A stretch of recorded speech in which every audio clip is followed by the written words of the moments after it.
features, improvement. No matter what you do and no matter what you spend all your time thinking about everything that's possible, people are a little crazy.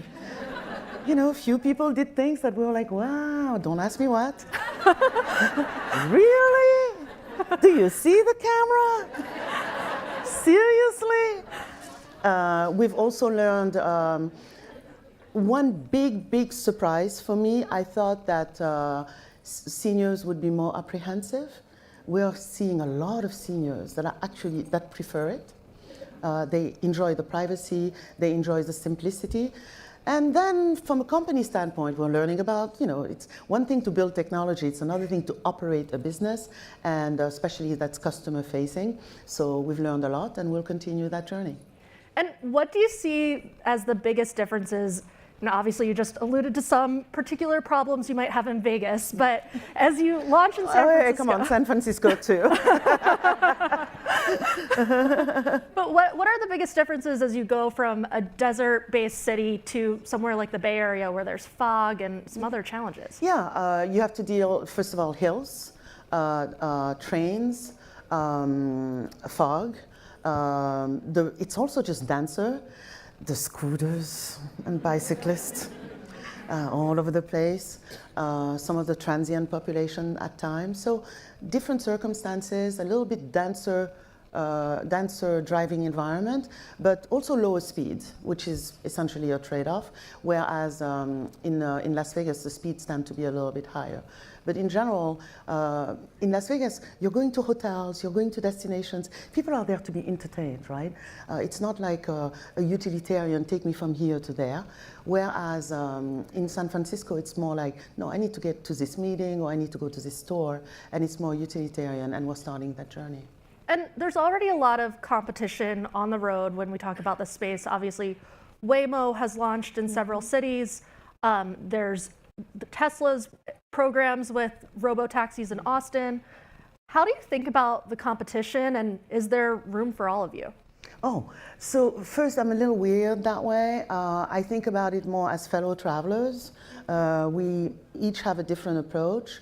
When it comes to transportation, you're talking about I mean, tens and tens of millions of rides a week. So obviously there's a lot of room. It's a big nation.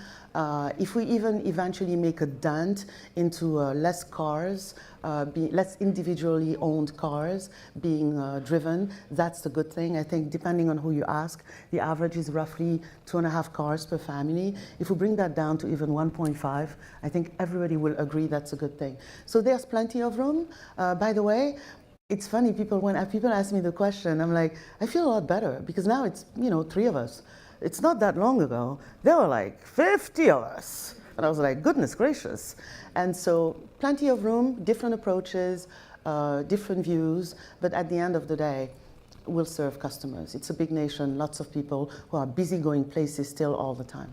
And I want to ask you, I mean, you mentioned the different approaches. Do you personally feel safe riding in a Waymo taxi or a Tesla full self-driving vehicle? That was not in the questions. Just so we're clear. I'm going to surprise you, and hopefully my team, well, I drive a Tesla. I think it's my 5th one, so there you go. I'm a Waymo customer. When I'm in the city now, I live outside the city, but I'm in the city often either for work or for entertainment, date night with my husband. If it's an area that Zoox is already starting to cover, I'll take a Zoox. But if it's not, I'll take a Waymo, with pride. Wow. And I guess, what do you see? You can clap, that was good. You expected a fight. And I want to ask you, I mean, for so long, going back, we heard these predictions that by 2020, this technology would be widely available. And then by 2025, I mean, here we are. Realistically, when do you think most of the people in this room will be regularly riding in autonomous vehicles? So first, I do want to defend the industry a little bit, if you allow me. Big, audacious, ambitious, kind of society transformative things don't happen overnight. You do need a cohort of people to have the naivete to think that it's happening tomorrow morning. You do need a cohort of people who believe enough in it to invest in it and get it started, because innovation is the heartbeat of America. This is how we've always won, and this is how we will continue to win. And so I think some of those predictions were, yes, a little bit crazy, but they were naive more than anything else, which I'm okay with, as long as eventually the funnel takes care of itself. It's a hard problem to solve. Safety is foundational, it's really key. We talked about trust earlier. And so depending on who you ask, we're still probably half a decade to a decade from it being really available. I'm assuming this is a normal distribution in terms of people, where people live, and there's enough variety. So I'm talking about the entire United States here. Probably, yeah, half a decade to a decade before it's available in every state. For it to be totally ubiquitous, we're probably over a decade away, but that's okay. It's worthy enough. And when you think about the industries like aviation or other things like that, it took a while, but when it happened, we never looked back. And so kids who are, let's say, in elementary school today, do you think they'll learn how to drive? Depends on where you live. If you live in areas that are closer to the big urban centers with mostly good weather, probably won't need to.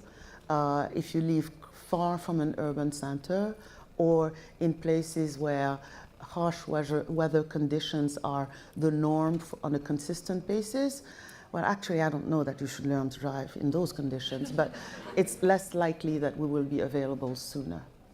And I wanted to ask you just about some of the infrastructure challenges here.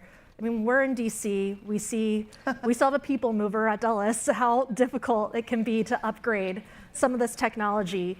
How do you think that might impact the rollout of vehicles, and what can policymakers do to make this happen faster? We spend a lot of time, both at the federal, state, and city level. We're going to have to earn it.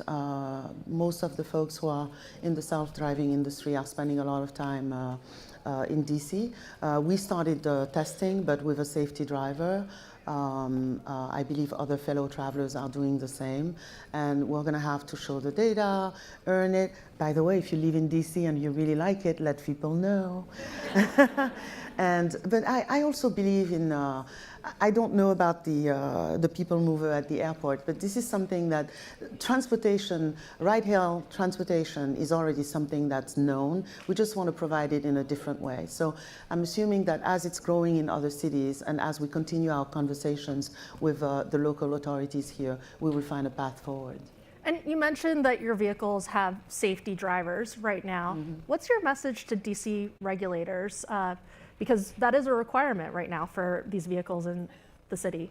Let's keep talking, ask any questions you want, tell us what you're most worried about, and let's figure out a path forward together.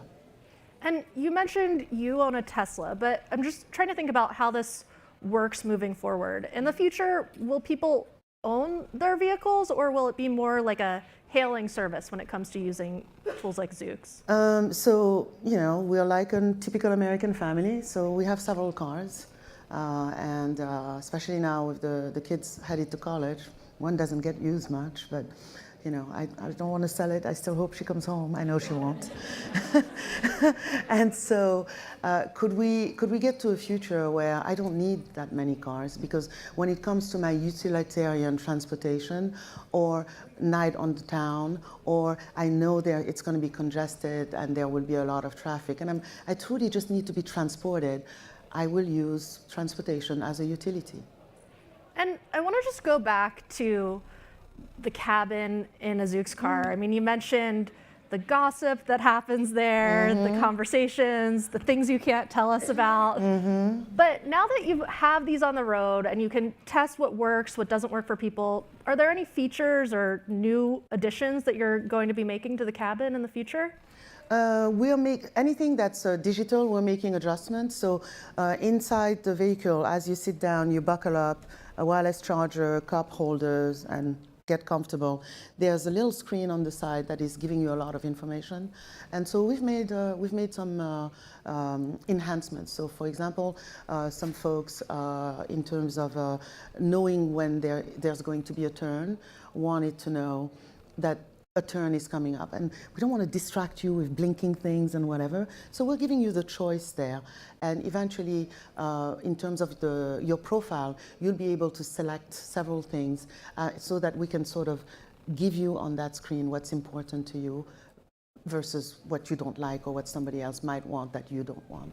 And obviously, as a company that's part of Amazon, we are talking a lot about moving people today, but will you also be delivering packages? I mean, could my Amazon order come in a Zoox in the future? Well, the future. What time horizon are we talking about? Right now, we're focused. We're moving people. That's hard enough. It's a lot of work. Whether it's people or packages, you have to drive on the same roads, right? And so we're focused on that. In the future, I do dream of a future where we can deliver packages, we can deliver services. There are a lot of things that swim in my mind that we could be doing. But first, let's earn it by accomplishing the first step of the mission. And here in Washington, the administration is really concerned about competition with China. And autonomous vehicles is an area where we're really seeing them push ahead. What does the United States need to do to remain competitive? Well, I do give credit to the administration. We actually had gone a different path because we had no other way, but they acted quite swiftly and quite quickly with a new exemption program that was, and they did it very quickly, so we actually switched path and went that way. And that's the type of decisiveness and urgency that we need to really embrace. Look, I know it's a robotaxi, I've described the product, but at the end of the day, it sits really, what's under the hood is AI, robotics, EV, battery technology, manufacturing. And so that's technology that applies to so many sectors. And yes, the companies in China are not sleeping. They are doing very well. They are moving rapidly. I haven't actually been in one of theirs, but they are starting to have pilots also in the EU, Middle East, Southeast Asia. And this is not a race we can afford to lose. And we shouldn't even think in terms of losing. We should only think in terms of winning. Given that shift we're seeing where Chinese companies are operating outside of China, do you have any plans to expand outside the United States? Not yet. I haven't earned it, but I need to. We're talking about that much sooner than I had anticipated, and so I don't have anything to announce right now, but it's top of mind. And you mentioned AI being under the hood in these cars, and we're in the middle of a major AI debate. We're hearing the President of the United States say that the federal government should be setting the AI rules, not states. I'm curious where you fall on that debate. This is now where you're going beyond my area of expertise. That's just not, I don't know enough to know about how things should be legislated or regulated. All I know is that AI is here to stay. And I know there's a utopian view and a dystopian view. Right now, biology, kind of 100, everything else 0. We will figure out a way to adapt. On balance, it will enable things that we didn't think were possible, including a self-driving robotaxi. And so I believe in the technology, and I'm going to let professionals who specialize in that space figure out how it should be regulated and legislated. I'm just not qualified to answer that question. But as an operator in the space, as we're having this debate, what question do you think policymakers should be keeping in mind when they think about regulating AI? Well, I think impact, accuracy, data sets, deployment, traceability, either self-healing or enough alerts and monitors to know something is wrong and something needs to be corrected. Those are the type of things those are the type of things I would expect to be discussed. Well, we're unfortunately just out of time. Aisha Evans, thank you so much for joining us here at the Women's Summit today. Thank you. Thank you so much.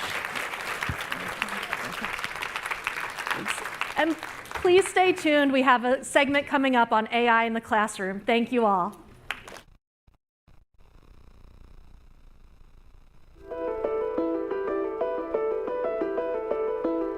You are a first-year teacher, or maybe you're a seasoned teacher, please don't sleep on the AI. So ChatGPT to the rescue. A new school in San Francisco that's using AI to reimagine learning. There are no bells, no grades, not even teachers.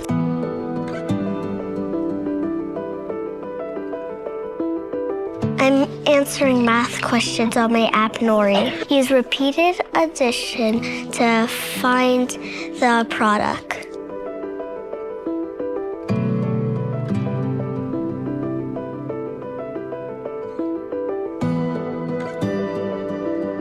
There is such a huge advantage when students can be met at the level and pace of learning that is right for them.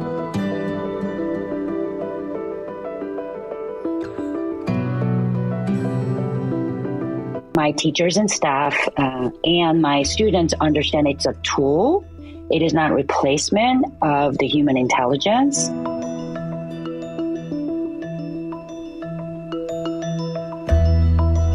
Want to get everyone's perspectives in together to create basically like a policy or philosophy that will benefit everyone. You know what they need. And if AI happens to enhance your understanding or your support for learning, then let's try it out and see how we can enhance your capacity as a teacher. Education is going to get better. And I think the best way to do that is really turn the teacher in front of the classroom model on its head and allow technology to do what it can do really well.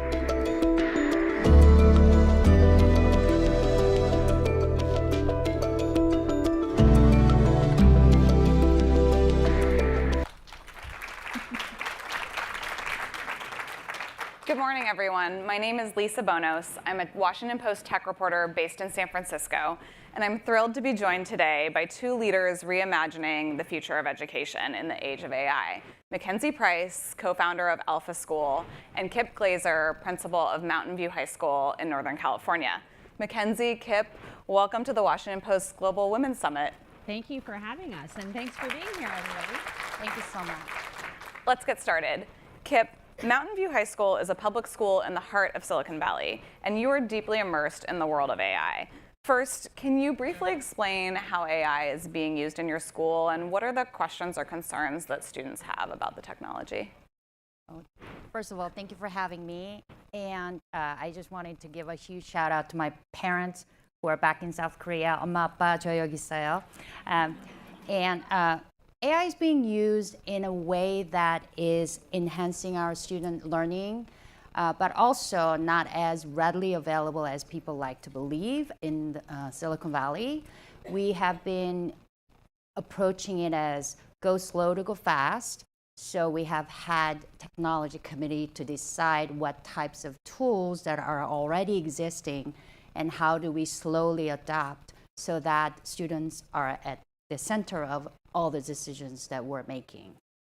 And I understand that students themselves are asking for guidance on how. Absolutely, and I think there is a misnomer when we talk about AI that students are somehow using this to cheat or shortcut their learning, but when I speak to my students, they're actually asking for guidance. They want to know what is allowed and what is not allowed, and then they're extremely thoughtful about their future and how this is being introduced to them so that they can become better learners. Makes sense. Mackenzie, Alpha School takes a different approach. You have 2 hours every day of personalized AI-driven learning, followed by real-life skill building. Mm-hmm. Why did you design education in this way, and how have you evolved with the recent AI developments? I think this is the most exciting time in history to be a 5-year-old, and it's also the most exciting time to be a teacher. If there's any teachers out there, you guys are absolutely amazing. And what we're doing, we're actually going very fast and very deep in order to really elevate human intelligence. And we're able to do that both in the mornings, by having our students get totally personalized, one-to-one, mastery-based tutoring, which technology and artificial intelligence learning plans are able to make sure our students are learning so efficiently and effectively. That's why our classes are top 1% in the country. I would argue there's not another school delivering the kind of academic results we're doing. But we do it in 2 hours a day, and that frees up the rest of the day for kids to learn the life skills that they need to be successful in this new world and learn how to use AI tools that are going to give them superpowers. Great. Kip, you know, when I speak to teachers, some of them are really worried that AI could replace them, and others are eager to use these tools in their classroom. What do you think is the best way to empower educators with AI? Yes, I think when we talk about AI in the classroom and just focusing on the efficiency or productivity of AI, I think we're missing the point. And I believe that Alpha School can be successful and is successful, not because what is happening with AI as much as what is happening rest of the time. So whenever we try to introduce technology tool to school ecosystem, and we think about learning as acquisition of discrete piece of knowledge, and we want to accelerate it, and I think we're missing the point entirely about what learning is really about. Learning is about gaining knowledge and skills to be able to apply in novel contexts. And you can only do that, in my opinion, when human intelligence is at its core. So I believe public schools have that structure. I wish there was better leadership or vision and innovation to allow our teachers to actually do what they know how to do, which is interact with our human students and provide the feedback they need at that moment that they need it. Thank you. Mackenzie, the price tag for Alpha School is quite high, anywhere from $40,000 a year to $65,000. How do you respond to questions about access and equity? You know, if we're going to change education for 1 billion kids around the world, it's got to start somewhere, and Alpha is absolutely the high-end private school that is kind of redefining what parents should expect from that school experience. But it's so important to get that out to everyone. And so what we have enabled is models of school to be built upon our time back learning platform. So in Texas, for example, we've gotten that price tag down to $10,000 per year. And with school choice in certain states, that can be as low as a few $100s a month for families to go. Unfortunately, the public system has not been interested in adopting what we're doing, so we've been having to go through a private distribution model. But I think what Alpha is doing is serving as an example of what's possible in education. And I agree with Kip that the whole key to our success, it's not the ed tech, it's the fact that we have freed up the adult in the classroom to, instead of creating lesson plans and delivering lectures and grading papers and homework, our guides, we call them guides, are able to spend all their time on motivational and emotional connection, mentorship, holding kids to high standards, and providing the high support that's needed for them to do impossible things. And I believe that there will be a world where more and more education systems are going to say, okay, it is time to flip this teacher in front of the classroom model on its head. And I think that artificial intelligence is providing that very precise tool that is going to allow us to truly change the way a classroom is done. So I think where Kip and I agree is the importance of humans. I think we probably just are a little different. I think it's time to get away from the one person teaching a huge variety of people who are all at completely different levels, and let technology do that so that the people in the room can then focus on the emotional connection. Interesting. Kip, public schools move a lot slower than a private institution, and they don't have the same resources. What are some of the biggest challenges in implementing AI in public education? Ooh, how much time do you have? Let me just count the ways. I think one of the things that propelled me to become a school leader was seeing the importance of school leaders and their philosophy or an attitude and how it can influence the whole ecosystem. And I still believe that being able to lead your institution with limited resources, but still with grit and innovative spirit, can create excellent results. So I like to believe that if you believe in student agency and empowerment, and allowing teachers to bring out that creativity, we can change the world. Thanks. Mackenzie, there has been some criticism of Alpha School's philosophy, that Alpha School's philosophy is overly driven by software metrics. And I was wondering, how do you define success, and how do you make sure that kids are valued in these classrooms? Yeah, well, everything we do is centered around the philosophy that we believe kids are limitless, and it's a school's job to provide an environment that helps unlock their potential. And so we are very data driven in delivering the 3 commitments we have. The first is that kids will love school. So we actually survey our students every 6 weeks. Do you love school? Yes or no? We get about 97% of our students say they love school. But when you think about value in the environment we're creating, we actually take that even further. We ask students, would you rather go to school or go on vacation? And I will What do they say? It depends on the vacation. But in general, we're getting between 50 and 60% of our students would rather go to school than go on vacation, which I think is a huge sign around the health of our culture. Our second commitment is that kids will learn twice as much in 2 hours a day. And I think in order to make real radical change in education, we have to show true data that shows this is working. Unfortunately, grades have become meaningless in our society, and you'll see this in her home state, right? Test scores have gone down, grades go up, and that's happening all over the country. And so we rely on third-party assessments to be able to show, is this working for our students?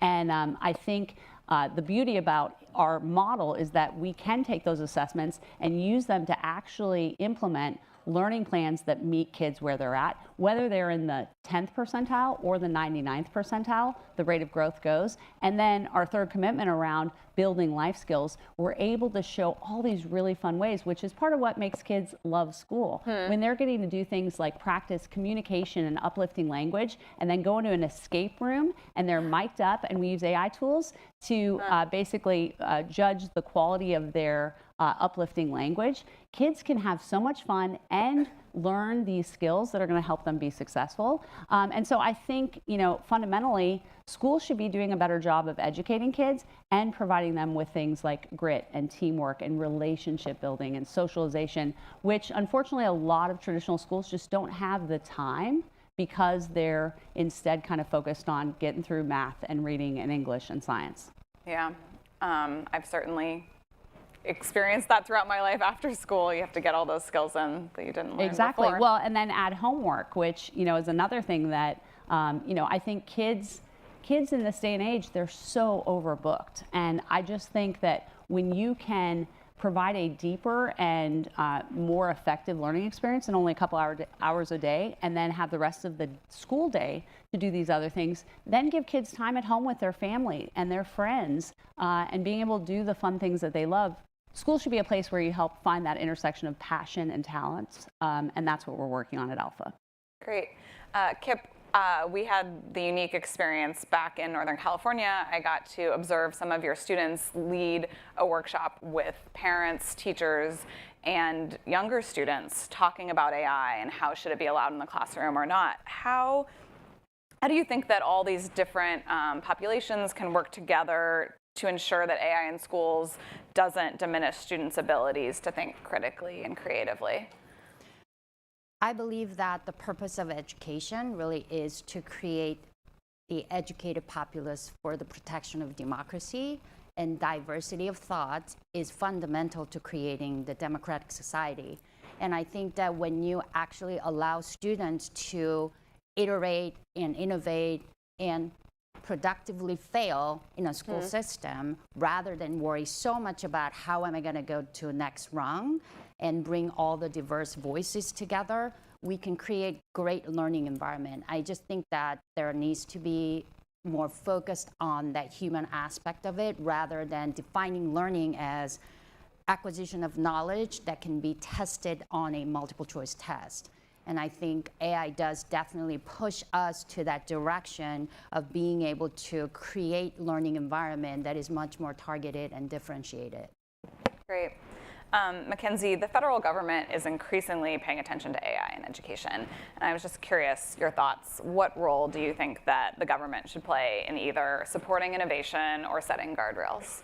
Well, I do think that we have to be very thoughtful about how AI is implemented, and the government has had this big focused lately on becoming AI first. And I think the biggest mistake they could make is putting a chatbot on every kid's computer and saying, oh, great, we're AI forward. In education, chatbots are cheat bots.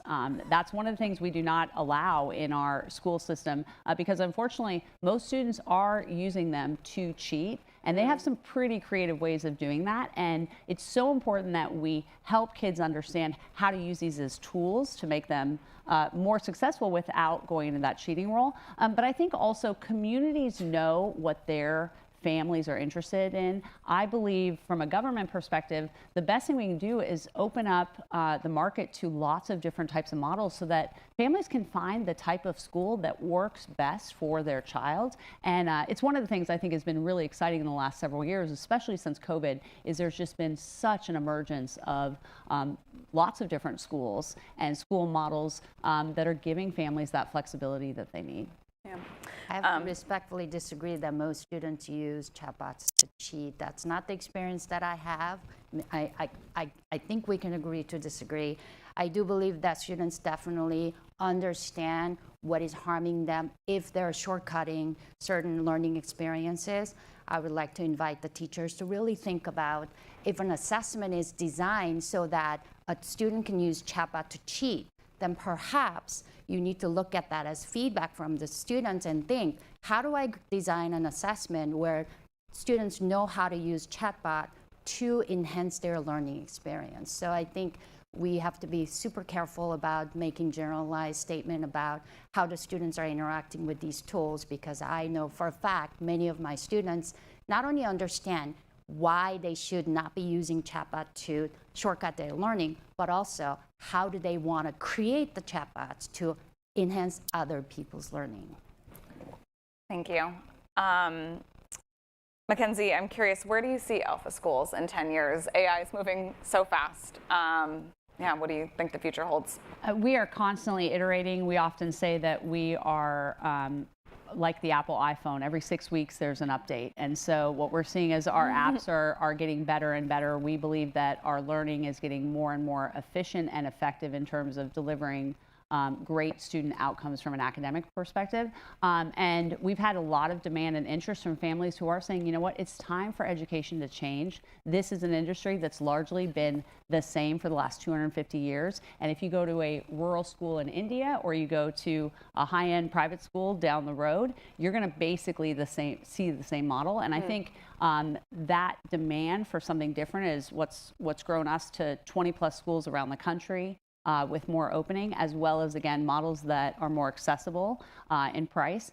And I think in the next 10 years, we're going to see millions of kids that are going to be educated with this AI-first approach. And we're also going to see so many more educators coming into the field because they're excited about the fact that they can take advantage of the human connection, which that's one thing we can certainly agree on. That's what matters. And I just think that unfortunately, teachers are leaving the field in droves. They're underappreciated, they're overworked, and they're underpaid. And I believe that using artificial intelligence to free up teachers' time is going to create an environment that more and more people are going to want to be a part of. Interesting. Kip, I remember speaking to one of your students who's a high school student, and he was telling me that his sister, who was in middle school, was using AI to do her assignments faster, and even his mind was blown at how fast AI was moving, because that's not how he cut corners in middle school. I'm curious, where you see AI in public schools going in the next 10 years?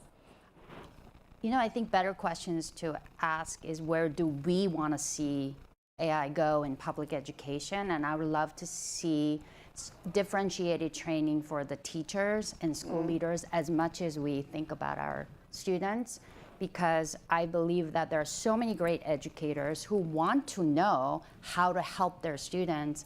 And I don't know that the training programs that are out there are equipping our teachers to be able to do the important job of leading the next generation of students. So I would love to see higher education partners who are inviting our teachers, future teachers, to become trained to think about how do we create an environment for teachers to be trained so that they can be learning designers rather than simple instructor or the deliverer of content. So that's what I love to see, and have more project-based, problem-based learning happening in every single classroom. And I think our students definitely deserve that. Great.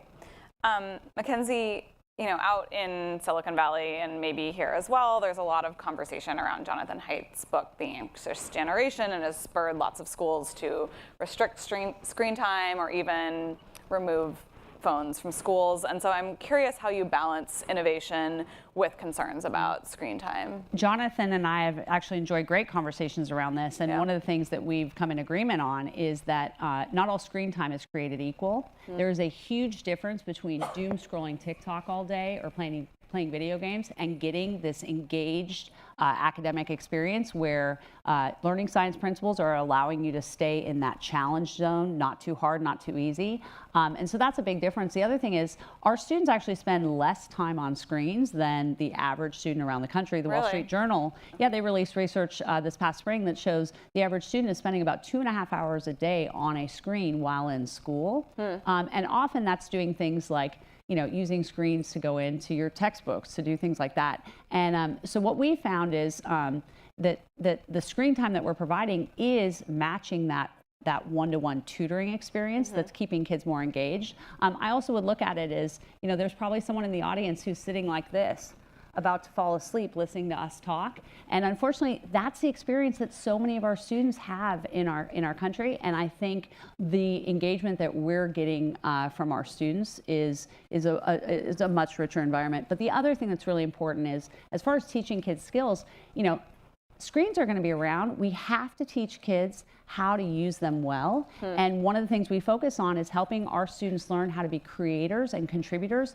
not just consumers. So instead of just playing video games, why don't you learn to code and build a video game? Instead of just scrolling TikTok, build an app that provides mental health coaching and get that out to your audience. And those are the skills that we have to help kids go. With AI, we know the black and white of knowledge that's there. We need to equip our young people to be able to live in that gray frontier of creating new human knowledge. And I think that when we do this well and we're willing to iterate and constantly try new things, I think that's where we're going to see so much great success. And it's why I'm so optimistic about the fact that we finally have this tool that's going to take education into the next revolution. To build on that, I think I have a saying, structure dictates behaviors, and then accumulation of those behaviors create culture, right? So if we wanted to address the culture of learning, then we definitely have to look at structure and see what behavior are we inviting. If we keep doubling down on more tests and assessment that is only focusing that discrete piece of knowledge acquisition, then we're going to get those kind of culture where students are schooling rather than learning at school. So I invite all of you to think about what kind of system and structure that we're building so that we can invite the proper behaviors from our future generation. Thank you. Unfortunately, we're just out of time, but we'll have to wrap it there. Thank you, Mackenzie Price and Kip Glaser, and for being here. Thank you.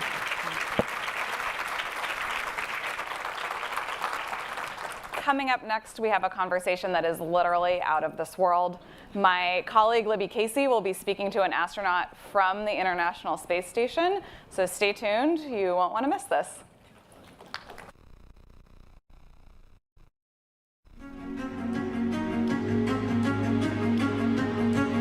In many ways, I think trying to explore space generates solutions to problems that we didn't even know we had. My name is Zena Cardman, and I am the commander of NASA's SpaceX Crew 11 mission to the International Space Station. I wound up doing a lot of research in an oceanography marine sciences department and studying in remote locations like Antarctica. We spend long duration periods, so many months long, living and working on board that space station, and it's really focused on research. A lot of that research is on our home planet, and a lot of that research is on us as human subjects.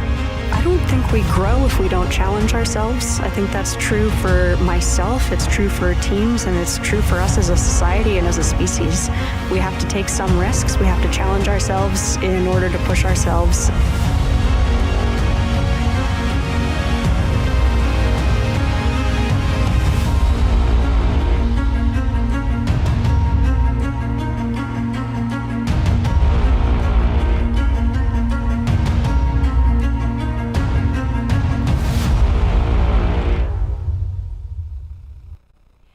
Hi, I'm Libby Casey, senior news anchor here at the Washington Post, and I am so excited for our next guest to join us. This is a first for me because our remote guest is joining us from the International Space Station.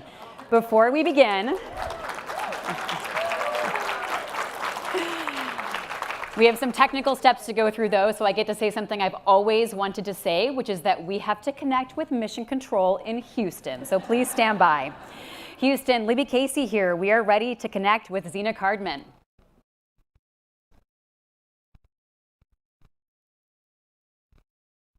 You know, guys, I didn't get to do my thing with Houston, but we've bypassed Houston and we've got Zena. Zena, hello. Libby Casey here from the Washington Post. Hi, Libby. Welcome aboard the International Space Station. It's great to be speaking with you. 11 days since you departed for the ISS, and this is actually your first space flight. What surprised you the most about being in space?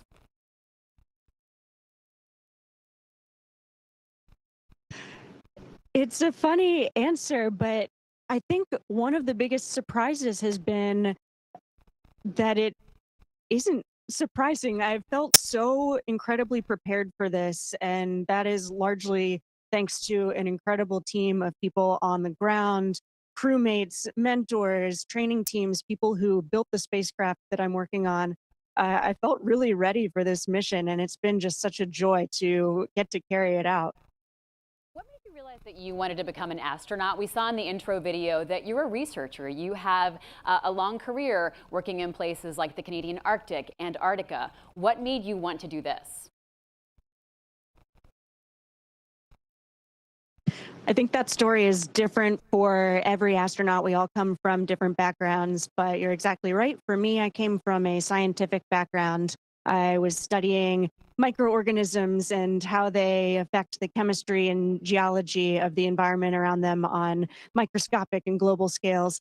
And I loved that research, but as I grew in my career, I also grew to love the operational side of what I was doing. How do you take a team of people out into the field and go collect samples, maybe when the experts are not actually in the field with you? And how do you do that together in a really challenging environment and then come back and call it mission success? And I really started to get interested in the NASA mission set when I was a student. I was actually a graduate student when I was selected to become an astronaut. And I feel very grateful that I get to apply those skills here with the NASA mission. You were selected from 18,000 applicants. What do you think set your application apart or made people believe that you could do this, that you had the skills it would take to do this? The longer I have been on the other side of that, the more I realize there's a lot of luck involved. I can't say exactly what it was for me, but I know for all of us who are currently in the NASA Astronaut Corps, we are all not only experts in the field that we came from, but we're expertly flexible. We can learn a lot of different things, and we love working in groups, working in teams. I feel really lucky that I had a lot of very diverse experiences when I was a student, and so I could not only do the research, but I'm happy to repair the toilet as well. And so much of what we do when we interview is talking about, how you're going to work together, because that's really what makes a mission, a long duration mission like this one, really successful. The International Space Station is known for having this diverse international team. How do you build trust with your teammates? We spend a long time together training on the ground before we ever fly. And so, in a lot of ways, that just happens naturally. We spend months once we're assigned to a mission training in Houston at the Johnson Space Center and also with our international partners across the world in Japan, in Germany, in Russia. We train in Hawthorne, California with SpaceX for those of us launching on a Dragon, Crew Dragon. And so as you get to work together, you really learn each other's strengths and you learn how to give and receive feedback. You learn when you need to ask for help and when it's your turn to give help. And I think trust is the most important part of having a really good functioning team. That doesn't mean that you don't have conflict. It doesn't mean that things are easy all of the time, but you really have to lean on each other when you're doing something like this. Spaceflight is something that no individual can do on your own. You see all those flags behind Zena signifying all those countries to give us a sense of this international cooperation. Well, Zena is the commander of this specific mission to the ISS. So, Zena, I was fascinated to learn that a large part of this is studying the human body and how it adapts, what it takes to do deep space missions. What sorts of experiments are you all working on? And do you get to figure out the results? Like, are you just putting things in a test tube and putting them aside, or are you getting to learn something in real time? Yeah, it's a really interesting question. We do get to see results real time. Some of it is just because we're naturally interested, and so we love speaking with the teams at home. In many ways, this is really analogous to what I used to do in the field, where I was not so much collecting my own samples or doing my own research, but I was the eyes and ears and lab notebook for a remote team of experts. And I love getting to do that here on the International Space Station. So much of the research that we're doing is on the human body. That includes on my own body. I think it's really interesting that the effects we experience as astronauts being weightless in space are really similar to the stress responses and the human body's responses of immunocompromised populations or aging populations on Earth. And so in that way, the research that we're doing that will benefit astronauts as we go farther and farther afield, going back to the moon, but for long durations, eventually going on to Mars, will also, of course, inherently benefit the people of Earth. And I find that especially fulfilling. Let's talk about the training that you went through prior to launch. There's so much physical training. We've seen videos of you, everything from, getting ready for what it's like to be in a spacecraft that's launching to dealing with weightlessness. But you're also working on preparing yourself mentally and preparing yourself for this really long mission. We're talking about over 100 days so far. What are some of the important leadership lessons that you've learned as part of your training through NASA? Yeah, I think there are so many different styles of leadership. And first and foremost, you have to be a good teammate and a good follower. And I think naturally becoming a better leader follows from that.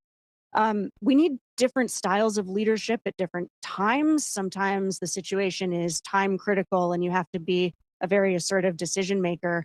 But most of the time, we're in a much more collaborative setting.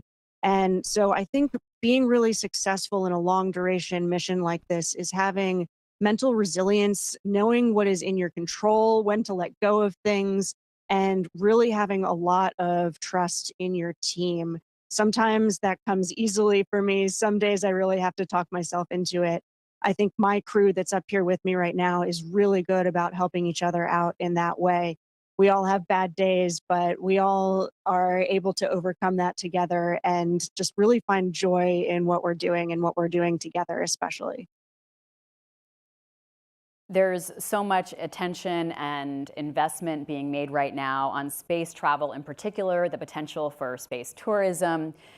Do you see this moment as the beginning of a new space age? Yeah, I do really. And it makes me very excited to see what's ahead. When I first became an astronaut, which was not that long ago, all things considered, there was not yet a commercial crew program. There was not an Artemis program.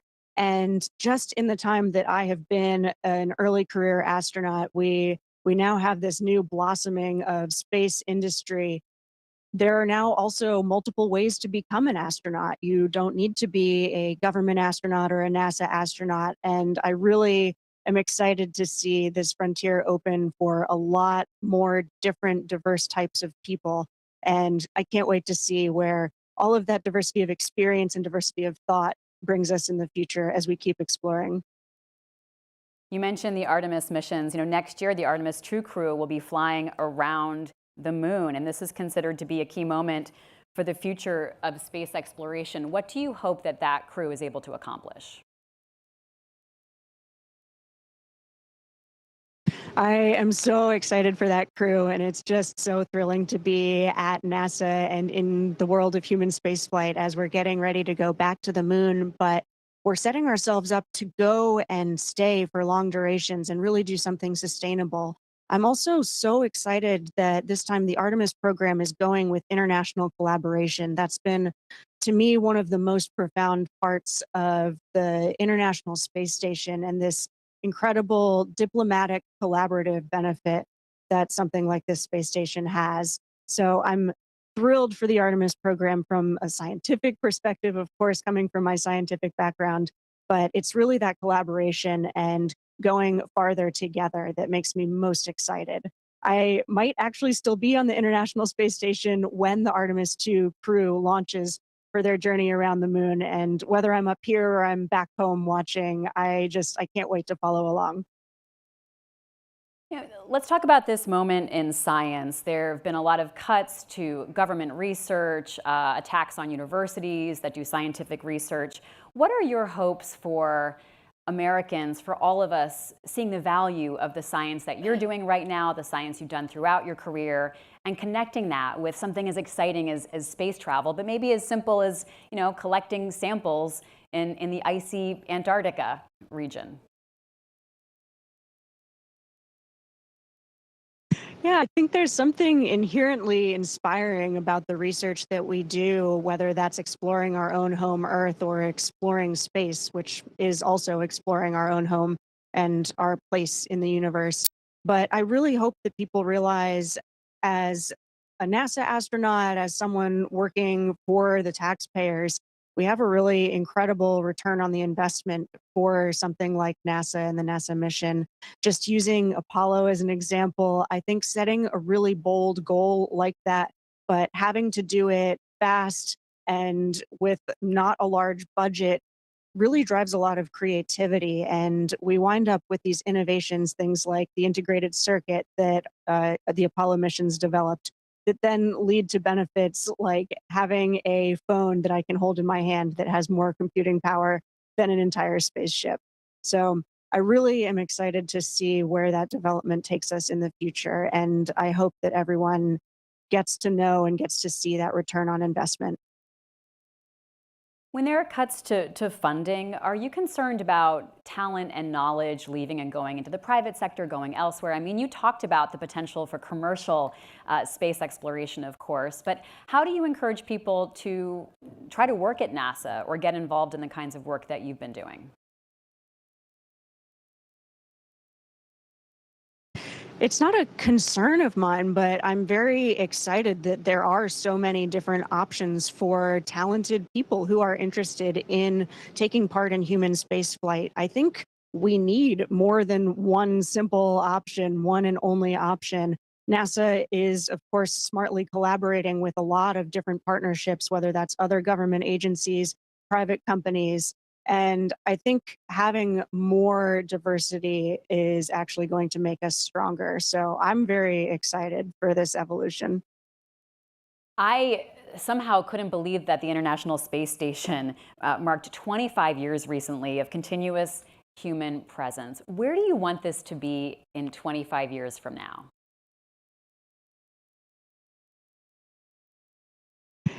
Yeah, it really is amazing to think about. There are so many people who have not known life without continuous human presence in space.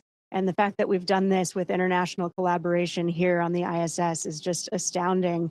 Of course, this space station itself is, I don't think, going to be here 25 years from now, but I'm really, it's such an honor to take part in this groundwork that is laying the groundwork for those future space stations, whether those are in low Earth orbit or as we get ready to go back to the moon for longer and longer durations and eventually farther afield. Zena, you're talking to a packed room here at the Global Women's Summit, and I've seen a couple audience members even tearing up when we first connected with you. Just, it's really exciting for a lot of us to see you and hear about the work that you're doing as a commander of this mission on the ISS. Tell us about the rest of your day, and they're on Greenwich Mean Time. I had to figure this out, right? Like, what time is it where Zena is? It's like, I think about 4 o'clock. Like, what, from the mundane to the profound, I mean, tell us about literally what you're doing today, but also some of the moments that make you stop and just sort of pinch yourself that you're where you are right now. Yeah, it's funny that you say that. I think one of my favorite things about being on the space station is that contrast between the mundane and the profound. When we first started this conversation, we were, I think, just flying over the southern tip of South America, and now we're about to cross over Europe. It's wild to be up here seeing 16 sunrises and sunsets every day. I am just dazzled and humbled every time I look out the window. But then literally right before we started this conversation, I was working on fixing the toilet. We were doing some maintenance, and so the whole team was involved. It was all hands on deck today, fixing some plumbing that is actually going to our treadmill. But in order to access that, we had to remove the toilet stall and put it back, and it's been a whole day affair. So that's what I was doing right before we started speaking. Incredible. Well, Zena Cardman, thank you so much for joining us from the International Space Station. It's been such a delight to talk with you.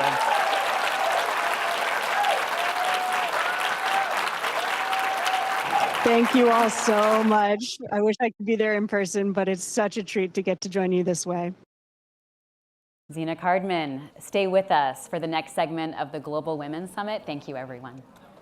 Station, this is Houston ACR. That concludes the event. Thank you.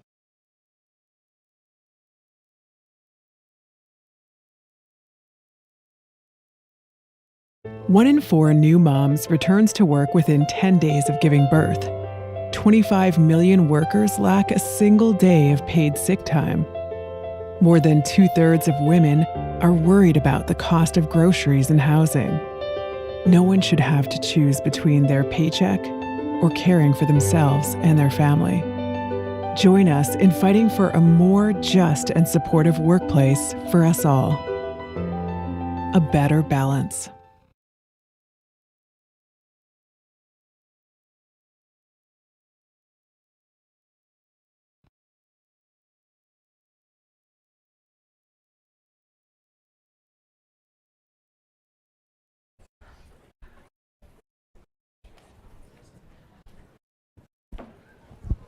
Hi, everyone. Was that not amazing? Can we have another round of applause for the space station? That was unbelievable. And congrats to our colleagues here at Washington Post Live. I don't know what magic went into that, but I'm sure there was a lot. So that was amazing. What a day this has been already, and so much more to come. Good afternoon, everyone. Good morning, I should say. I'm Louisa Savage, editorial director of Washington Post Intelligence. This is a new analysis service from the Washington Post that provides analysis and an executive community for leaders in business and policy. And for me, it's just really incredible to be here celebrating these amazing, accomplished, creative, powerful women among us, and all these women here in the room. Thank you for being here. This is obviously a world where women are enjoying greater professional opportunities, creative opportunities, and greater political representation than ever before. But we also need to talk about the gaps, right? Once in the workplace, many women are facing a system that still ignores many of their basic needs. As of 2020, 3/4 of non-federal workers lacked access to paid family leave.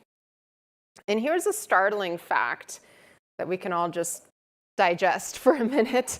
The US is one of only 2 countries in the world without paid national leave. The other is Papua New Guinea. So let that sink in. So to help us understand where things stand on the fight for paid leave in America, which is an issue that obviously impacts many women in this room and their families, I'm joined by Inamai Chettiar, president of A Better Balance, one of the nation's leading organizations fighting for policies that promote working women and their families. Welcome. Thank you. It's so great to have you. You might not know Better Balance, but you might know many of the bills that they've worked on that have positively impacted even many of you here in this room who've been pregnant while working or worked immediately post-pregnancy. These are consequential family policy victories like the Federal Pregnant Workers Fairness Act and the PUMP Act, as well as dozens of laws in the states.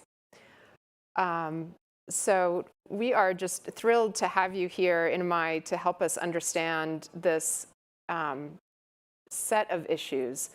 And what's so notable about you is, like many of us who bring our lives to work, you came to this work through a personal story. Inamai has lived some of the crises that she's fighting to end right now, and we'll talk about that in a moment.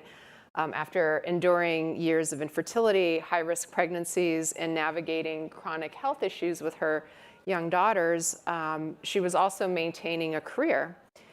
And so she emerged with a dedicated mission, which was to turn her private struggle into public policy change, which is how I think a lot of women get drawn into policy issues. They want to solve a specific problem. So her issue is how women and families are treated in the workplace. And Inamai is a lawyer. She's previously held senior roles at the Brennan Center for Justice, at the Justice Action Network, and the ACLU. And she's helped both parties pass major bills in Congress and the states on issues that would be of interest to many of you here. So welcome, Inamai.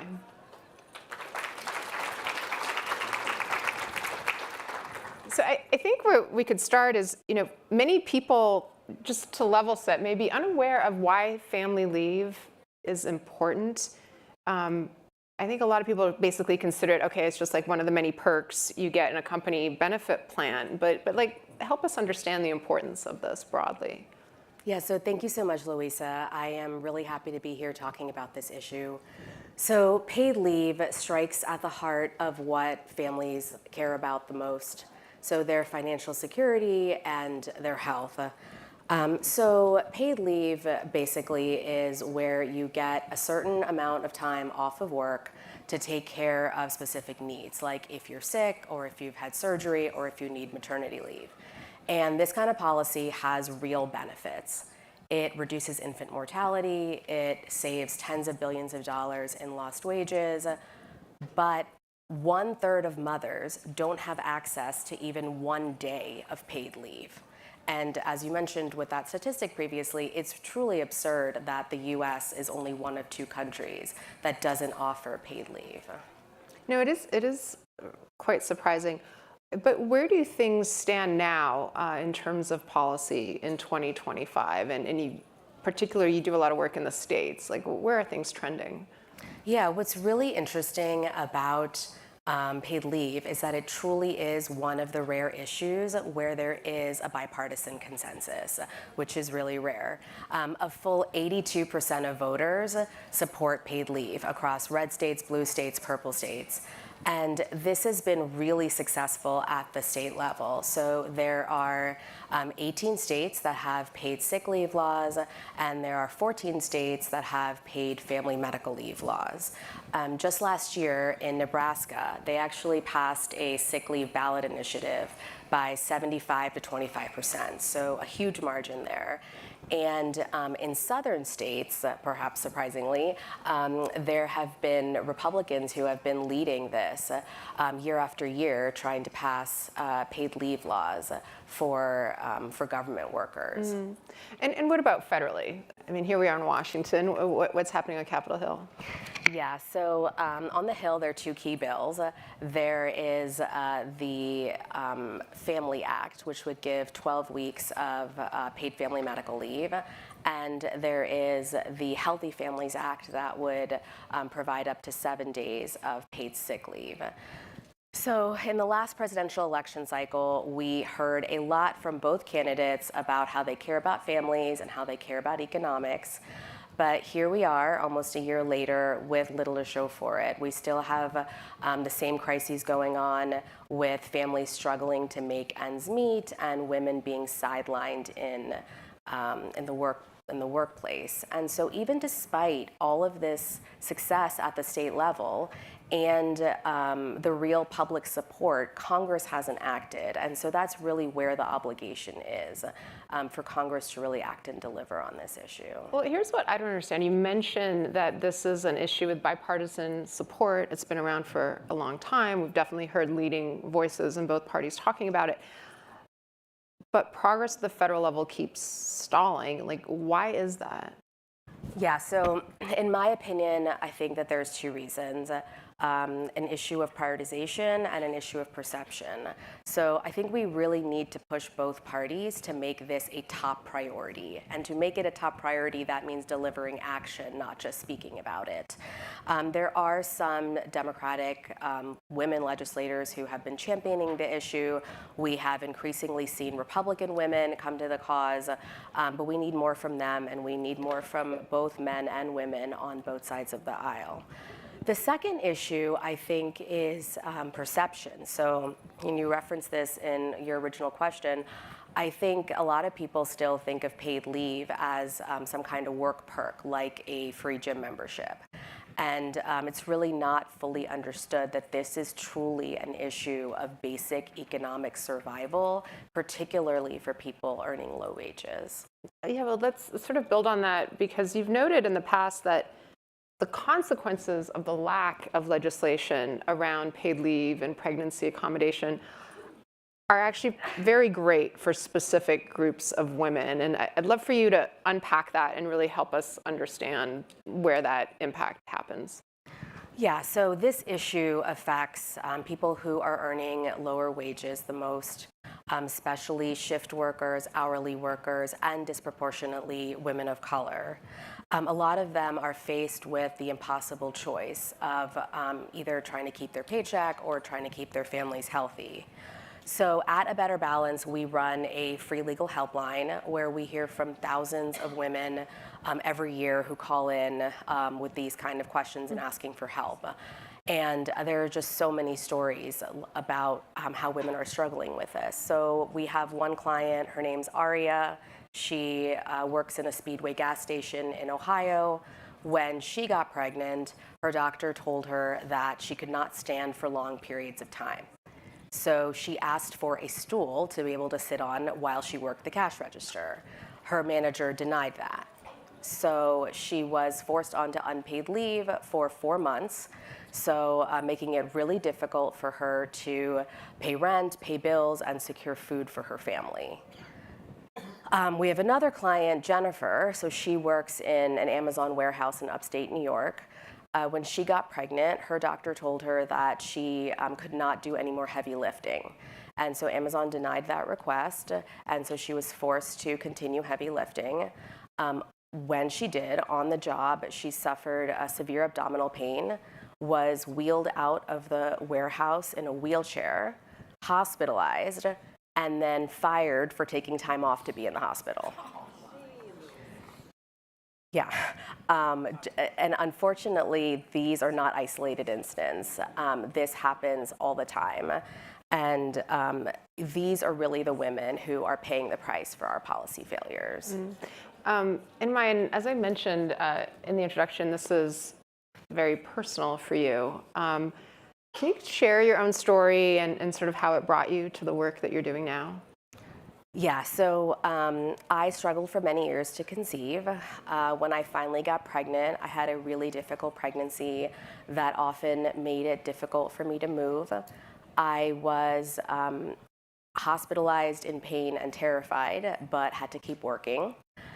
When my daughter was born, I thought, I've done it, she's here, it's all worth it. But little did I know that an entire new ordeal was about to begin.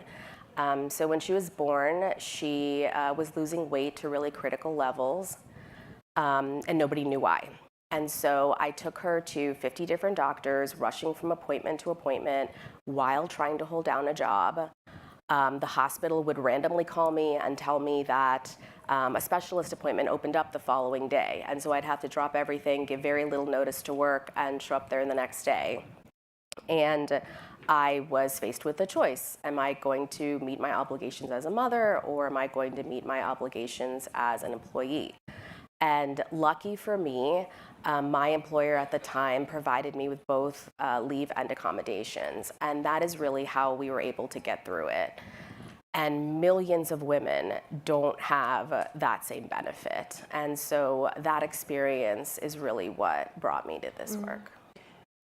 You know, I just see people nodding, and I just wonder, could we have a show of hands for anyone else who's sort of experienced either a difficult pregnancy or someone close to you experienced it or had to take time off from work because of a newborn with issues? Yeah, I mean, I see a lot of hands going up. And if these stories are so common, you know, what can our leaders or the public do right now to bring more attention to it, particularly as the midterms are coming up, as we know? Yeah, so I think that the midterms offer a real opportunity for candidates to step up on this issue and really show that they care about families, and also to deliver on this issue. And, you know, so how can we help them to do that? I think that we can be louder, both in our voices and in our votes. So talk to your family and friends about paid leave, talk to your social networks about paid leave, encourage them to vote on it. I also think that we need to remind politicians that this has worked at the state level. And we know that there's been dozens of these laws that have passed. It's good for business, it's good for workers, it's good for families. And many of these reform efforts, like criminal justice reform, marriage equality, started in the states and then became federal law. And paid leave can and should follow that path. So, you know, at the end of the day, I think this issue is really not about left and right. It's about right and wrong. And everyone deserves to be able to take care of themselves and their family without sacrificing their paycheck. And if you believe in that, you should be supporting paid leave.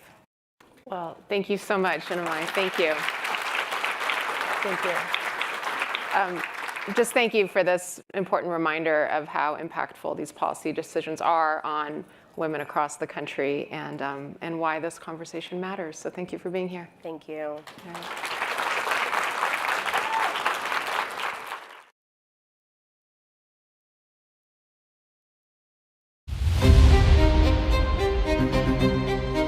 Well, good morning, everybody. Here we are again. Welcome the chair of the House Republican Conference, Congresswoman Lisa McClain. For those of you who don't know, I'm 4'11", but I tell everybody I play big. Lisa McClain of Michigan. Lisa McClain. Congresswoman Lisa McClain is with us. I work hand in hand in coordination with the White House to make sure we are all singing from the same hymnal. She's tough. Lisa McClain, she's tough and good. She's a good one. She's a real leader.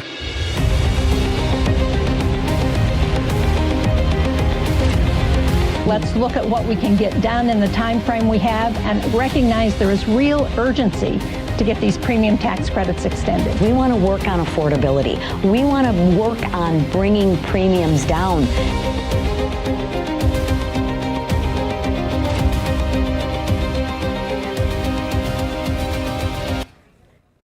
Hi, everybody. Wow, this is a packed room. Thank you so much for coming. I'm Mariana Sotomayor. I'm a congressional reporter here at the Washington Post. I often run into Congresswoman Lisa McClain in the House of Representatives. She, of course, is the highest ranking woman in Congress right now. And the reason why is because House Republicans chose her to be their conference chair this term. Congresswoman, thank you so much for being here. Yeah, thanks for having me. And I'm going to give you $20 for putting together that nice video.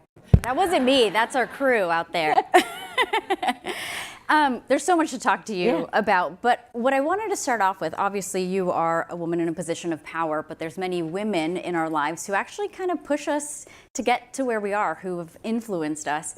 You obviously had a career. This is your kind of your second act, politics is. You were successful in the business sector, and correct me if I'm wrong, but it was your daughter who ultimately convinced you to run for office. What was that like? Yeah. So I have 4 children.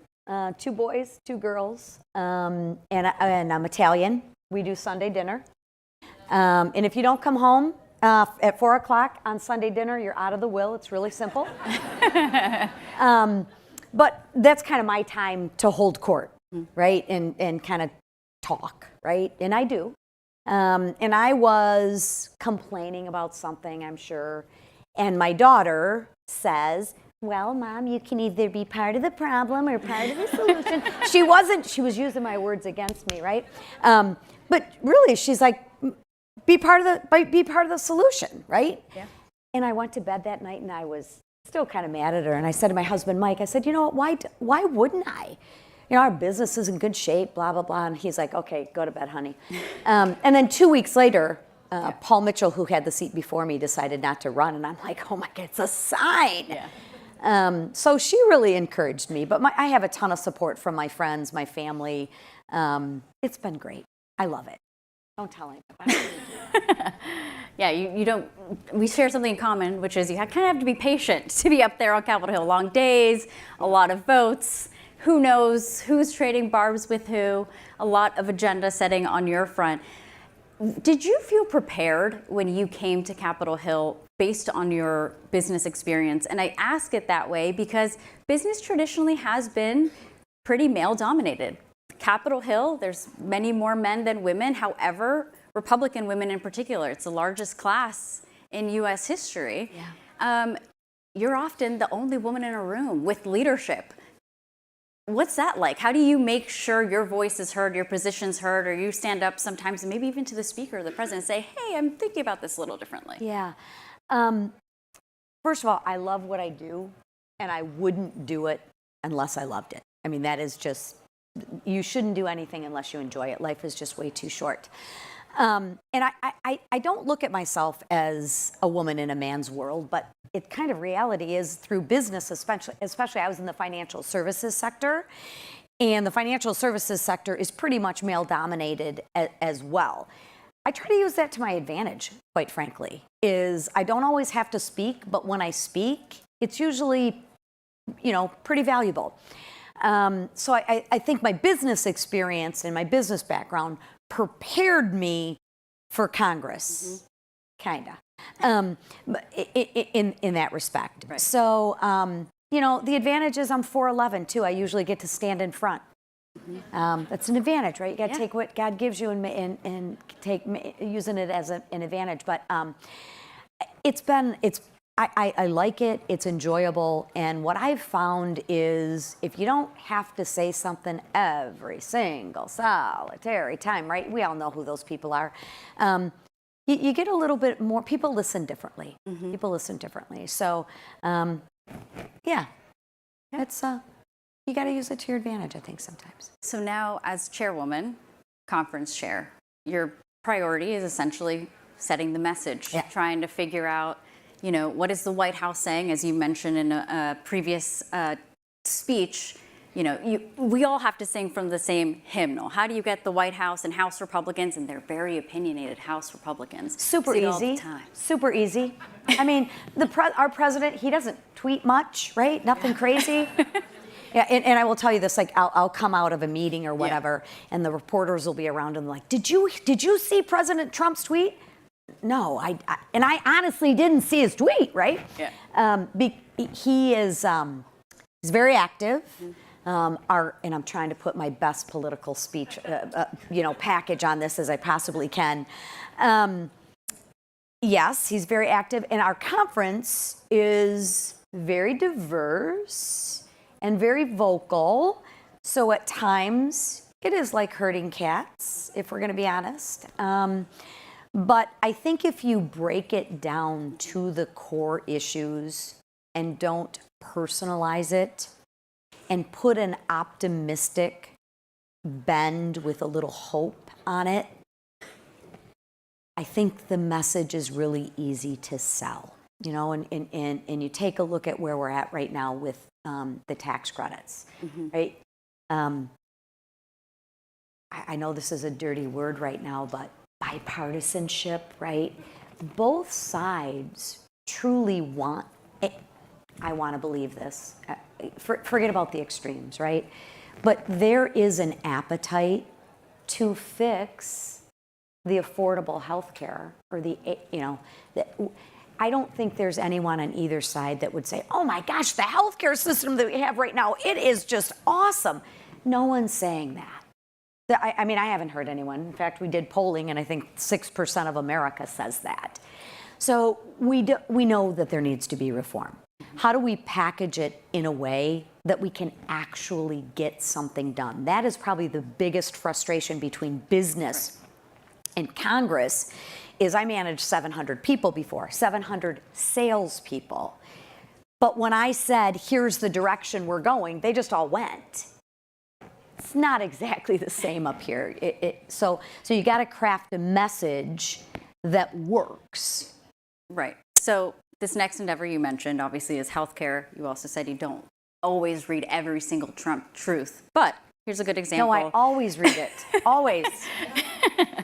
The president truth earlier this week that the only healthcare that he would support or approve is actually sending money directly back to the people, not insurance companies. He said also, Congress, don't waste your time and energy on anything else.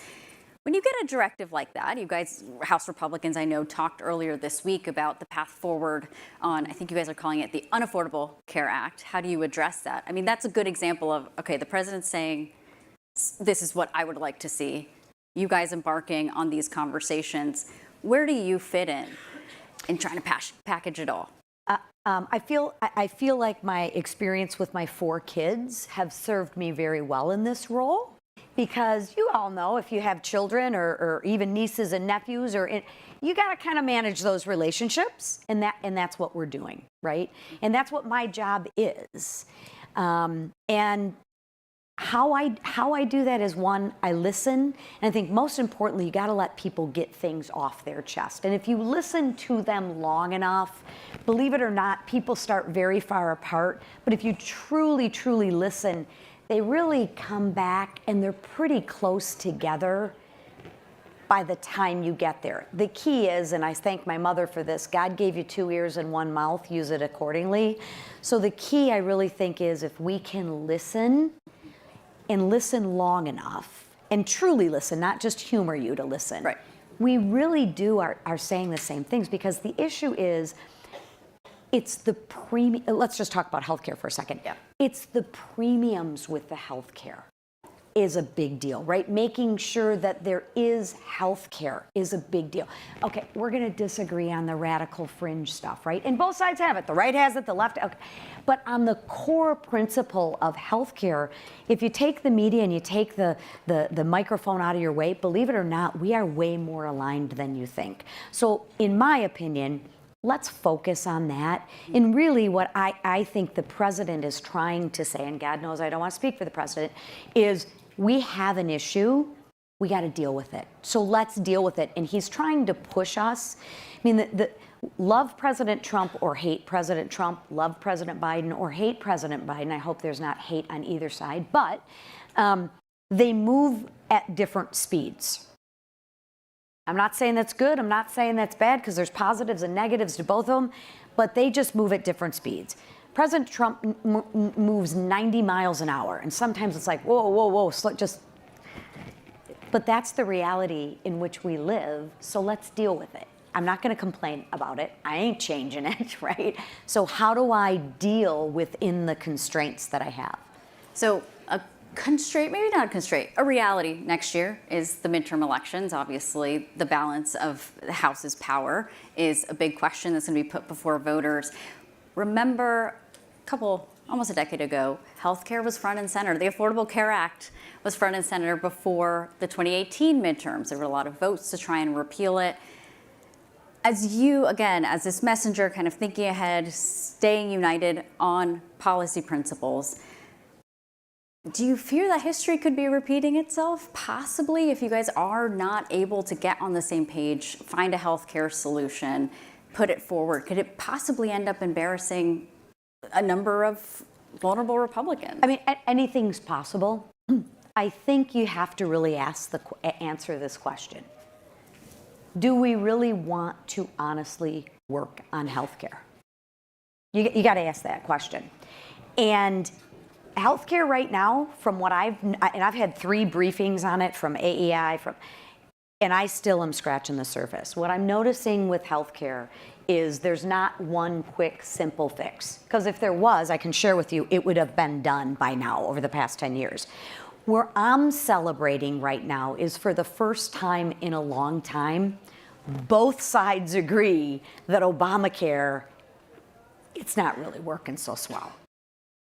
Okay, let that sit in for 1 second. We're not saying, oh, well, this is a Democratic policy. The Democrats did Obamacare and it stinks now. Okay, there might be some, but really, both sides are saying, hey, it's not working. Can we fix it? Now so that's number one. You can't fix a problem until you admit that there's a problem, right? Now, how do we truly fix it? Do we want to fix it for political reasons, or do we truly want to fix it, right? And I believe, and I'm an optimist by nature, I truly believe there is enough compassion on both sides to leave the politics out of it and truly work on fixing it. Now, let's go back to reality. Are we going to be able to undo everything over the past 10 years in the next 4 weeks? No. I mean, I wish, right? If I had that silver bullet, man, I might be president. Who knows, right? I don't have it. Nobody has it, or I think it would have been done by now. What scares me about me, is we have a tendency to take this pendulum from here to here, and we have wild swings, right? With something as important as healthcare, I don't think we can afford these wild swings. So I think what you'll see is smaller fixes along the way that will lead to eventually reform, because we're not going to reform healthcare in 4 weeks. I mean, I'd love to be awesome, but I also live in reality too.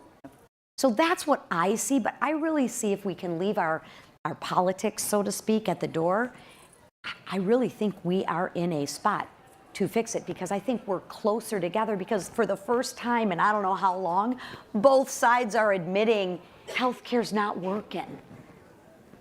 Yeah. That's different. It is different. I wanted to ask you about affordability, and the reason why is because, talking of both parties kind of being on the same page, both parties say that is the issue for the midterms. Obviously saw that in 2024 as well, voters saying. We just saw it. Yeah.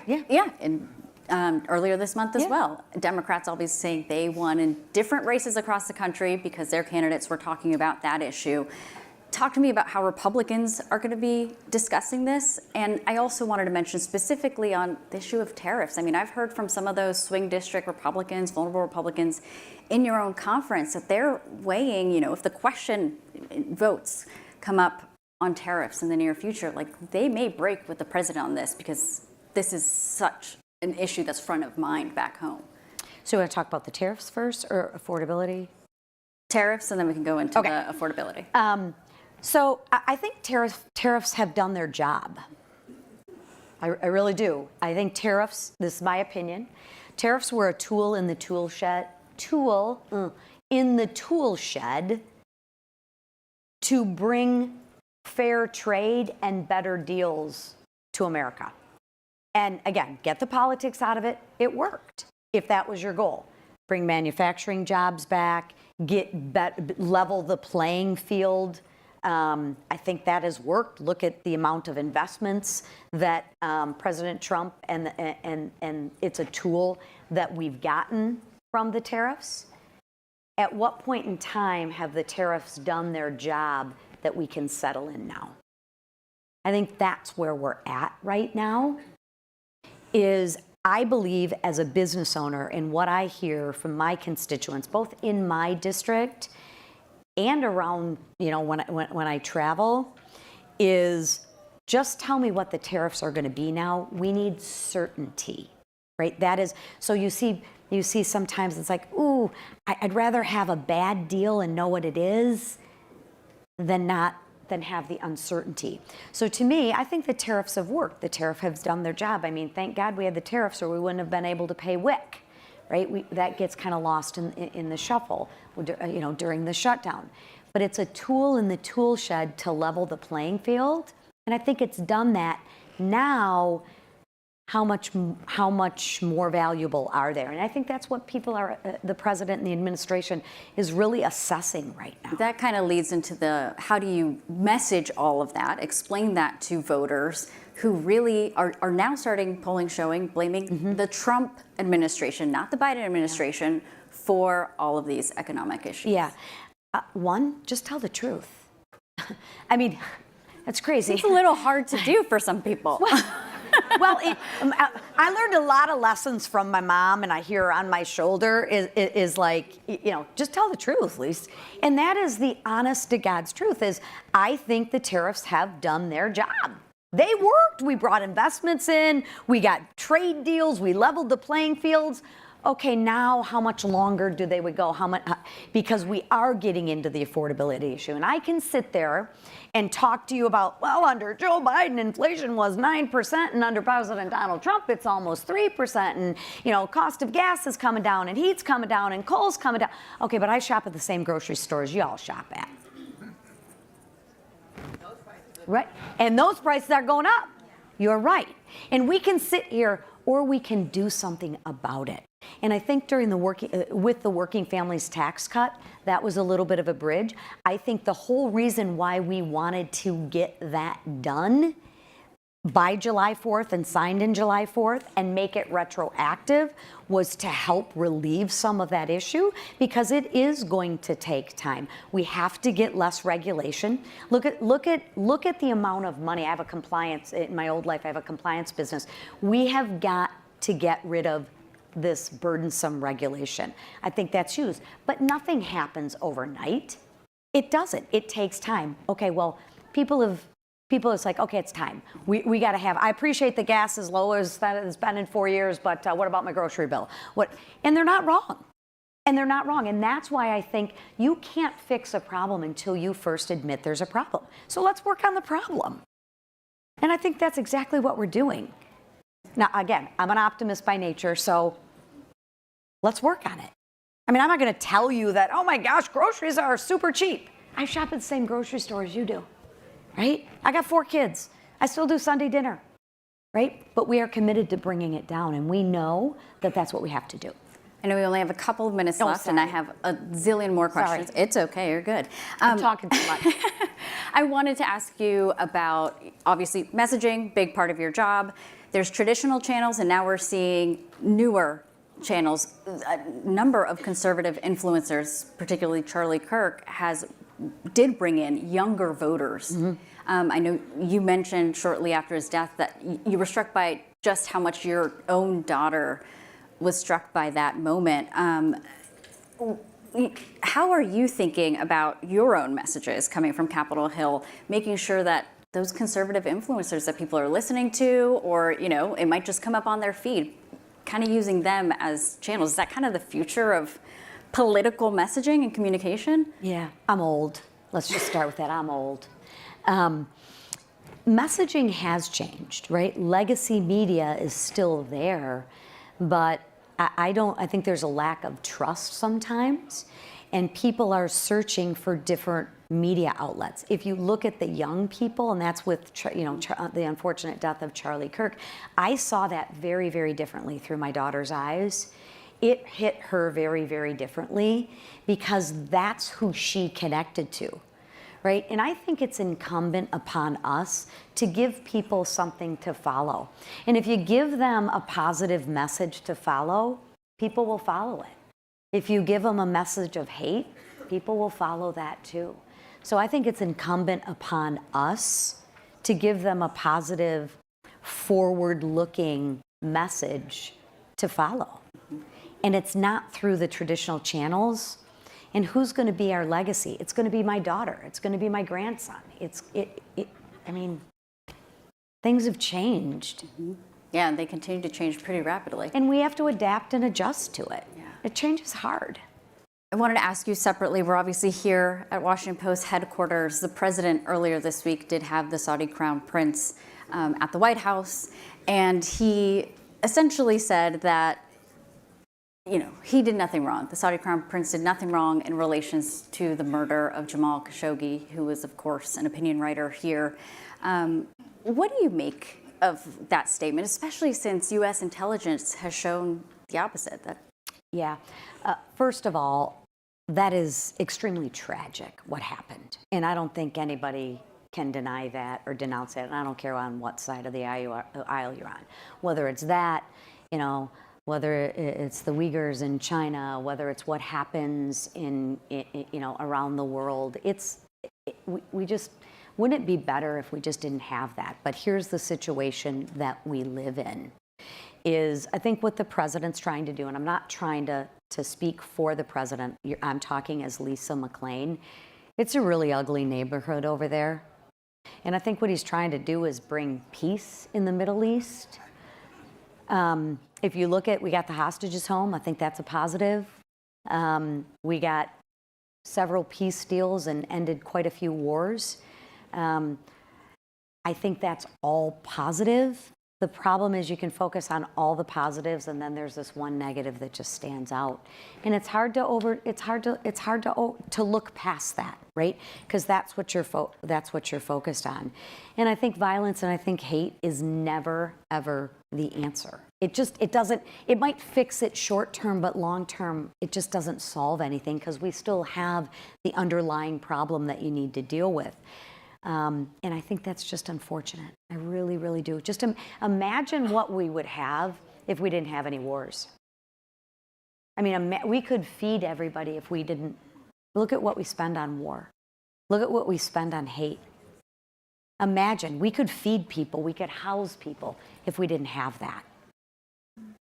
It's really easy for me to judge while I'm sitting over here sitting on your nice white couch, and I'm not in the middle of it. Thank God. I thank God every day that I'm not in the middle of it, but we got to do the right thing at the end of the day, and I think we got to bring peace, whether it's to the Middle East, whether it's Russia, Ukraine. I mean, we are the leader in the world right now. We have to act like it, and I think I commend people who are trying to bring peace, and I think President Trump is one of those people that are trying to do that, and he's done it. Before I let you go, I want to circle back to the beginning of our conversation. For those people who are considering a second career, what's your advice? Do what you love. I mean, seriously, do what you love. Because it is, when you're sitting up here in my position, you get judged each and every day, right? I could do 100 things right, but I would say one thing that you don't agree with, and all of a sudden it's like your opinion goes from here to here, and then you all get on, the social media, and it's like, oh my gosh, she's this, she's that. I mean, you got that keyboard courage, right? That's what I call it, anyways. There's something to be said for actually getting in the fight and getting judged. Right? Yeah, you better love what you do, because if you're in my job, everybody takes a swing at you. And they don't even need to take a swing at your face, right? They just do it behind your back, right? On that, yeah. Okay, great. I mean, the amount of death threats I've gotten, the amount of death threats my children has gotten. My 79-year-old mother lives with me, who's awesome, by the way. People are going to come to my house and take her out. It's like, really? Okay. If you don't like what I'm doing, then run against me. Oh, but that would mean that you can't be the judge-er now. Now you get judged, and that's a whole different story. You better have some thick skin, but you better truly love what you do. And I absolutely love what I do. And I'm not perfect. Don't tell my husband that, because I am perfect. I'm always right. That's why we have a good marriage. But I say that is, this is the best job, other than being a mom to my 4 kids. This is the best job I've ever had. And I have a lot of freedom because I don't need the job. And I really want to make the world a better place. My kids will be okay, but I don't know if my grandkids will be okay. And like my daughter said at the very beginning, you can either be part of the problem and complain about it, or you can get in the fight and actually try to do something about it. So if you're willing to get in the fight and actually try to do something about it, there is no better place to be than here. Congresswoman, Madam Chair, thank you so much Oh, for you are joining us welcome. today. Really Yeah, appreciate thank it. you. Thanks, everybody, for being Thank here you. today. More programming to come.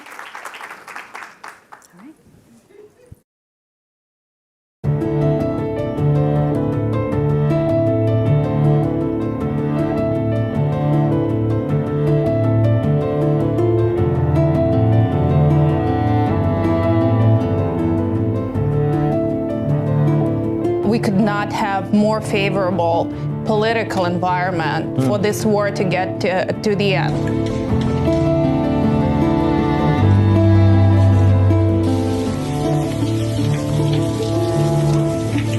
It's not only Tomahawks, different types of other long-range and short-range missiles.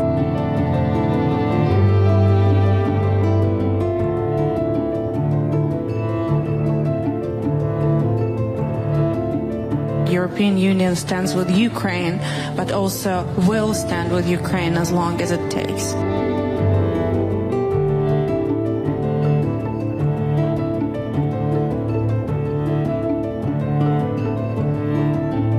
Ukrainians are defending not only the land, but also its way of life, its identity, its faith, and first and foremost, its families.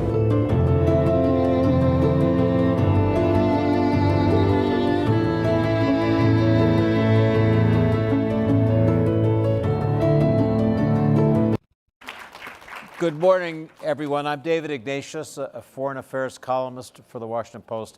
It's my great pleasure to be here this morning with Ukraine's new ambassador to Washington, Olga Stefanishina. She's been here since August, and we're going to be able to talk both about news that's breaking today about Ukraine, and also about the background of this terrible war that she and her family have been living through. Madam Ambassador, welcome. Let me begin by asking about what's in the news today. The reports are that President Trump and his emissaries have developed a new 28-point peace plan for Ukraine. The reports say that this plan would require Ukraine not simply to give up occupied territory to Russia, but to give up territory in Donetsk that Russia has not yet taken. According to some reports, there would be limits on what Ukrainians' military force could be after a peace settlement. So I want to ask you, as directly as I can, what your government's reaction is to this new effort. Well, thank you, David. And I'm deeply touched with this video. I didn't know Washington Post prepared that. Thank you. So there were like a lot of information about 28-point peace plan presented by Special Envoy Witkov. But in fact, it is today that my president have confirmed that he accepted the plan, or the ideas, as it's called as of today, on how to end the war. And he received it from Secretary of Army Driscoll, who came to Kiev for a 2-day visit. So, this was done in a spirit of like cooperation and engagement. But speaking about 28 points plan, onboarding the Russian suggestions, there's no even point in seeing it because there's nothing new there. The narrative of Russians is around the same things, but going around is not something that really putting Russians over the table. So, so we consider that the very fact that we have a visit of Secretary of Army Driscoll to Kiev and investing his time and the time of his military team in Ukraine, assessing the situation on the front, getting the report, getting the knowledge of the innovations on the front, having a long and substantial conversation with my president and the broader military cabinet, and providing the ideas how to start ending the war. This is the start of a good process. I'm very positive here, not because I'm an optimist or this was a very good plan, but because I'm confident about Ukraine. No miracles happen in 3.5 years of the war. Nobody in the world invented a miraculous way of ending the war, but the miracle was that Ukraine stands, and Ukraine remains independent and sovereign, even being occupied.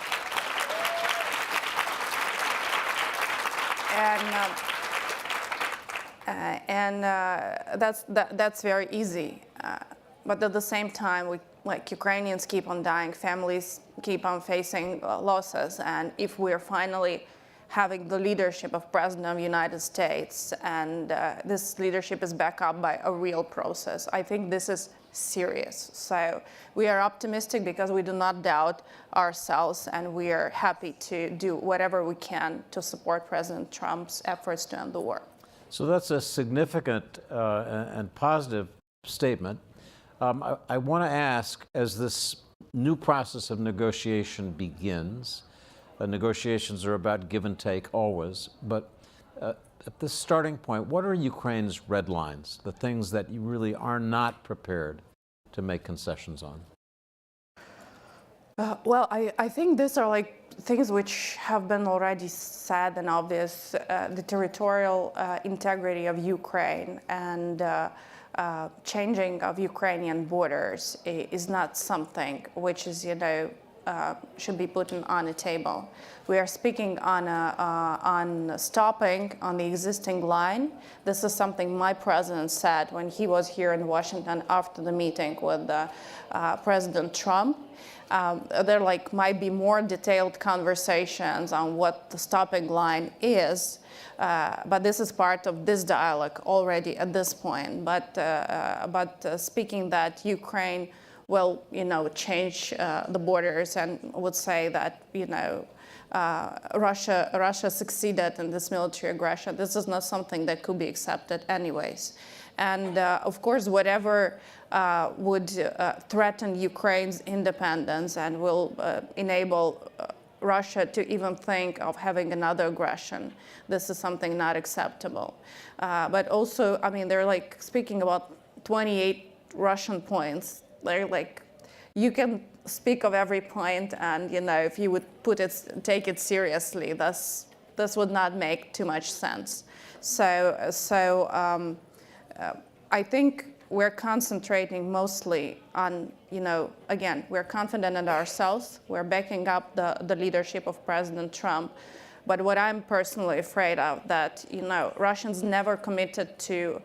So the weakness of Russians is that when you're sitting with them face to face, they're always avoiding, face-to-face conversation and commitment. That's why they're always around the process.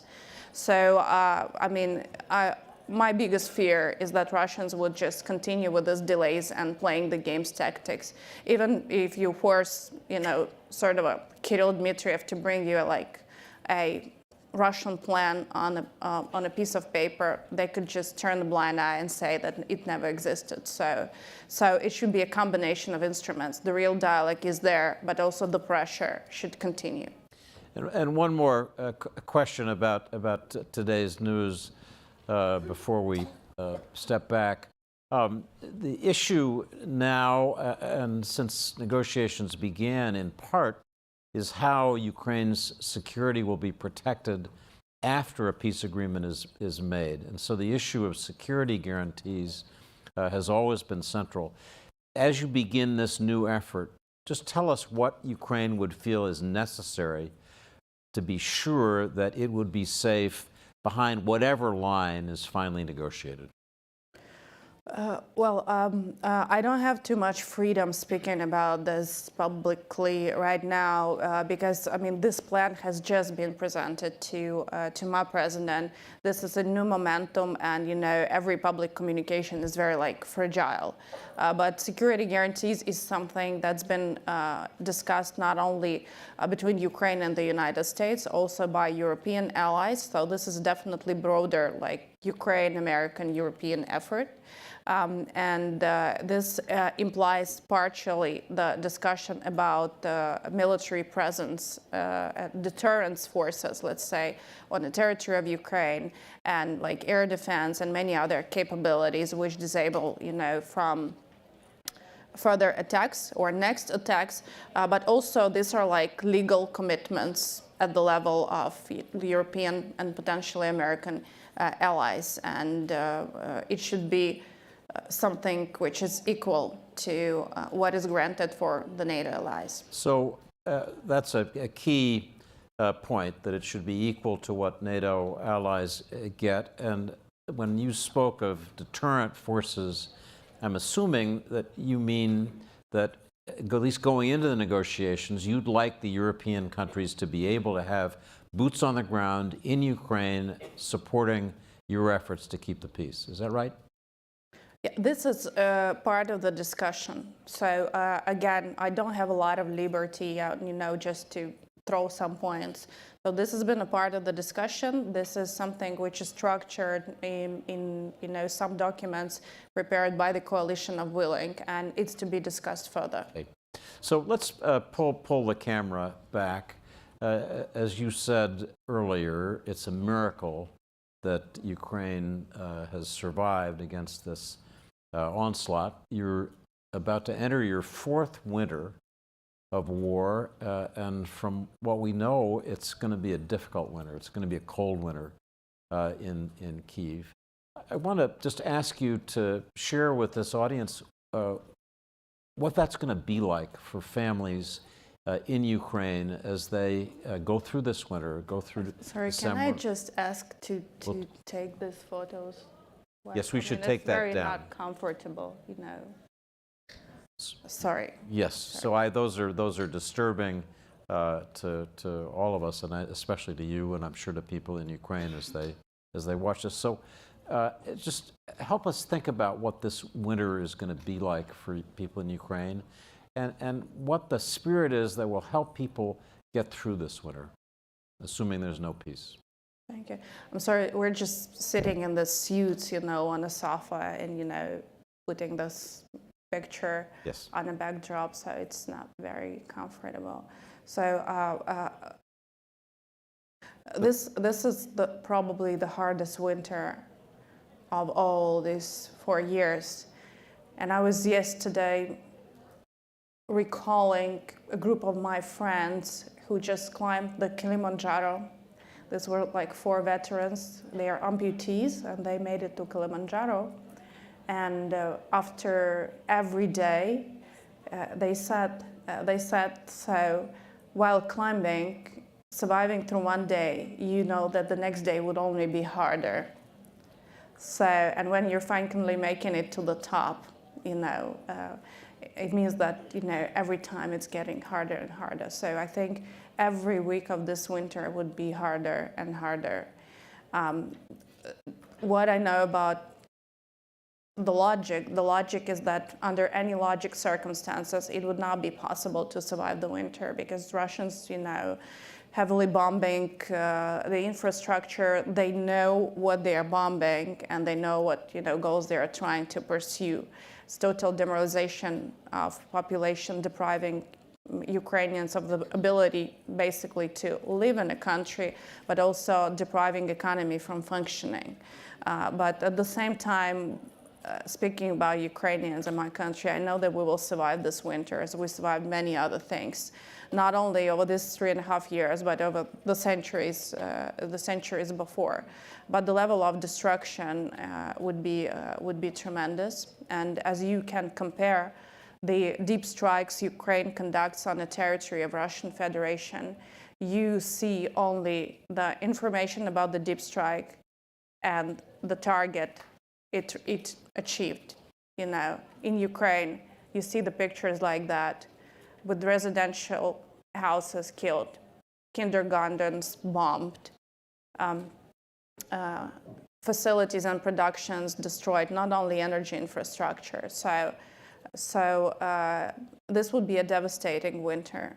Although we managed to, you know, agree on procurement of American LNG and providing it to Ukraine, we managed to agree on mobilizing resources for recovery and restoration of equipment. But this is a devastating winter, and this so far brings a lot of losses. So we need more air defense, and we need not only to sit over the table and negotiate, but also enable us to defend ourselves throughout this process. So you're an example of the spirit that's allowed Ukrainians to get through the terrible winters and the winter to come.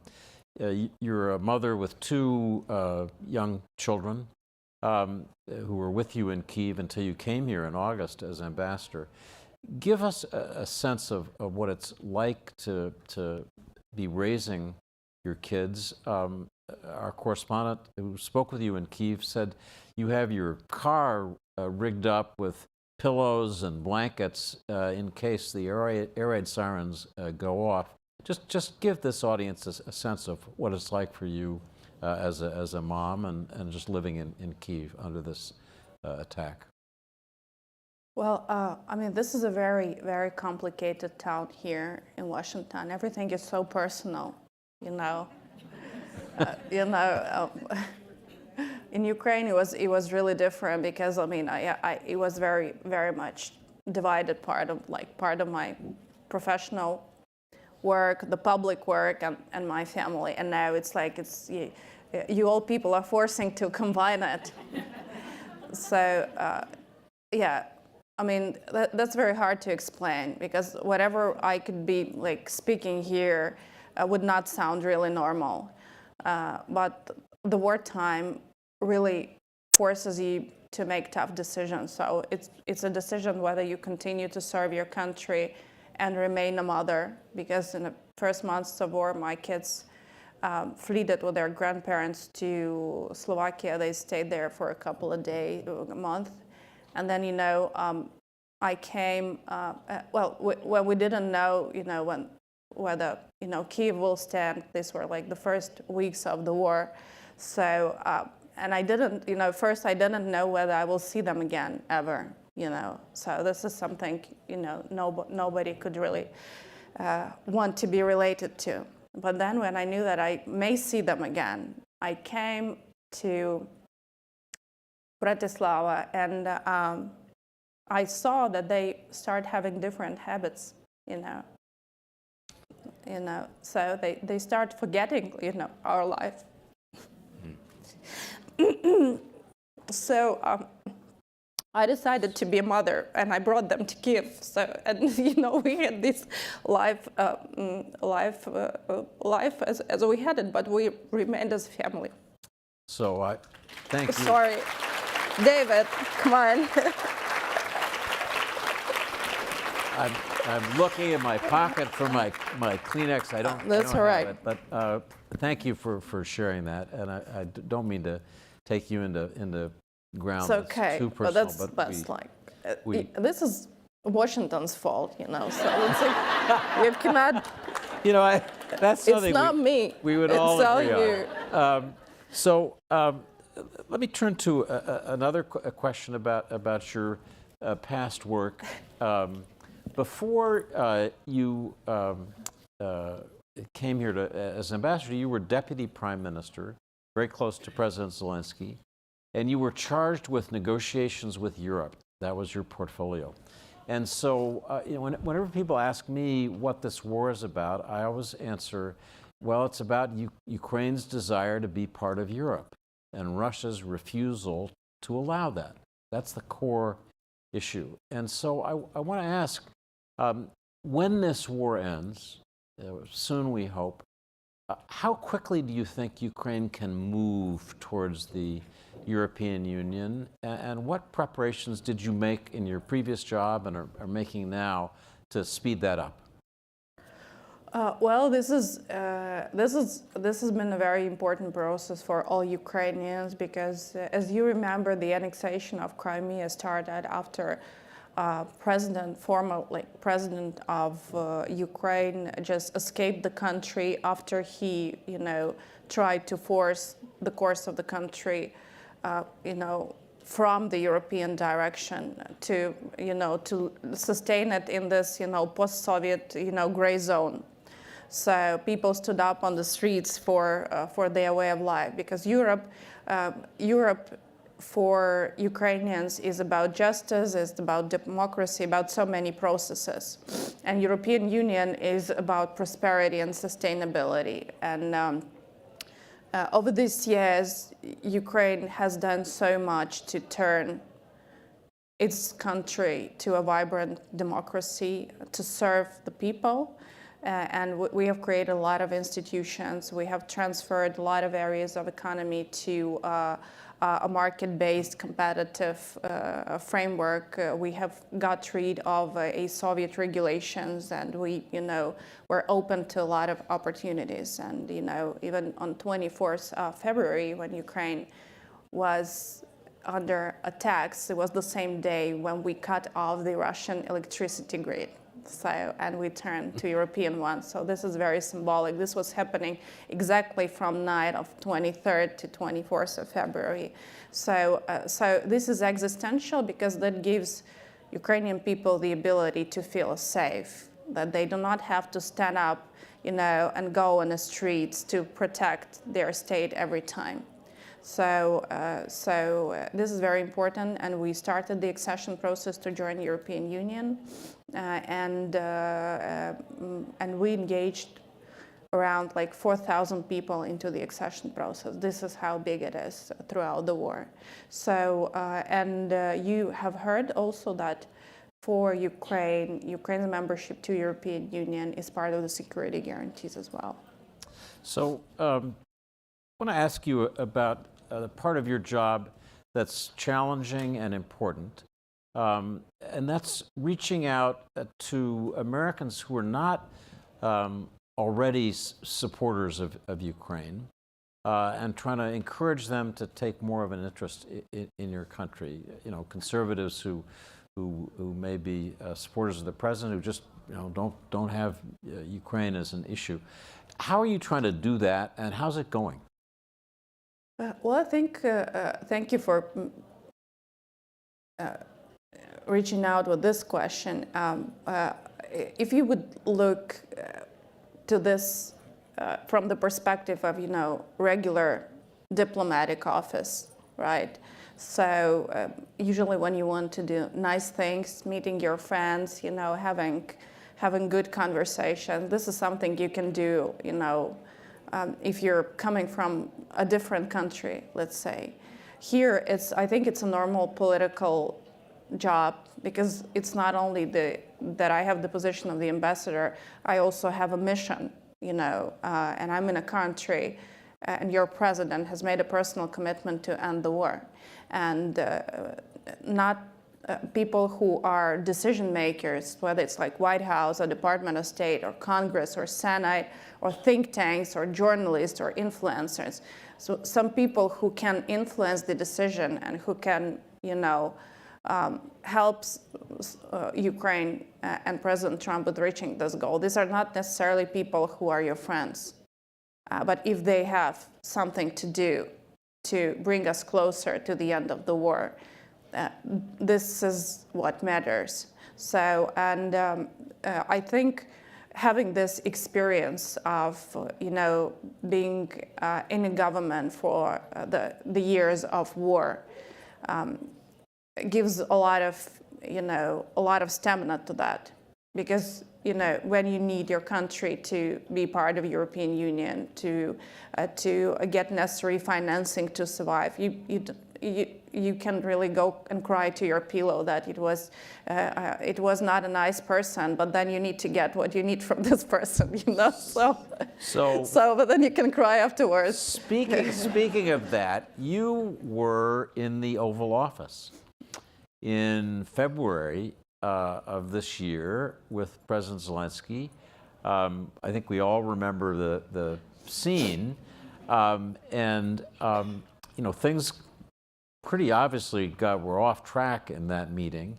From what you said this morning, very supportive of President Trump's efforts to try to continue with negotiations. It sounds like things are more on track now. But talk about your government's, President Zelensky's relationship today with President Trump. Good. I don't have to comment about February. Okay, fair enough.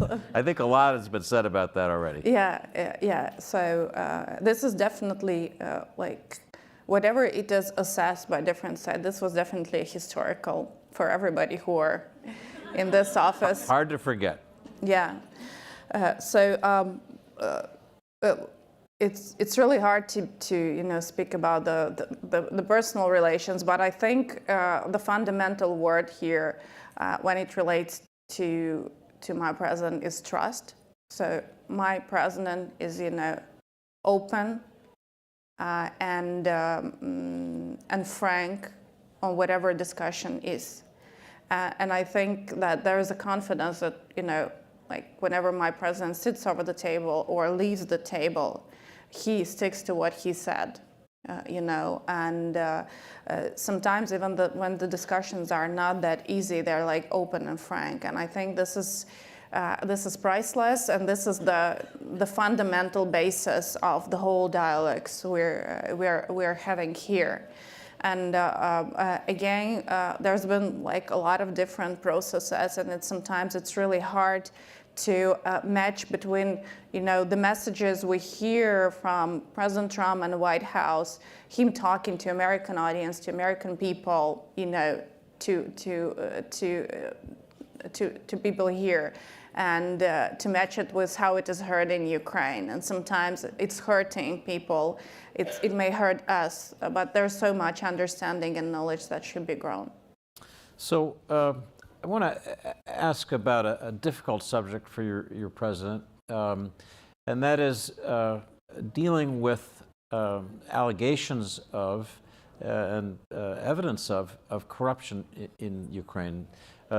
This week there's been a big investigation that's been reported about your nuclear energy company, Energeatom, I think it's called. 6 people have been arrested. The Minister of Justice has been fired. Tell us, when members of Congress ask you, Madam Ambassador, what about corruption in Ukraine? What's President Zelensky doing about it? How do you answer that question? Well, I was a justice minister before in the government, and again, I was coordinating the reforms related to the rule of law and fight against corruption. So I mean, this could be a really long answer, but cutting this long story short, I think there are number of elements which I want to go out, publicly saying. First, this is an investigation conducted by the institutions created by Ukrainian government who are independent, and this is solely Ukrainian effort.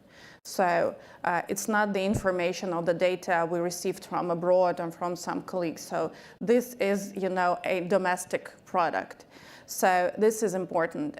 So secondly, there were no impunity to anyone around who were on this, files or information.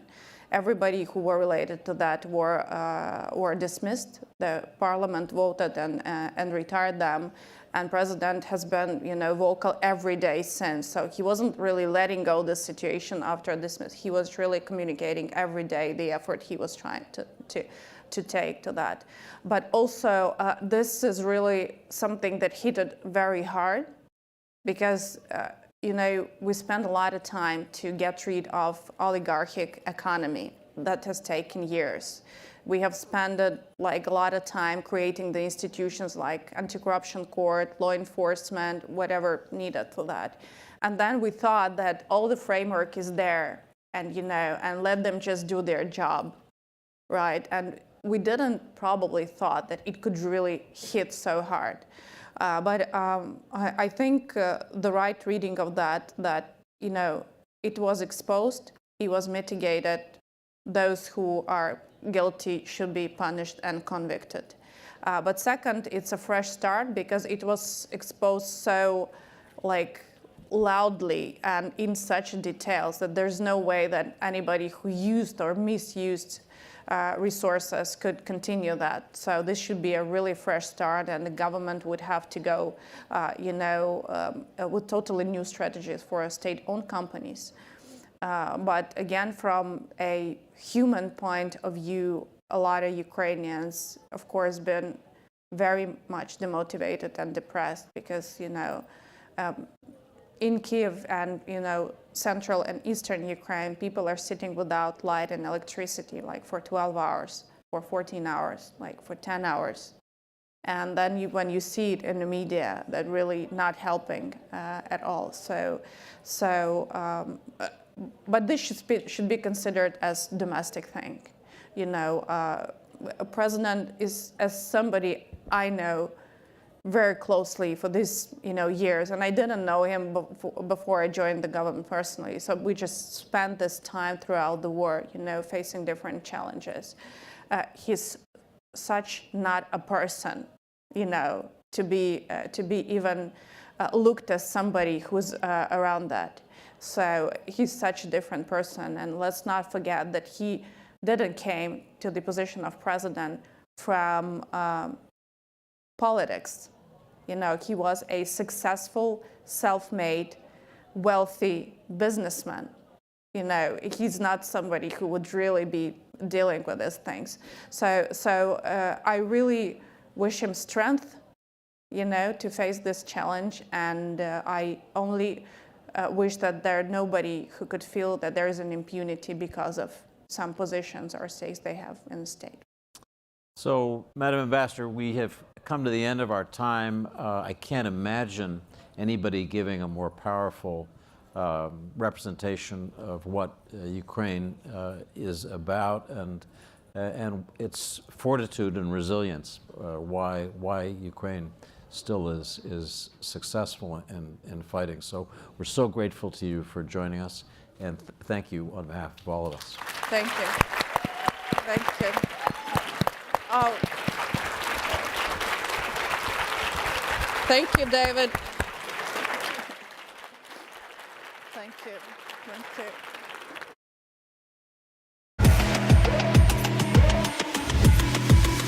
Money problems are seldom about money. Do not allow fear to control your financial choices. Those making six figures or more, good for you. I'm Michelle Singletary, personal finance columnist for The Washington Post. Financial advice isn't one size fits all, but sometimes social media influencers will try to force a strategy that may not be ideal for your situation.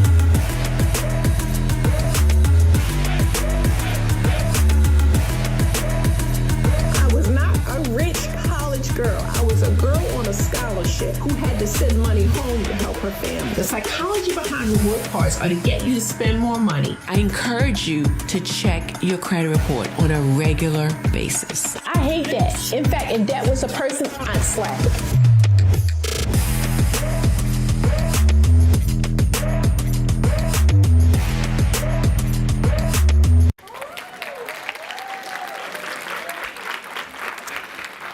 Well, good afternoon, ladies. It's so good to be here. I was thinking about this presentation, and I was thinking, now see, money and women, the men are all on our money, but by 2030, we're going to be very rich.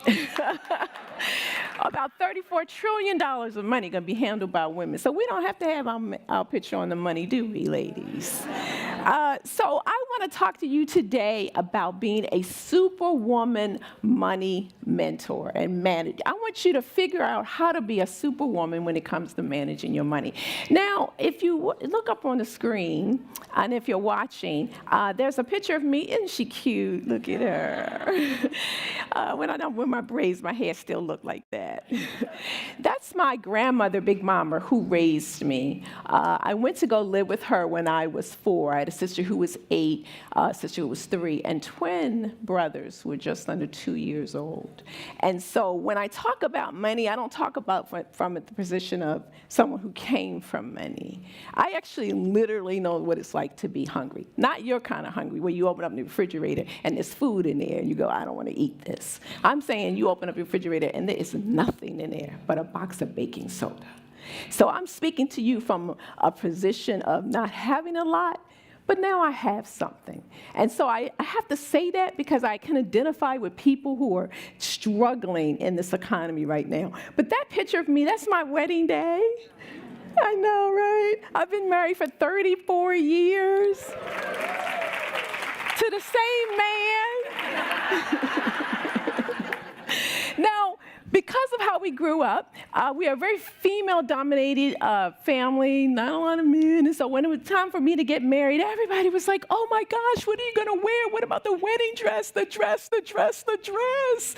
And I was like, no. You know that show, Say No to the Dress or Say Yes to the Dress? I said no.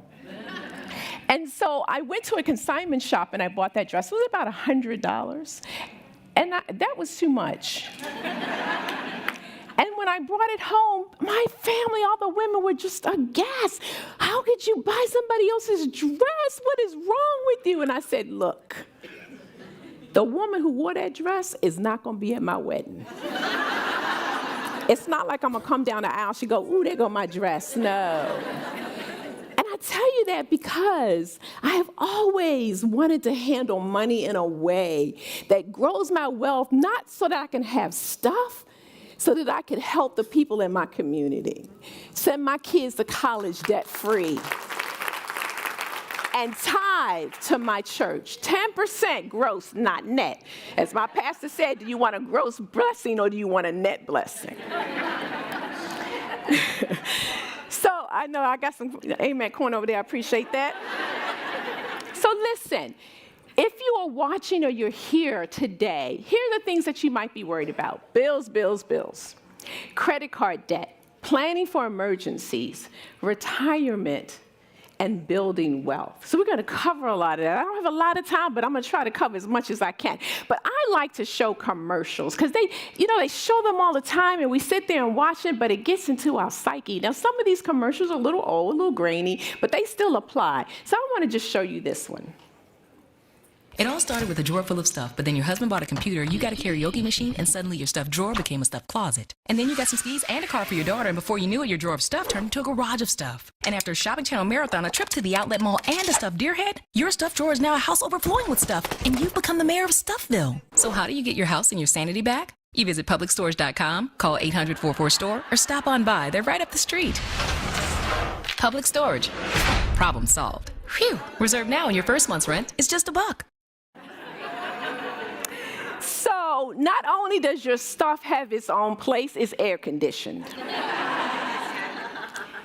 One of the reasons why we don't have the money that we want is because we accumulate so much stuff, right? So much stuff. You have so much stuff that they actually have this thing where you could put your clothes in a bag and put a hose to it and suck the air out so you could have more stuff. But here's how you become a financial superwoman. Who wants to be a financial superwoman? If you're watching online, just raise your hand. Right. So here's how you do it. Just 4 things.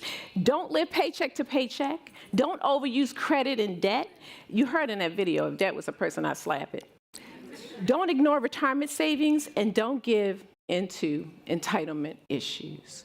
That's last because it's not least, but we'll talk about that. So living paycheck to paycheck, we know that the vast majority of Americans can't even afford a $400 emergency. And I found this to be true. I give a lot of presentations, and one woman came up to me and she said, you know, you're absolutely right. I make 6 figures, But when my car broke down and I had to replace my tire, I didn't even have $400 in my account to pay for that. Now, how do you not live paycheck to paycheck? You have to do what my grandmother said. Every time you get a piece of money, you save a little bit of it.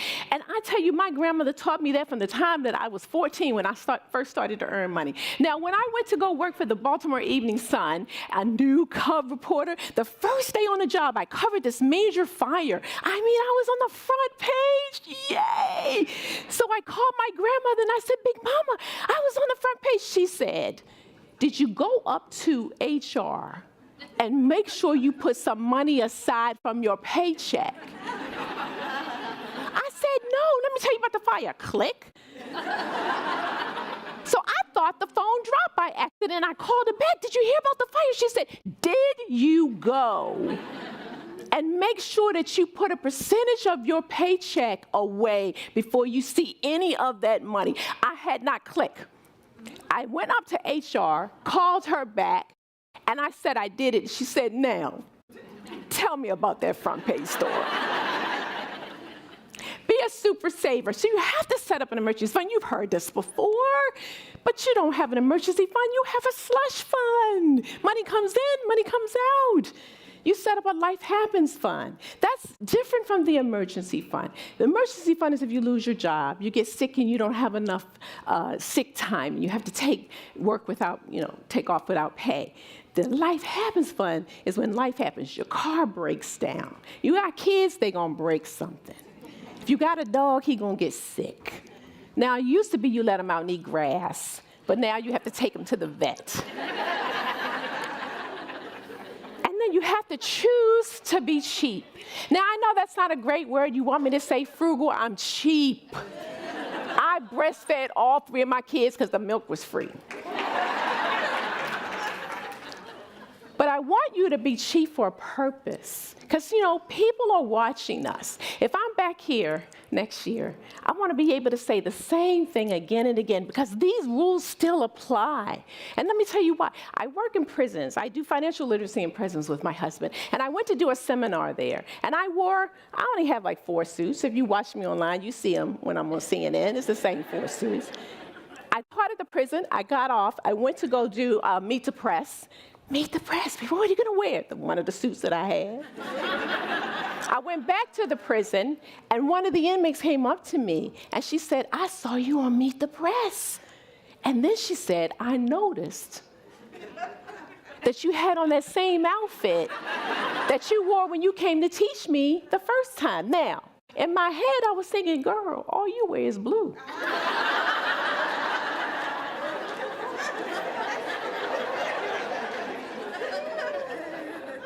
And she could see the look on my face of disappointment.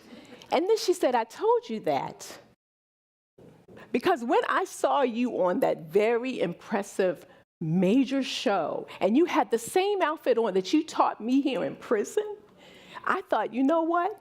She must value me. I know, right? I'm so glad I didn't cuss her out.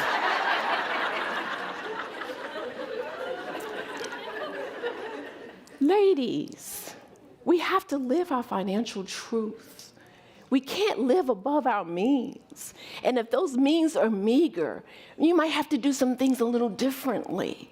Maybe we have to be in a multi-generational house. And please stop telling young adults if they're in their late 20s or 30s, you shouldn't be living at home. If that is the most affordable place that you have to live, then you stay at home. Everybody can't have their house. It's okay if they are doing their money and handling it in a good way. All right, I only got about 10 minutes. Y'all make me tell all these stories. Beware of little expenses. A small leak will sink a great ship. Write that down. And every time you go to spend money, remember that quote, right? Because every time you go to the ATM, you take out $20, $50, and next thing you know, it's gone. That's because ATM actually stands for always taking money. Don't be like Stanley. I'm Stanley Johnson. I've got a great family. I've got a 4-bedroom house in a great community. Like my car? It's new. I even belong to the local golf club. How do I do it? I'm in debt up to my eyeballs. I can barely pay my finance charges. Somebody help me. So maybe you're Stanley, maybe you're Stephanie, but you're living the American dream on borrowed money. We borrow for everything. Really, the only thing we really should borrow for is a home, because who can buy a home with cash? But you can buy a car with cash. Did you know that? And I'll give you one car note. You're starting out, you don't have any money, you don't have parents with money. Okay, I'll give you one car note. But you should never have another car note in your life. When you pay that car off, you continue to make those payments to yourself until you need another car in 10, 15, 20 years. I drive my car until I'm on a first-name basis with the local tow truck drivers. Pay down your debts. Please stop living more than you can afford on debt. Don't ignore retirement savings. Now, I put this up. It's going to scare the bejesus out of you. But basically, it's from Fidelity Investment. It sort of gives you an idea of how much you should have at various ages. Now, some of you already have that. Some of you don't. Some of you think, I'm never going to have that. It's just a benchmark, but I want you to reach high because you can retire on the money that you save. You can be a 401k millionaire. How do you do that? You start early. If you have children or young adults in your life, encourage them to save as soon as possible. Contribute a minimum of 10 to 15% to your account, and that includes whatever company match you have. In fact, if you have a company match, please put in enough to get the match. Consider mutual funds that invest in stocks. You have to have your money work for you. You can't all have it in your mattress. And if you do, just give me your address. I'm from Baltimore. I know people. And don't cash out your retirement when you change jobs. You should also be very aware of what percentage of your income is going into that retirement account, right? And then, can we talk about entitlement issues? I know I don't have enough time with you, but I'll be outside later. But listen, y'all, you have got to stop spending more than you have. This one question will save you a lot of money. Is it a need or is it a want? Is it a need or is it a want? When I'm going shopping, I'm saying that to myself, and I will put stuff back. They have a picture of me at Target with a slash through it. She gonna put half the stuff back when she get to the cashier. They fuss, like, you take it this time, because you know it's going to take a long time. Here's this little ditty, write this down. Rich people stay rich by living like they broke. Broke people stay broke by living like they rich, right? So, can y'all see that?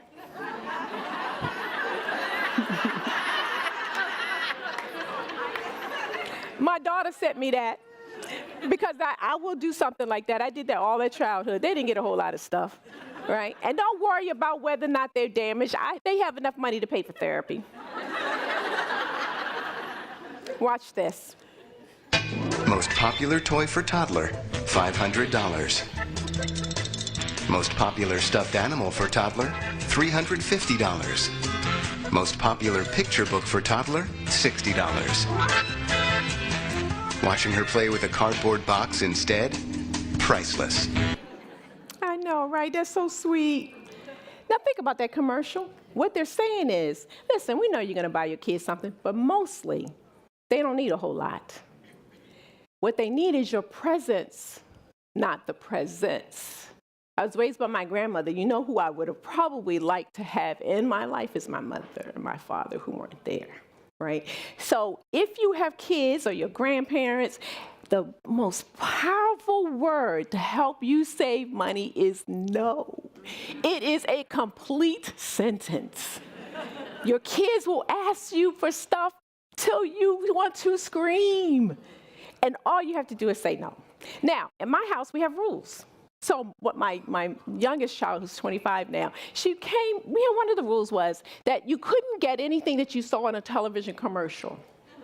I know, right? So they didn't have very much. So I was in the kitchen cooking, and she was in the living room watching some program, and she saw a doll. I saw her see the doll. She comes into the kitchen, Mommy, can I have this doll? I said, where'd you see it? Now, she know the rule. So she looked at me. She closed her eyes. She tilted her head up, and she said, it came to me in a dream. Y'all, we said no, my husband and I, to our children because we wanted to send them to college debt-free. Now, our oldest wanted to go to UNC, love UNC, took her down there, she painted her room in the colors, and she's like, if I don't go, I'm just gonna die. Well, chick, you gonna die. We don't have UNC money. We have University of Maryland money. Go Terps, right? Now, we live about 15 miles from University of Maryland, and you already heard how I am, so you can imagine why she didn't want to live, go to school close. So she said, well, it's too close. It's too close. I said, well, you know what? If you walk, it's not so close.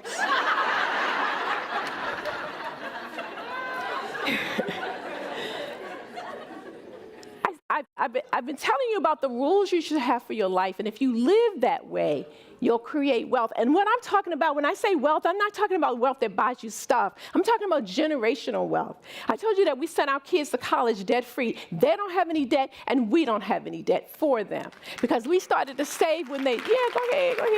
Don't clap too long. I only got about 3 minutes left. So as they were growing up, when they asked for stuff, I only heard Charlie Brown's teacher. What did she say? That's right. Wah, wah, wah, wah, wah. So if you don't hear what they're asking for, you don't have to get it. But if that didn't work, when they asked me for stuff, my oldest, she's about 8 years old, Mommy, can I have? I have 2 words for you. College fund. Mommy, all my friends have it. 2 words for you, college fund. Mom, and then she had the nerve to say, I know you have the money. I know, right? I said, I have 2 words for you, college fund. This went on for about 10 or 15 minutes, and then she stomped her little feet, and she said, I had 2 words for you. Nursing home.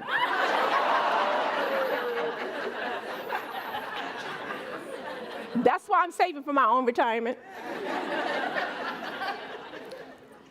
Ladies, and the men that are here, this is what I want you to say to yourself. I want to be a woman who is content in all circumstances, joyful in the midst of challenges, and grateful for the little things in life. I know, right? Y'all see that man back there? That's my baby. Ain't he fine? Now, my girlfriend, my best friend, says you have to stop telling people your husband is fine, because women will roll up on your man. And I said, I'm from Baltimore. I will slap you. I want to ask you a question as my pastor says, bring this in for a landing. I'm just really curious, and I'm in the room. I can't see you online, but I'm in the room, and I'd like to see who's rich here. Who's the rich women in here? Just raise your hand. I see you. I see you. I see you. I see you and you. Okay, and 3. Okay, 4. That's it. Now, let me ask you this. When you got up this morning, could you get a clean glass of water? When you got up this morning, could you open the refrigerator and find food in there? When you open up your closet this morning, could you figure out what to wear? You had so many choices. Some of it you can't wear anymore, but it was in there. Do you have a roof over your head? Raise your hand. Let me see. Oh, really? Really? Do you have somebody who loves you? Raise your hand. Really? You have children. They say it's a blessing. Really? Do you have a job? Because what's going on right now, right? We just heard the last session. Do you have deduct bombs? So when I asked that question, why didn't you raise your hand? I know why. Because I didn't raise my hand when my pastor asked me that question. I was thinking, what does he mean? What does it mean to be rich? I don't have enough money. I'm still saving for the college. And then he asked those series of questions. And I was embarrassed. Right here in this room, you have more than so many in the rest of the world. And here you are, a simple question, are you rich? I look at those pictures and I think, I got a great man, I got great kids, I have a beautiful home. I have a job, sometimes they get on my nerves, but you know, I'm still working. They let me speak to you all. So, as I wrap this up, I want to ask you one quick question again. And raise your hand if this applies to you. Are you rich? Yes. You want to be a financial superwoman? Don't live paycheck to paycheck. Don't overuse credit. Hate debt like it's Satan himself.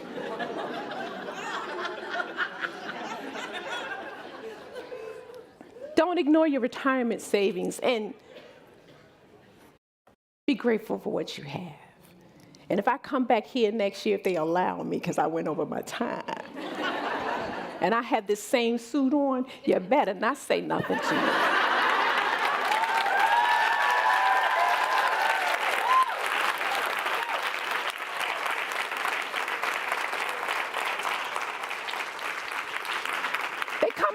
They're coming to get me. That's it. That's all the time we have for today. If you have questions or comments, I'm going to be right out there. Come and say hello. And before we break for lunch, I will turn it back to Gina Cooper.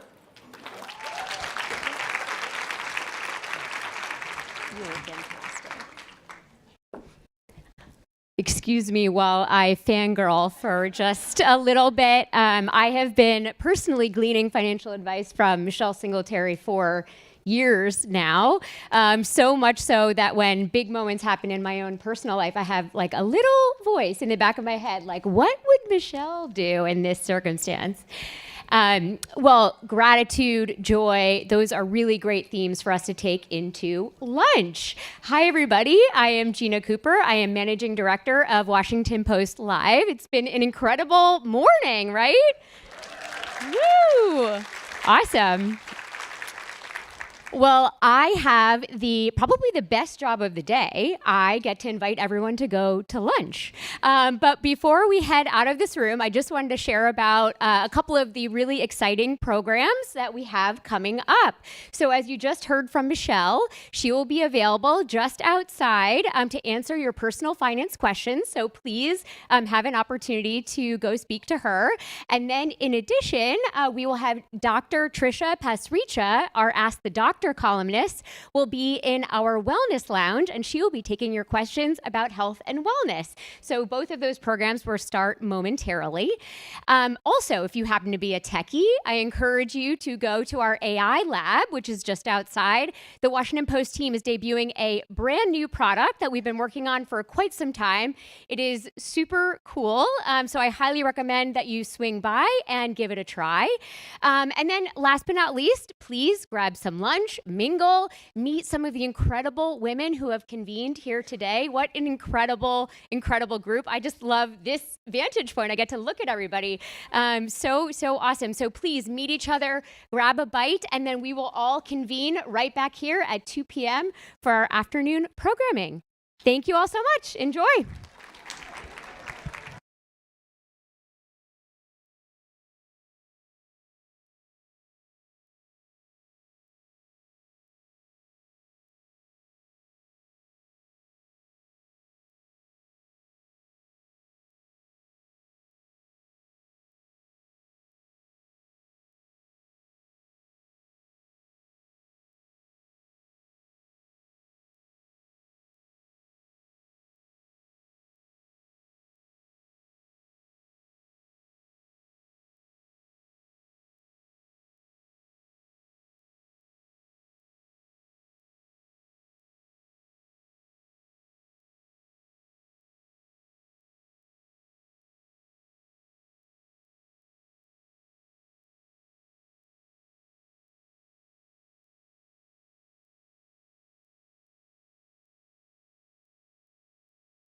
Comedian Zarna Garg has opened for Tina Fey and Amy Poehler, and she's got over 1 billion views on social media. Yoga used to be this boring, passive activity that people did in their pajamas. And then the Americans got involved. If you're rushing to get to yoga class, you're doing it wrong. We are with the Restless Leg Comedy Tour. Zarna is joining us, and we hope you catch our show.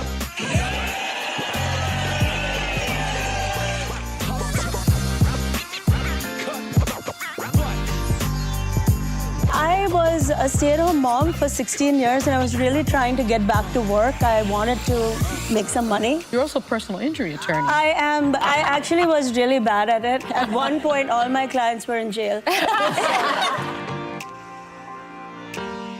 going on? My kids are forcing me to take therapy. Is that crazy? I mean, she would stand in front of them and she would make them laugh and said, "Mom, you should be a stand-up comedian." She looked at me and said, "That's not a job." We are very angry right now. I am not angry. I didn't say that. First of all, I don't think that's true. Second of all, you're wearing sunglasses. You don't get 1 million followers. You get 1 follower at a time, 1 million times. Yeah. And you have to take everybody's attention very seriously.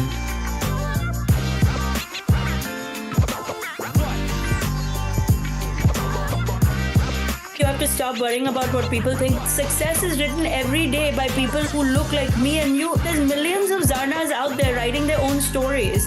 There is a whole world of people waiting to receive you.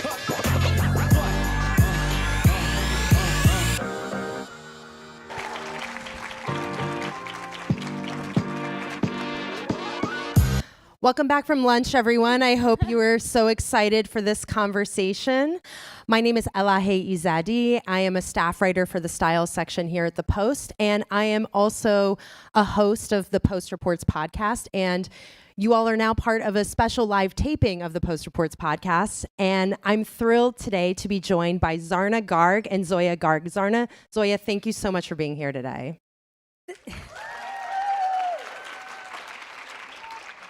Thank you. Thank you so much for having us. Namaste, Washington Post. Namaste. Yeah, thank you so much for having us.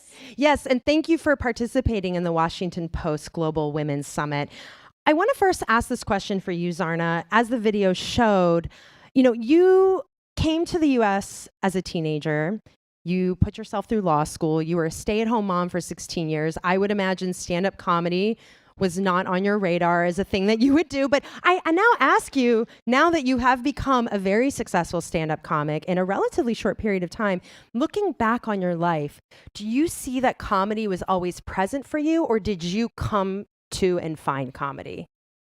So people always told me I was funny my whole life. And that is the worst thing you can tell an Indian woman. My parents were literally devastated. They were like, we didn't get the doctor, we didn't get the engineer, we didn't even get the accountant. We got the funny one? What do you do with the funny thing? So my whole life I was like, okay, I'm funny, but where is my math gene? Why am I not good at math? And so people have been saying I'm funny my whole life. I just didn't think it was a job until I remember the open mic. My daughter made me go to this open mic, and the first time I was out there, I was like, white people do this? On a Wednesday afternoon, this is their work? Yeah, in a basement of a restaurant. In the basement of a Mexican restaurant. Indian people don't feel like they're at work unless they're crying. There's a heart transplant waiting to happen. That's my cousins, my You weren't uncles. stressed is what you're saying. Yeah, we've taken 10 exams and failed and had to take an exam again. So none of this made any sense, but I've been told I'm funny my whole life. And so Zoya was the one who convinced you 6 years ago to try stand-up. So Zoya, your mom is saying everyone's always told her she was funny, but doing stand-up is different than just being funny. What convinced you that she could do it, and how did you actually persuade her to do it? Okay, so my mom has always been so entrepreneurial. From a very young age, she raised me like a business. There was no There was nothing about me that was accidental. Down to the baby carrot, everything was calculated. And so I was like, man, my mom is something special. She was starting all these businesses, a tomato sauce company, a matchmaking service, tutoring, toothbrush company too. And Okay, we're going to have to circle back on that one. yeah, and nobody would buy her products. Even though the tomato sauce was outstanding, I just want you to know that. Yeah. But It people was weren't buying what you were inedible. selling. It was inedible. But people would buy just because they wanted to talk to her for an extra minute. And I remember when I was 16, I was like, you have the personality to go on stage and be a Seinfeld. And she was like, that's not a job. And I grew up here, and I grew up with stand-up comedy being a big part of my life. I'm a New Yorker, public school New Yorker, very proud of it. Yeah, and New York. And so I knew that she had this ability to make anybody laugh. I wanted her to get paid for it. Was that the thing that got her to say, yes, I'll do it? I can get paid? I was like, I don't see anybody else making mother-in-law jokes. And then, okay. Well, Zarna, I want to ask you your act for those unfamiliar. You obviously, like, yes, you make fun of your mother-in-law, but you focus on the joys and the complexities of the immigrant story and journey, which is everyone has a different immigrant story and journey. But I'm wondering, your material, your comedy, are you finding it's resonating differently right now in this current moment that we're in? Yeah, I mean, every year there's some new stress out in the world, and that affects the comedy, that affects the audience. But I think people are ready to laugh even at the whole immigrant situation. Like, there's so much anger. There's so many comics who do political comedy. So they focus on the politics of it all, and they are, pundits in their mind. I get the feeling that's not your vibe. No. I'm like, no matter what you believe in and no matter what you think of immigrants, you probably hate your mother-in-law. So let's just stay in that one area where we're all united. Yeah, you're looking for common ground. And let's build from there. That's so... Wow. There might be a peace plan in this. So, Zoya, when I think about what you now do, you did more than just convince your mother. You run her digital strategy. You are the COO of Zarna Garg Productions. I almost think of it as the flip of the typical momager. You're like a dotager. Feel free to take that if you haven't used it already. You're welcome. How has working for your mother and being in this sort of role with her, how has that changed your relationship with her as a daughter? We could use an HR department. We could. I've only recently started getting paid. So, in all seriousness, it is the greatest gift to get to spend so much time with my mom. I think a lot of people graduate. I just graduated from Stanford. Thank you. Yeah. And tell them with what degree. Tell them. Because I'm gonna die if they need to know. I got a classics degree. And I also got a computer science degree. Congratulations, Zarna. Why are you congratulating her? I know what happened. She knows. Listen, she wanted to do a classics degree because she's a great writer and all of that, fine, whatever. And I was like, I'm not paying. It is so expensive. If you want to write, just stay at home and write. I am not paying. If you're at Stanford, you're going to learn computer secrets every day. I don't care. It's like if you go to the bathroom at Stanford, make sure that if there's any secrets on the toilet paper, get them all. Okay. I just want to open it up to the audience. Do you guys think it's hypocritical that my mom, who is a professional artist, does not want me to pursue my talents as a writer? Round of applause if you think that's hypocritical. Yeah. I didn't pay them to say that. No. Guys, I know she's my kid, but you don't have to agree with her. You can still love her and not agree with her. No, but I feel like a lot of graduates oftentimes say they don't get a lot of time with their parents when they graduate. They have to move to a new city, and I don't have that problem. We spend all of our time together, 24 hours of the day, and it's been so wonderful. I think if you want to get to know anybody, you should work with them. You'll get to know them in a different way for sure. Yeah, it brings out the good, the bad. Zarna's face. Zarna, okay, I have to say for those listening, your face, you're doing a lot with your face. And You also get to know your Gen Z employees really well. Well, okay, it's not just Zoya. You also, your sons help my with whole your social family, media. yes. Your whole family is involved in this. Yes, because hashtag believe in child labor. Like, there they are on the screen. I had a day of thinking, why am I the only one working? Like, what? But like on a serious note, also your husband provides financial advice. Why was it important for you to involve your family in your business? Because I think some people are like, I'm not going to do business with my family. Yeah. I have 3 kids, right? So it first started because I knew that leaving them home alone, I was a stay-at-home mom for 16 years. The thought of leaving these kids alone, I had a moment of like, did they make me do comedy so I'm out of the house nights and weekends? Because that was smart, right? The job is nights and weekends. And I was like, if I leave them home alone, they're going to be up to no good. You know that, right? Look at how cute my son is. Look at it. No comment. The older one has green eyes. I was like, no. Some girl is going to step in there and try to take my son. So, by the way, no regards or concerns about the daughter here. She was fine. Just the eldest son. So I started taking them with me. Honestly, I took my kids along because I wanted them to learn. And you want to learn what? Learn how to build a business, like how to take rejection.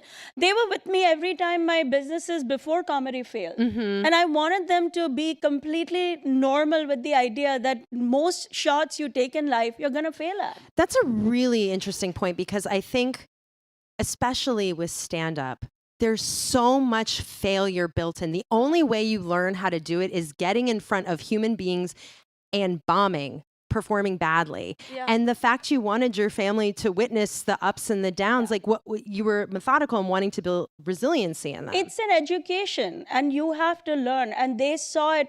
You know, it's still easier for you to take a shot and fail. It's very hard to watch your loved one. I could see my kids getting tortured. But I've had so many, not a lot actually, a few bad shows. Wow. and I used to do shows for Indian uncles. Like let me tell you something. Tough crowd?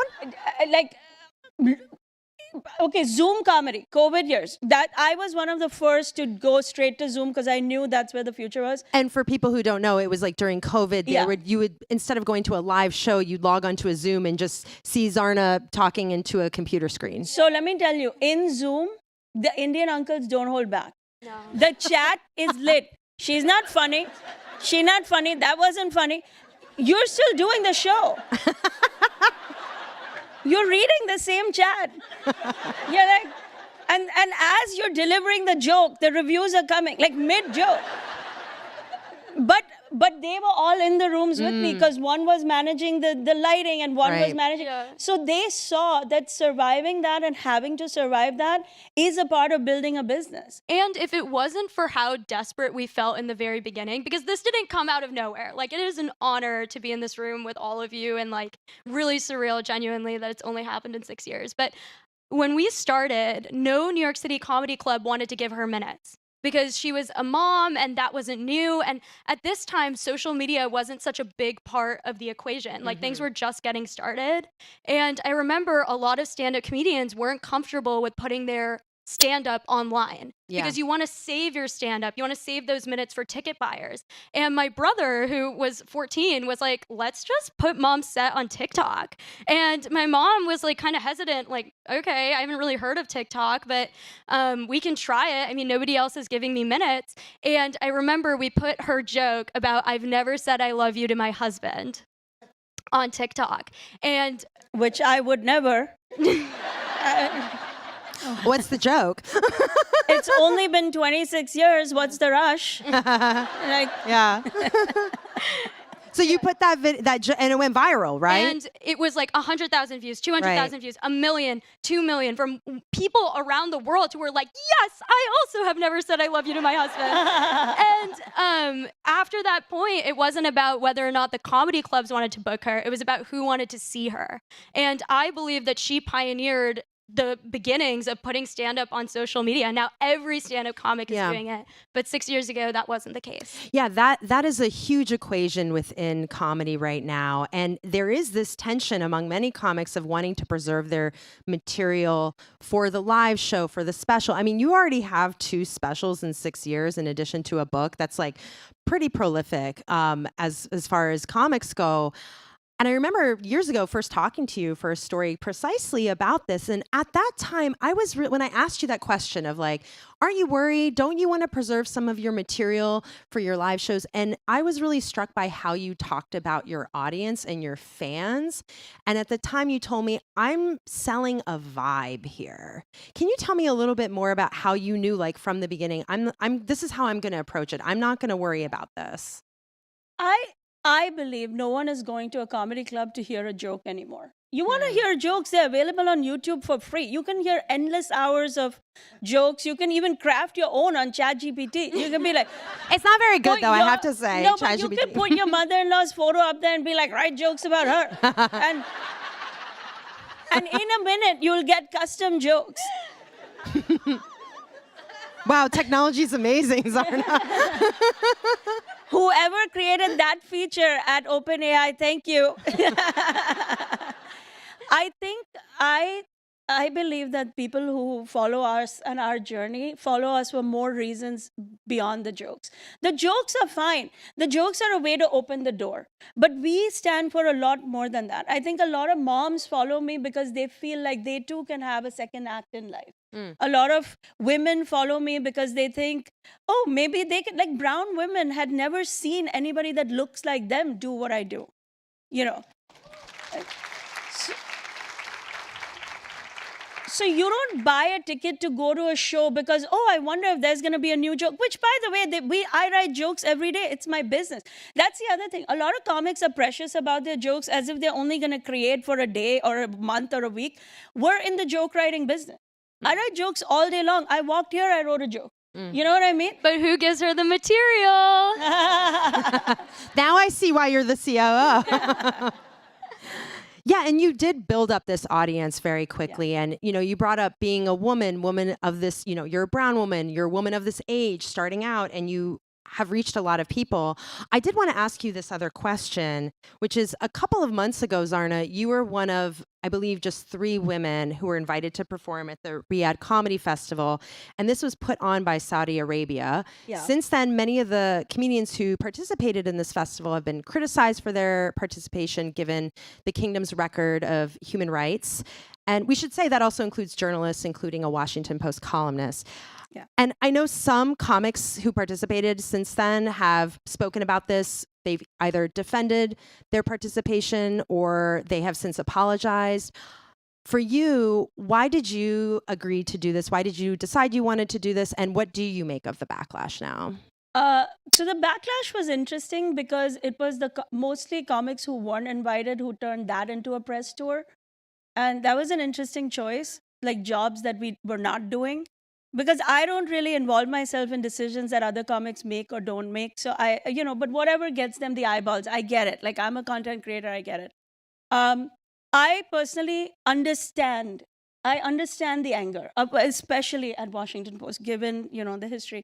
I completely understand it. But I also understand that the women of Saudi Arabia are watching me. So my jokes are being watched in secret by those women. Like, believe it or not, I'm like the bad comic because I'm like trashing my mother-in-law. So they're watching me in secret and writing to me all day. My inboxes are full. Both my comedy specials were #1 in the Middle East.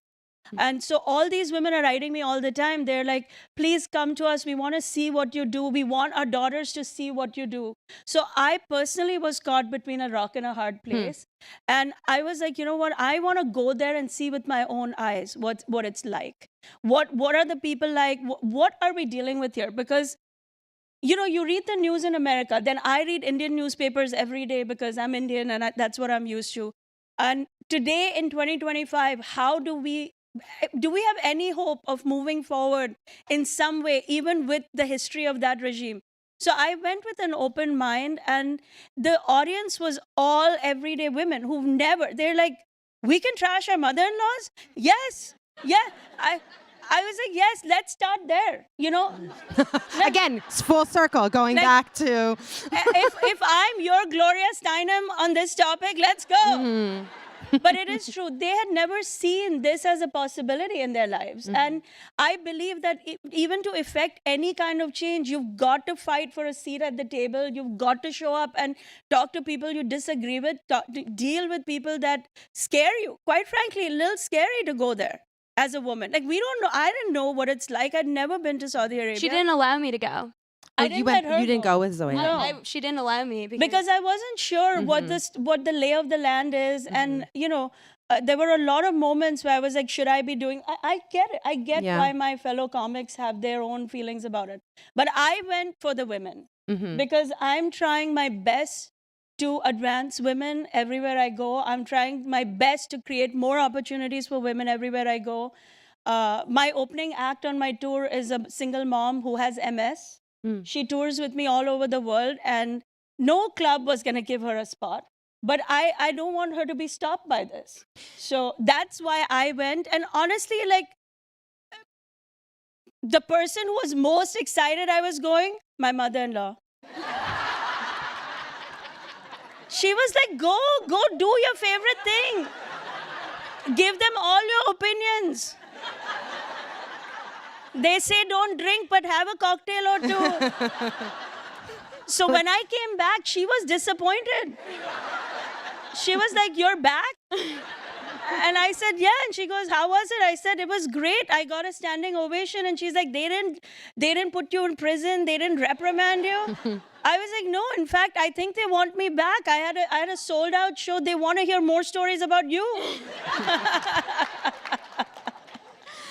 So, Zoya, you've had this front row seat from the beginning to seeing what, I mean, I know it's not just your mother. There's a whole crew. It's a small crew. You're part of it, but it is her material. She's out there as an artist, seeing her take on the second act and everything she's built and find her voice in this way. Although you strike me, Zarna, as the type of person who always had her voice. You just brought your voice to us. How has that made you think differently about your path? You just graduated college, as you said, as you make your way in the world.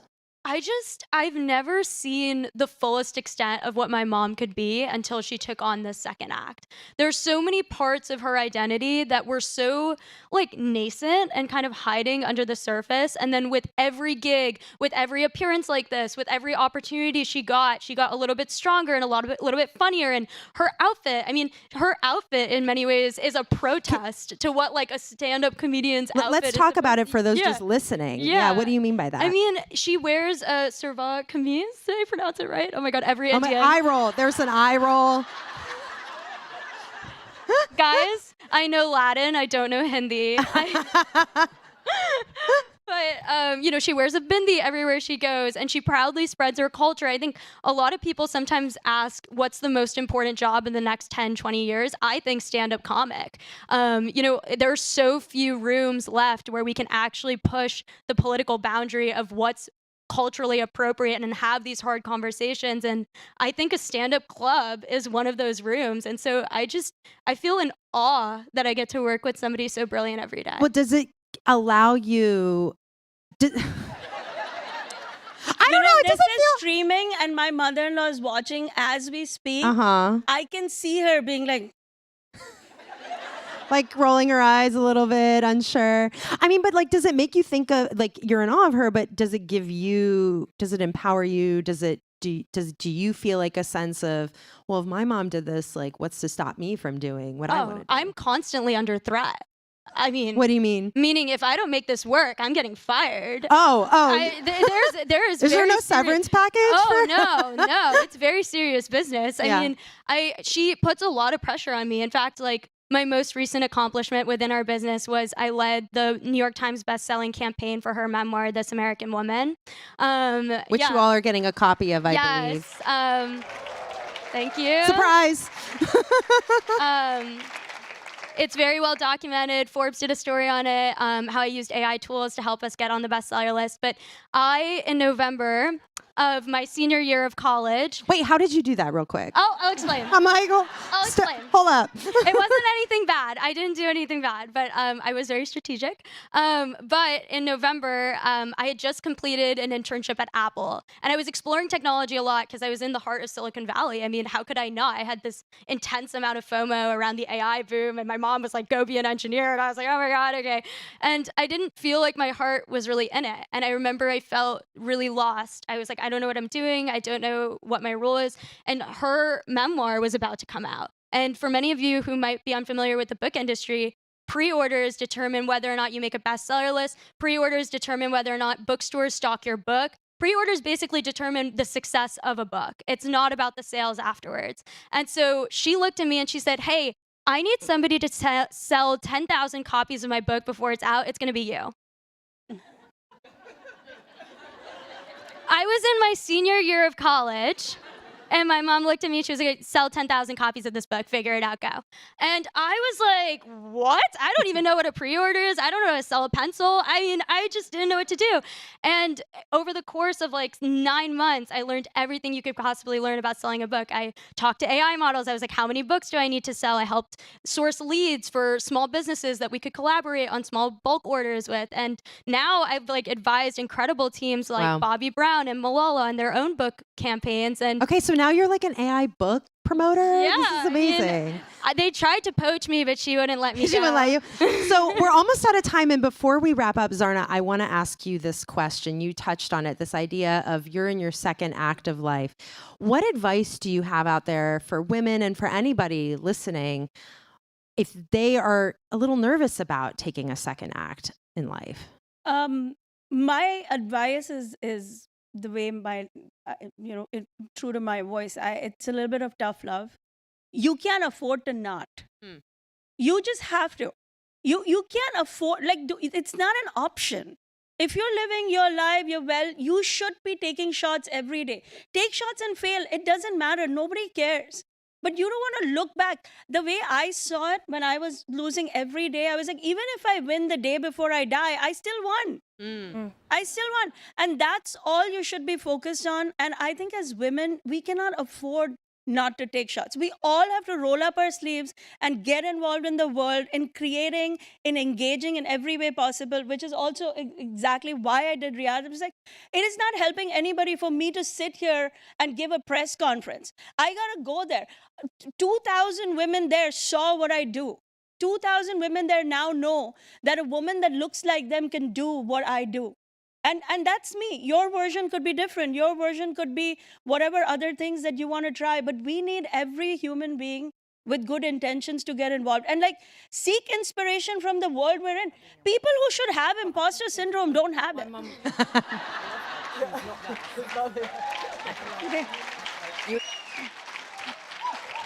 Well, that's a great note to leave on. And they're running for president.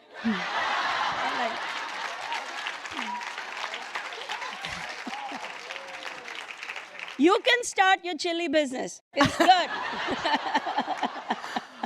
Well, unfortunately, we have run out of time. So Zarna and Zoya, thank you so much for joining me in this great conversation.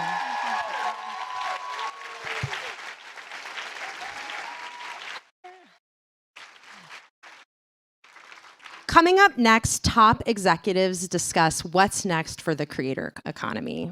Stay tuned.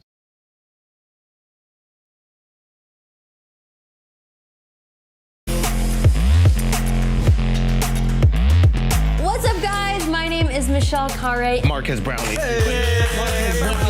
You got to stream. Bro, that's good. I don't have the time to stream. Bro, how am I gonna get on the stream after you doing all this? I'm gonna look so square. This is not a drill. This is not a drill. This is not a drill. I got invited to the Oscars. Hi, I'm Emma Chamberlain, and this is my vintage obsession.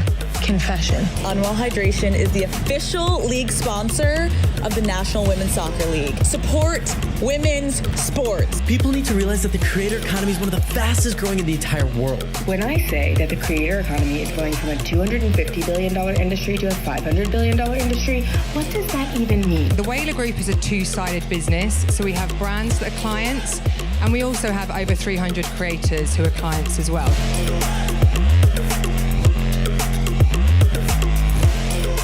The creator economy is growing so much. People need these tools. They need agencies. They need courses. They need education because they're building their businesses of their own. Hello, LTK. At first I was like, LTZ? What is LTZ? Funny enough, I have the outfit on today, right? LTK is what you're talking about. I have good news.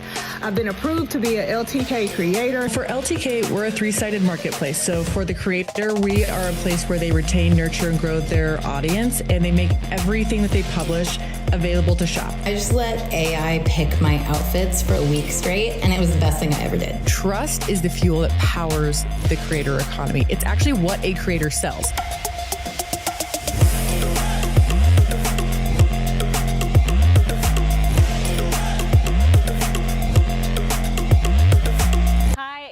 Thanks so much for joining us.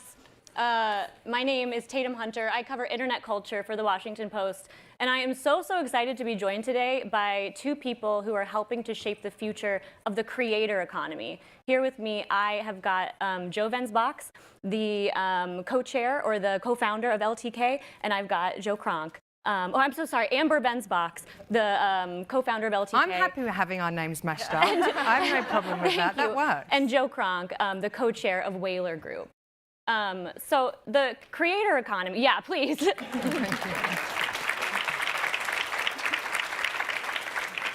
The creator economy isn't just influencers, talking to their audiences on social media. There's this whole ecosystem of companies that make this happen. Amber, when you describe what LTK does in an elevator or at a dinner party, what do you say? Yeah, well, we've been around for 15 years, and what we've been building is a whole new industry. And so we're really the operating system for creator commerce across the creator economy. Very practically for you in the room and online. You download the LTK app and you follow creators and you get all of their recommendations in an environment that you trust. Awesome.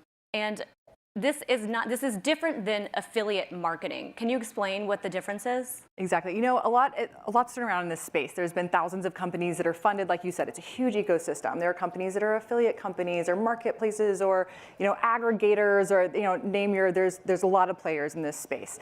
What we do is really we're the commerce infrastructure layer across everywhere that you consume creator content. So whether that's social media, blogs, newsletters, LTK, we're the ones really connecting the recommendations with the ability to then act on those and ultimately purchase them. So a creator might recommend a place that they've traveled, a shirt that they're wearing, the lip gloss that they just got. We're actually connecting you to be able to very efficiently acquire that product for yourself.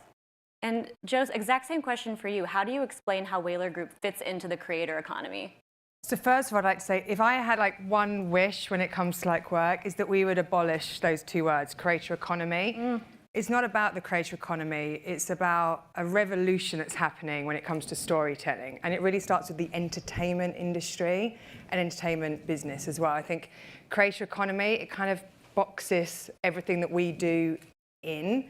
You're like a hugely successful e-commerce company, not just a creator economy company. So I just start with that piece. For me and everyone at Whaler and the Whaler Group, it really is about telling stories. Our mission is to liberate the creative voice. And what that means is it's about giving everybody, if we think about the United States of America, making sure that all of the faces and voices of the United States of America are represented in these stories that we consume, that we're exposed to. And of course, so much of that comes from movies and TVs, but also through advertising. The things that you're seeing, those 30-second spots when there was, back in the day, but also everything you're seeing on your phone. So Whaler, we're about stories, and really we're a modern creative agency, but we are collaborating and co-creating with creators to tell brand stories. So Amber, you started out as a blogger before the words like influencer and creator were even getting thrown around. How did that kind of being in on the ground floor and that experience shape how you set up LTK? Right. Well, I always knew I wanted to be an entrepreneur, but I had no idea this would be what that looked like. I was, like you said, a blogger before. I actually, if you rewind from that, I was doing personal shopping. And so that means, Tatum, you're coming to the conference. I bring you this look in your size into your home. And if you like it and keep it, then I earn a commission from the stores that I pulled it from. And so I started a website back before, before Vogue had a website. And I thought that it was this really cool thing that was like a marketing tool for me to be able to really demystify what I was doing offline and to gain new customers. I very quickly learned that I cut myself out of my own business, and I knew a business model that worked offline. And so my now husband and co-founder and I, Baxter, we created a way to just modernize that, to make it an online version where I was able to earn when people purchase the things that I recommended through my website. So I'm very proximate to our mission. We're here to make creators as economically successful as possible. And we've actually gotten creators paid over $2.5 billion in the last 15 years. That's a lot of money. There's over 400 LTK millionaires today that are just creator side. Wow. Damn. And so, okay, when you say that you realized you had boxed yourself out of your own business, you mean because people could see the looks on your website, then they go around you. Exactly. I think the Dallas Morning News, when they announced that I had a blog, which was like the word wasn't really in the dictionary yet until like 7 years later. I didn't know that I was a blogger. They announced that I was giving my services away for free online. And I was like, they didn't listen to me at all, actually. I told them that you could come and like learn about my business. And what I was doing was documenting everything, and so people could easily get to it. So I was getting texts from my customers being like, oh my gosh, you're right. The American Apparel, if you remember that brand, American Apparel, those jeans were great. Oh my gosh, $32, who knew? Or like, oh, the PS1 bag, I got it before all my friends, thanks. Yeah. And they're like, I'm telling everyone. And so they thought they're supporting me, and I'm like, $32 commission, $120 commission, $12 commission. I'm just like, this is awful. So the influence is there, but the job isn't, and then the money aspect. And of course, this has evolved in so many ways, but the surfaces that we are looking at all day have also evolved. Of course, like we got our pocket computers. But one thing that I heard recently from YouTube is that people are increasingly watching short form content from places like TikTok and Instagram and YouTube Shorts on the television in their living room. Mm-hmm. And I'm curious how that changes how you communicate with creators and help them make the best stuff. I mean, it changes everything. YouTube have just reported this is the 12th consecutive month where they're the #1 streamer on connected TVs. So that means that people are watching YouTube, forget the phone, on TVs more than they're watching Netflix or Disney, which is mind-blowing. And I'm not sure if this is a global, it must be a global number, but now 1 billion hours a day of YouTube is watched on TVs. 1 billion hours a day. So it changes everything. And with that change, there can be challenges, but it's also these untapped opportunities for everybody as well, because that could be any of your content, our content, could be part of that view time. I'm curious, so, where consumers are encountering this content is evolving, but also kind of the words that we use and the definitions are evolving too. And Amber, I'm curious, what would you say has changed about the creator economy in the last, let's say, couple of years that changes how we think about the word influence? Anybody can be a creator. How do we think about and measure that today? Yeah, well, we partner with Northwestern to do our consumer studies, and I think that this kind of best illustrates what you're describing, which is now 70% of all generations in the US say that they shop from creators. When you actually look at just like from a Gen Z perspective, so not just like digitally native, but what I call like creator native, 94% say that they rely on creators for their purchase decisions. So culturally, we've gone from a culture who literally we don't have influencer as a word in the dictionary to we fully depend on them. The creators today are really the arbiters of trust, because the places that we're all spending our time, YouTube, TikTok, Instagram, name your social media platform, we're all consuming hours of free content a day. But those platforms have moved to be algorithmic, so we don't know whose content we're looking at. And then now we all know that a lot of it's AI generated, and so we don't know if what we're seeing is real. So all generations are understanding that, and they're going to people that they know for a fact are real humans, and then looking at them for expert advice, which is, like you said, Joe, really well articulated. It is changing commerce entirely. It's changing the way that a consumer approaches where they discover, how they discover, the confidence in their purchase decision. And so I know Time recently did a big piece on LTK, and they just said we're revolutionizing e-commerce. And that's really where, like I said, the kind of that infrastructure layer that's making that possible for brands to be successful. And when we're in the middle of really kind of a trust crisis as a society. Yeah, I want to talk more here in a minute about AI and how this kind of post-truth world where you don't know what's real impacts the creator economy. But first, Joe, Whalar did something really interesting recently, which was launch Lighthouse. It's a co-working space for creators. There's one in LA and then launched one in Brooklyn. And what jumps out to me about this is that it's like a traditional workplace. Whereas when I think of creator, I think about this backdrop of day in the life. And there's like some tension there. I'm so curious how having a co-working space like that is beneficial for creators. So it's not just a co-working space. It's the easiest way to describe it, and the CEO of Lighthouse doesn't love it when I describe it this way, but for everyone in the room, it's like if Soho House, WeWork, and NYU had a love child and you sprinkled steroids on it,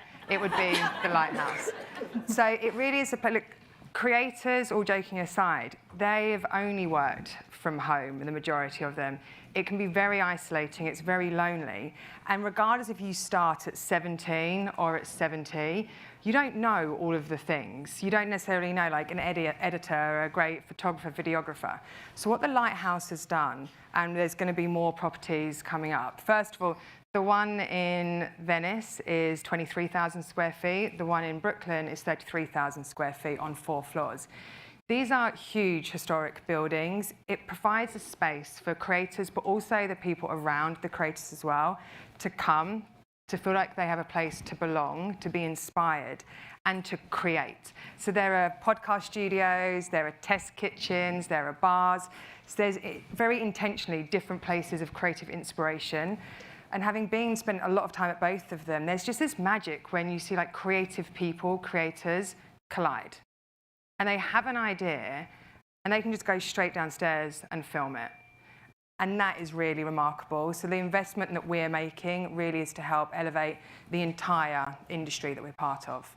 It's interesting to me because it's kind of this professionalization. Like, I don't know if Without y'all question. are familiar with the idea of creator hype houses, but they're kind of scary places, you know, where no one's in charge and people are living together as creators. And like, it's like this professionalization of that idea where it's like, yes, it's beneficial for creators to collaborate. And these people are professionals, right? So they want a professional space. Yeah, and when you see, I mean, they are both like, the design is absolutely breathtaking. It's the Lighthouse is the first like tangible asset, if you will. So when you walk through, because people can say certain things like creators, so it's like, it's buzzy, it's influencers, it's XYZ holding a product and selling it. It's just so much more than that. So when you see it, you feel it. Again, you see that magic happening. It just takes the understanding and everyone's imagination to a whole new level. So kind of in the same vein, creators are increasingly partnering and working with you know, major studios for television and film. You know, it's been written that creators are the new Hollywood and kind of replacing Hollywood in its cultural relevancy. And Amber, I'm curious if that, from a shopper or consumer's point of view, does that kind of commodification, or like it all feels so official, it all feels so big, does that compromise trust or does that make it stronger? No, it builds trust. I'm so happy for any talent that gets to have an increased distribution point and that gets to have a recurring audience. So thrilled when they start there, thrilled when they get there, thrilled to make introductions to make it happen, because ultimately you're buying into someone's story and that's how you build trust. It's like you're in a relationship with them, and relationships, they always say in therapy, are TIME. So we need to spend time together to get to do it. It's not happening on social media anymore because I pop up here, I pop up there, but you may never see me again. And so how do you know if I'm someone who's trustworthy or not, or just being paid to say something? So that storytelling piece is really important. We've invested very heavily in the LTK app. Videos are up up, I think 80% recently, just with creators realizing that storytelling is connecting. People are going in and they're watching just endless videos from the same creators that they love and kind of going deep on their story. I think that'll continue to be a huge narrative in the creator economy, and people just like to watch video. You know, it's become culturally normative to consume in that way. And what creators don't want is for somebody to encounter their video on like a TikTok feed, enjoy it, and then swipe past, because eyeballs are great, but they're not a career. Right. So I mean, my perspective on that, I'm a little bit cynical, is that I'm like, gosh, that's like asking me to contribute to a magazine and not getting paid. Because you're making content on TikTok making content and distributing it out and not being able to actually get paid by the publication, because actually there's almost no platform besides YouTube that actually pays creators. And then to not be able to like actually keep that person, like followers don't mean anything anymore. So I'm very pro-creator. You'll see that kind of come through. But today, I think really smart creators, smart businesses, because ultimately we're all playing in these spaces. The goal is to use those places as qualified leads. So the algorithm should actually put your content in front of someone who should love you, but it's your job to what I call like meet and keep. And if you don't have a place to keep, then you don't have a business. Well, you heard it here first. Followers don't matter. They do matter. It's over. Especially subscribers. YouTube's different. I mean, YouTube is like, it is an outlier as an entertainment platform, and TikTok's also, should we say, like mixing things up as well. So I have a statistic here. 63% of consumers trust creators more than brands. And that makes sense to me because a creator is a person and a brand is kind of nebulous. But I'm curious what you think, Joe. What is with all of that trust, do creators have a responsibility toward their audiences in terms of ethics, in terms of you know, kind of safeguarding that trust? I said yes and no. So the fact that the majority of US consumers trust creators more than brands, again, changes everything. The community, so we offer at Whalar, we don't talk about target audiences, we talk about communities. So the creators who are really succeeding, who have large subscriber account, large follower accounts, they have a duty to that community to remain true to that community. So they're not going to take a brand deal for a product or a brand or a service that they've never spoken about. Like, they're more like true to the community that they are part of, that they are leading. When it comes to things like ethics, again, it depends on the creator. So Joe Rogan is very different to a different type of creator. It's such like a wide spectrum, but they have a duty of care to the community they've created, who they are looking to grow, and there needs to be a value exchange. Every story they tell with the community, looking for that value exchange.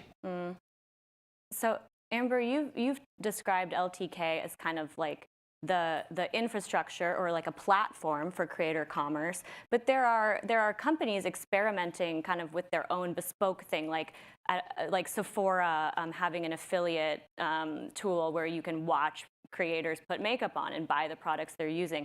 How does that competition change the game for you, if at all? Yeah, you know, it's validating. People have come in, you know, behind us and tried to kind of replicate what LTK has done, and that just honestly brings more attention, more eyeballs, more dollars to what we're doing. The problem with that is we invented that model almost a decade ago. And as the inventor of it, I can tell you that it actually doesn't work today, which is why we've made changes. And so that actually that was built in a day where you had a platform where you could reliably reach your community. Today, on average, when you post something, on average, 20% of people who see it follow you.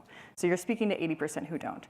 And so if you are having to rely on a separate ecosystem for traffic, relationships, content, context, then it's a broken model and it doesn't work. So a link in bio, for example, linking to a product page is not something that's super viable. Also, consumers are just tired of consumerism. They really want storytelling. So kind of back to why I was so excited when people get to be on a Hollywood show, for example, is because you have that kind of recurring relationship that you're building. But I think what people are generally broadly getting right is that people are looking to the creators that they love for those recommendations. Actually, just in the last week on LTK, we let brands launch their profiles. And so if you don't have the LTK app to give you a perspective, it's a place where you can go and follow the creators that you love, and you see their whole life, and the recommendations are all linked there for you to be able to get to those. Earlier this year, we launched consumer profiles, so now your friends are there too, and just in the last 7 days, we launched brand profiles. Hundreds of brands there, but the difference is we don't let brands actually publish, we let them repost. So if you go, for example, to the Sephora page, you see tens of thousands of creators are talking about them. We give you a ticker, how many creators are talking about this brand right now, which is a validation point of trust. And then also who they have reposted, what they have reposted. You know, backstage, someone was looking and they're like, oh my gosh, Target has 116,000 creators talking about them right now. You know, Zara has 3,000 creators talking about them right now. And so all of those are validation points, but it's all through the lens of the creators. When we talked about brands and like creator trust and who do they trust more, in this vein, brands are actually able to leverage what the community is saying about them to reach the customer. So it's their edit, but through someone else's, authentic endorsement. So you said something so interesting, which is that consumers are tired of consuming, which I can resonate with. You know, you said they're tired of buying stuff, they want storytelling. And I'm curious, in your work, Joe, how do you find yourself nudging brands or creators, like, like you think you want to do this, but actually you want to do this to kind of feed consumers' hunger for good storytelling? Raise your hand if you like being sold to. Now raise your hand if you enjoy hearing a story. That's the power of creators, and dare I say creator marketing. They're not ads, they are stories. And a lot of people, they really enjoy seeing a creator or an influencer, because there is a nuance between the two, talking about a brand, and it has, just keep it so like hashtag ad. Because they're like, okay, my girl, she's getting her flowers, she's getting paid, because that brand, they've seen her, they've recognized her value, and they're recognizing our value as well, because they want her to tell this story. That's the big difference. Like ads, of course some ads work, but it's just a whole different environment now. It's about stories. We tell ourselves stories every single day, often not in a positive way when we're telling stories. So we can all do it. So for us, it's more, I feel like we have a responsibility, anyone that works in the creator economy, but especially as an agency, to educate brands, to help educate and inform the platforms of how they can grow their business in a way that's going to connect and convert in a way that doesn't require millions and millions of dollars. Probably everyone here has heard the term influencer used in kind of a derogatory way. In a way, I think that can be super gendered and reflect kind of a misunderstanding of like this economy and how it works. And I think we're pretty soundly moving past that. But I'm curious, I'm curious how you guys respond to when you need to explain to someone, no, these aren't social media users who are kind of cynically hawking products to their audiences. It's so much richer than that. And I'm curious how you describe it. And by it, some are, and that's okay. Like, that's okay, that's their business model, and it works because there's a transactional relationship. Right, when Target runs an ad, I don't walk away being like, oh, how shallow of them. Yeah, totally. But I think for like, again, keeping it like really simple, influencers endorse, creators tell stories. And that's like the simplest way. And creators, especially top tier, they have influence. So they're creators with influence because they have a community, they have an audience that trust them far more than they're trusting the brands. Yeah, what about you, Amber? Do you find yourself still using the word influencer, or how do you explain that distinction to people unfamiliar? Yeah, over time, we had to teach brands what this category of people were and that they should work with them. And so for the first 5 years of our business, I went office to office. I was told I'll get fired if I work with a blogger. I could never spend money on this. Oh my gosh, we work with magazines and celebrities, and it was very slow going in the very beginning. So we tried out a bunch of different words. Blogger became actually super pejorative. There was a whole period where bloggers weren't going to be allowed at Fashion Week. It's like we've all kind of forgotten that, but there was like a whole push for that to happen. So then we moved to influencer, and then influencer became like kind of cringe. And then now we've moved to creator because you are like creating something. Gen Z also doesn't like that word. They like to just be people on the internet, and so LTK is. That makes my job really hard. No, but that's why, I mean, we're bringing social back, is what we're doing on the LTK app. Like 94% of people say social is no longer social. That's why you see real people have disappeared from those places, because it's become so professional. It's become such, like, there's no reward, right? Like, if you can't actually connect with your friends there, what's the point? And so this generation, sadly, like, they didn't have the growing up experience that I did when social media was around. And so now we're working with people who have an audience and a perspective, and if they want to professionalize, then the tools are built in for them to be able to do that on our platform. Yeah, I want to talk about AI. Who doesn't? Ooh, uh-oh. AI is changing so many industries, and I'm curious what you're hearing from creators themselves about the impact that it's already having on their work. I mean, they love it.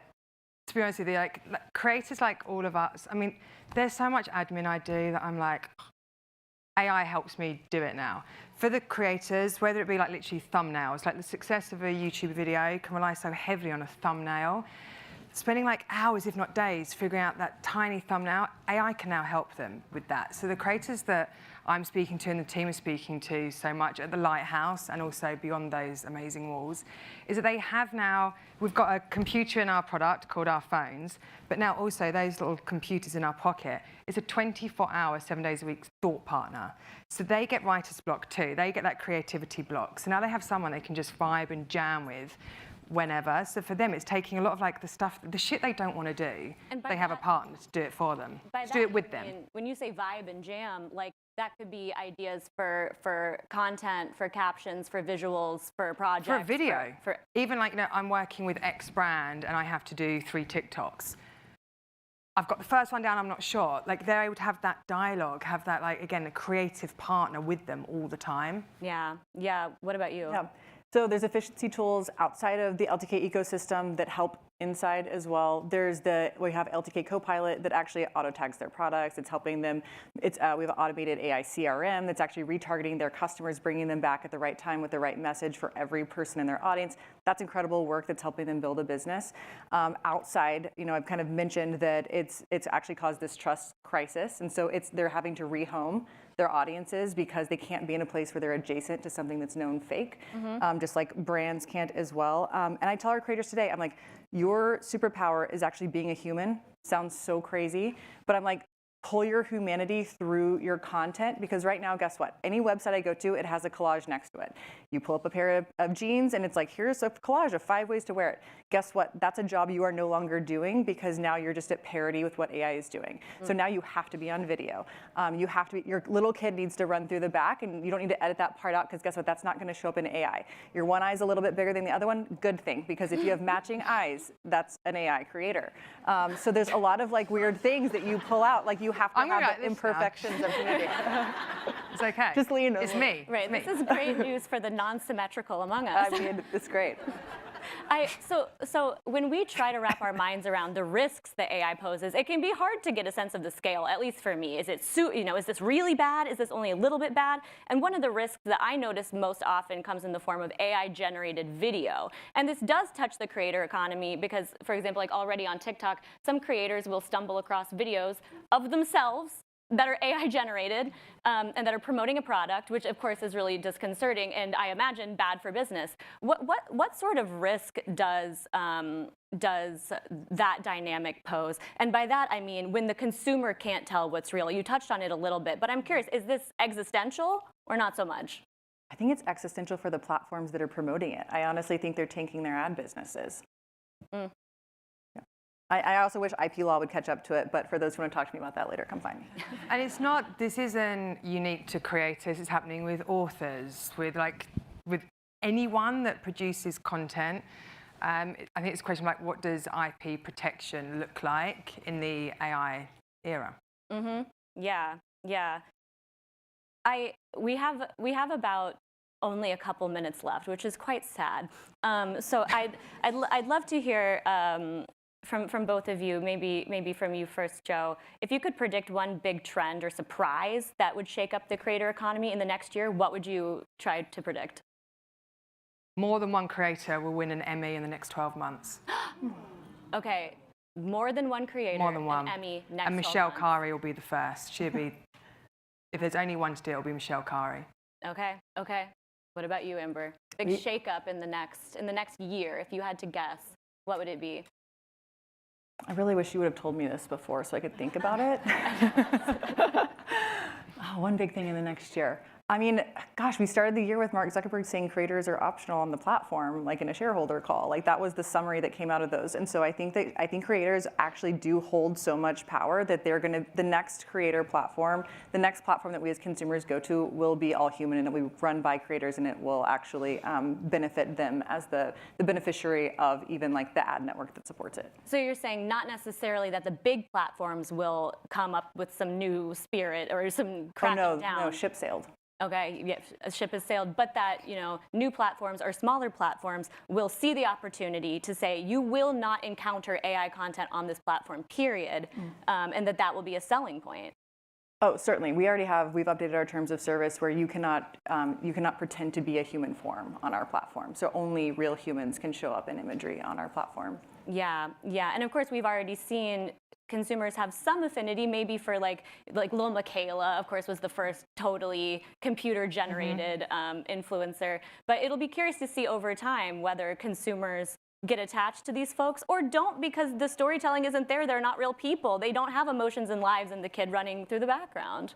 Yeah, yeah. I think it's more about the monetization. I think that in the next chapter, it's aligned with the creator actually being able to directly monetize. Like today, you're talking about videos being replicated, but I go to certain platforms and you can search Amber Vinsbach's nursery, and it's pictures of my nursery. I'm like, I paid an interior designer, I paid the person who painted it, I paid for the license for the photo. Someone stuck it on this platform, and now it's like, here's 10 cribs to get Amber's life, and I'm like, I make no money on that, and I'm pretty sure this is a copyright violation, but per your own terms of service, you're not responsible for that. Right. So that's what I'm saying is I think that the creator economy is professionalizing in the way that you've described. And I think that IP law will hopefully kind of catch up, but also creators where they put their content matters. And so I think that they'll take more control over that and do it in places that are more aligned to their long-term success and outcome. Because ultimately they're paying their mortgages, their teams, they're putting their kids through school based on this. So they don't have the tolerance to be able to handle that. Yeah. Well, Amber, Joe, thank you so much for sharing your time and these insights with us today. Thank you all. I appreciate it. Please don't go anywhere. Stick around because there are more conversations about influence in the future coming up.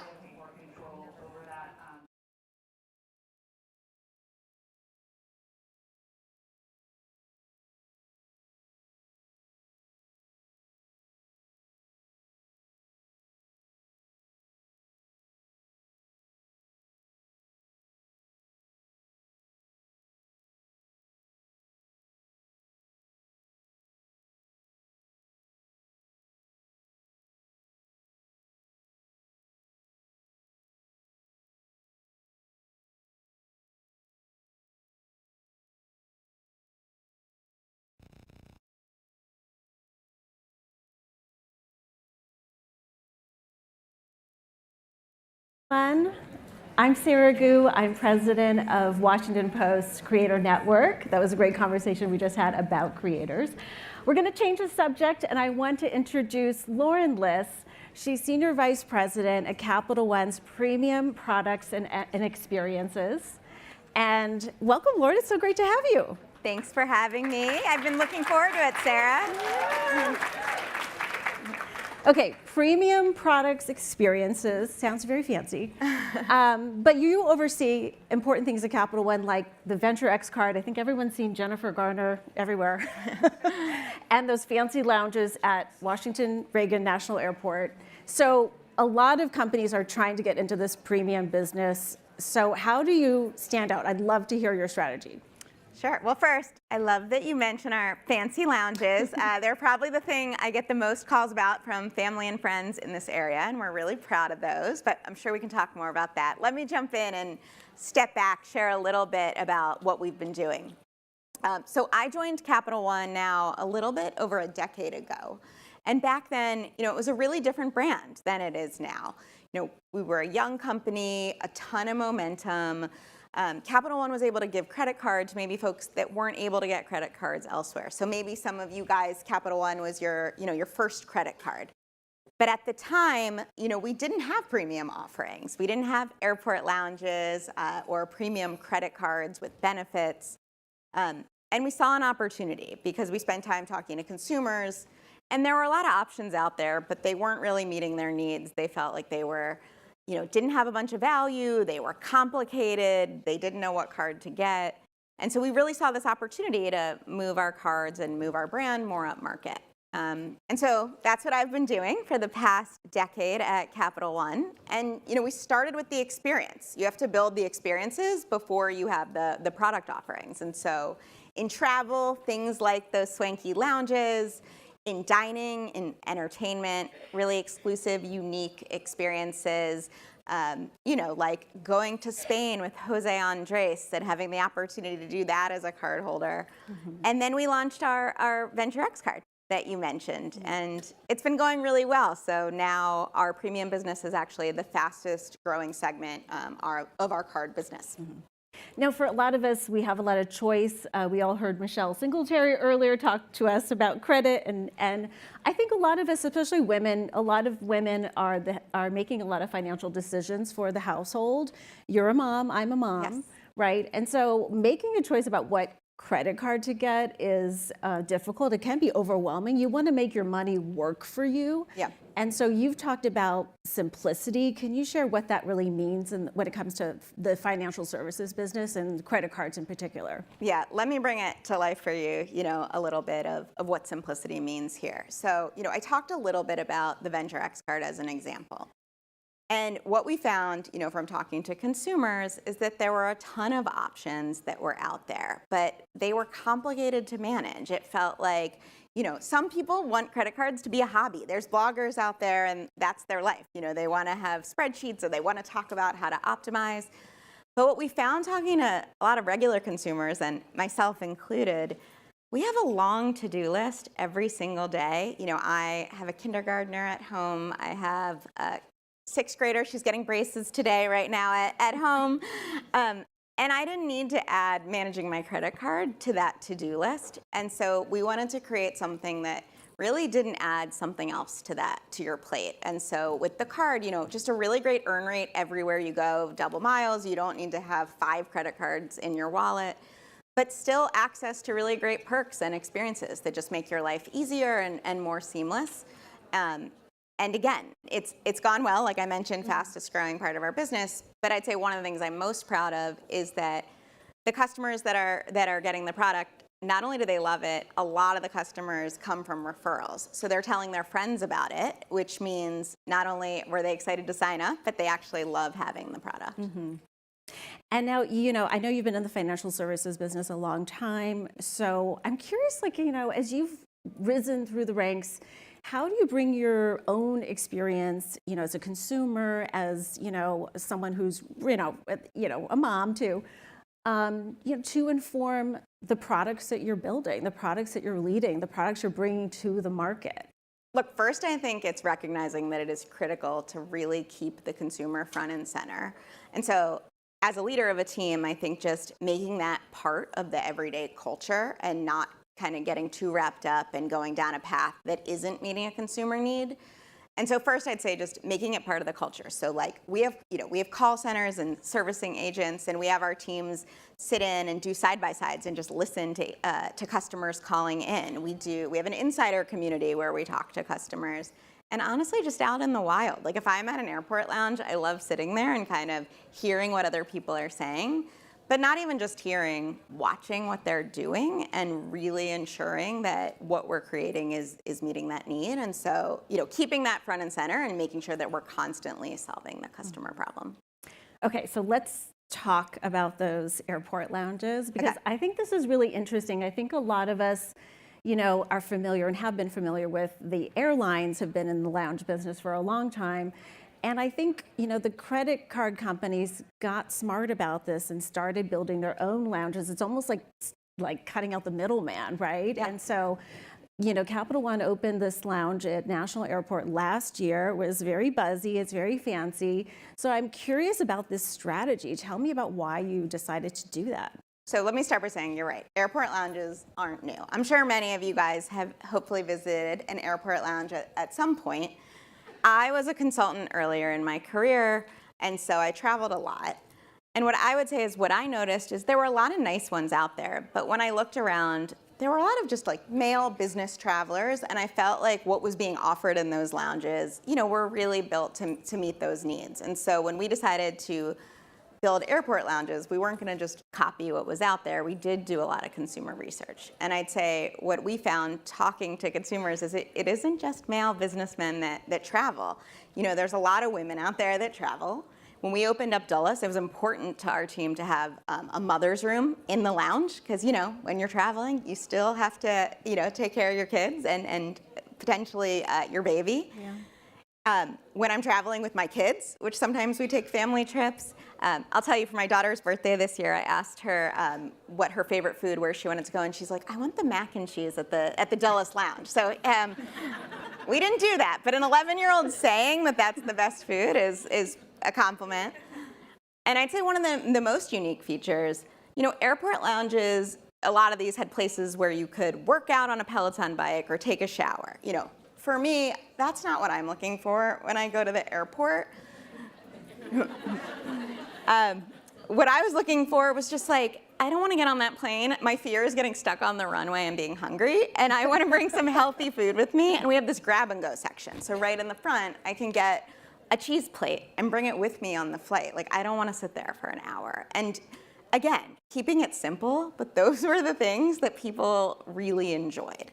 And so that's our lounge concept at Dulles. I have to add on, you mentioned Reagan.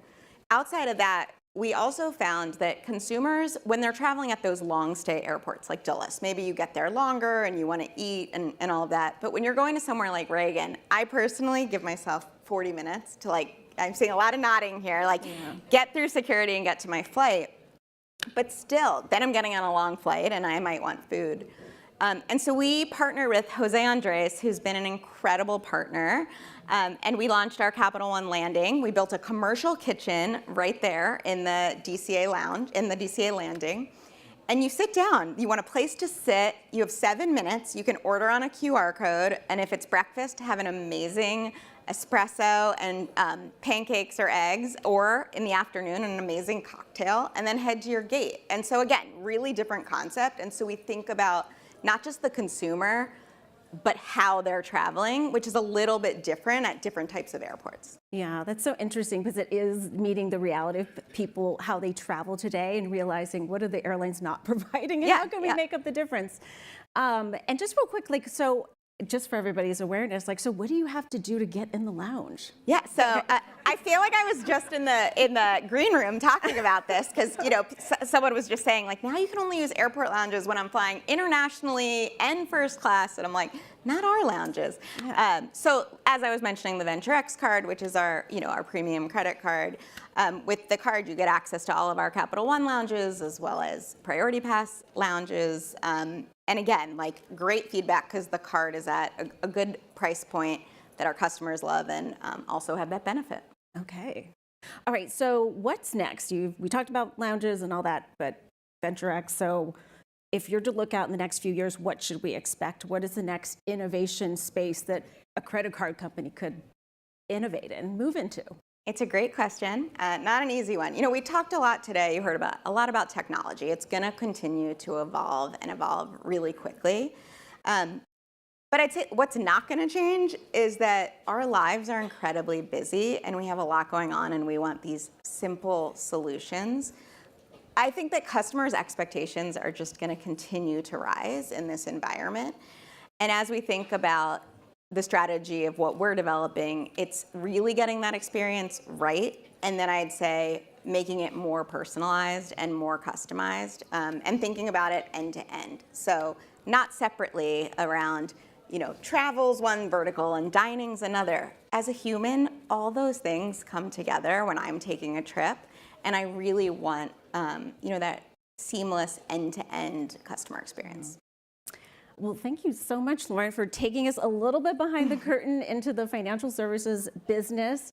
Really fascinating conversation. We'll leave it right there. Thank you, Lauren Liss. Thank you. I'll turn it back over to my colleagues in the newsroom. Thank you. All right.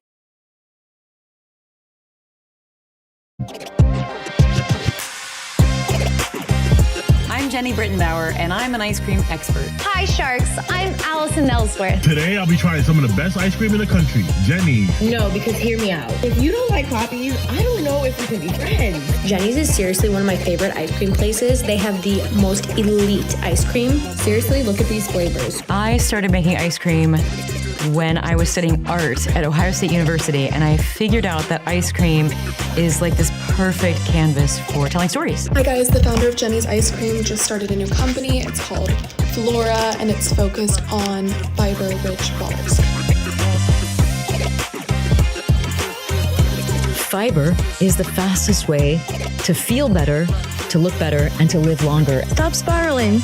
Get a Poppy. Get a Poppy. Get a Poppy. Allison Ellsworth built a modern soda empire from scratch. No roadmap, just hustle, TikTok, and sheer grit. In the future, everyone drinks Poppy. And apple cider vinegar just kept sticking out. I would drink it every day and it just made me feel better. And I just made something that made it taste better. And then all of a sudden people were like, hey, this isn't that bad. I don't need soda. All I need is an ice cold Poppy. You get a Poppy, you get a Poppy, you get a Poppy, yeah! Founders of prebiotic soda brand Poppy are cashing in after selling to Pepsi for more than $1.6 billion. Moving at the speed of culture is just like part of what we do. We're creating value for people, for our customers. Yeah. We're creating something of value, something that motivates. And Jenny's, I always say, and actually at Flora too, inspire and activate people. Yeah. That's what we do.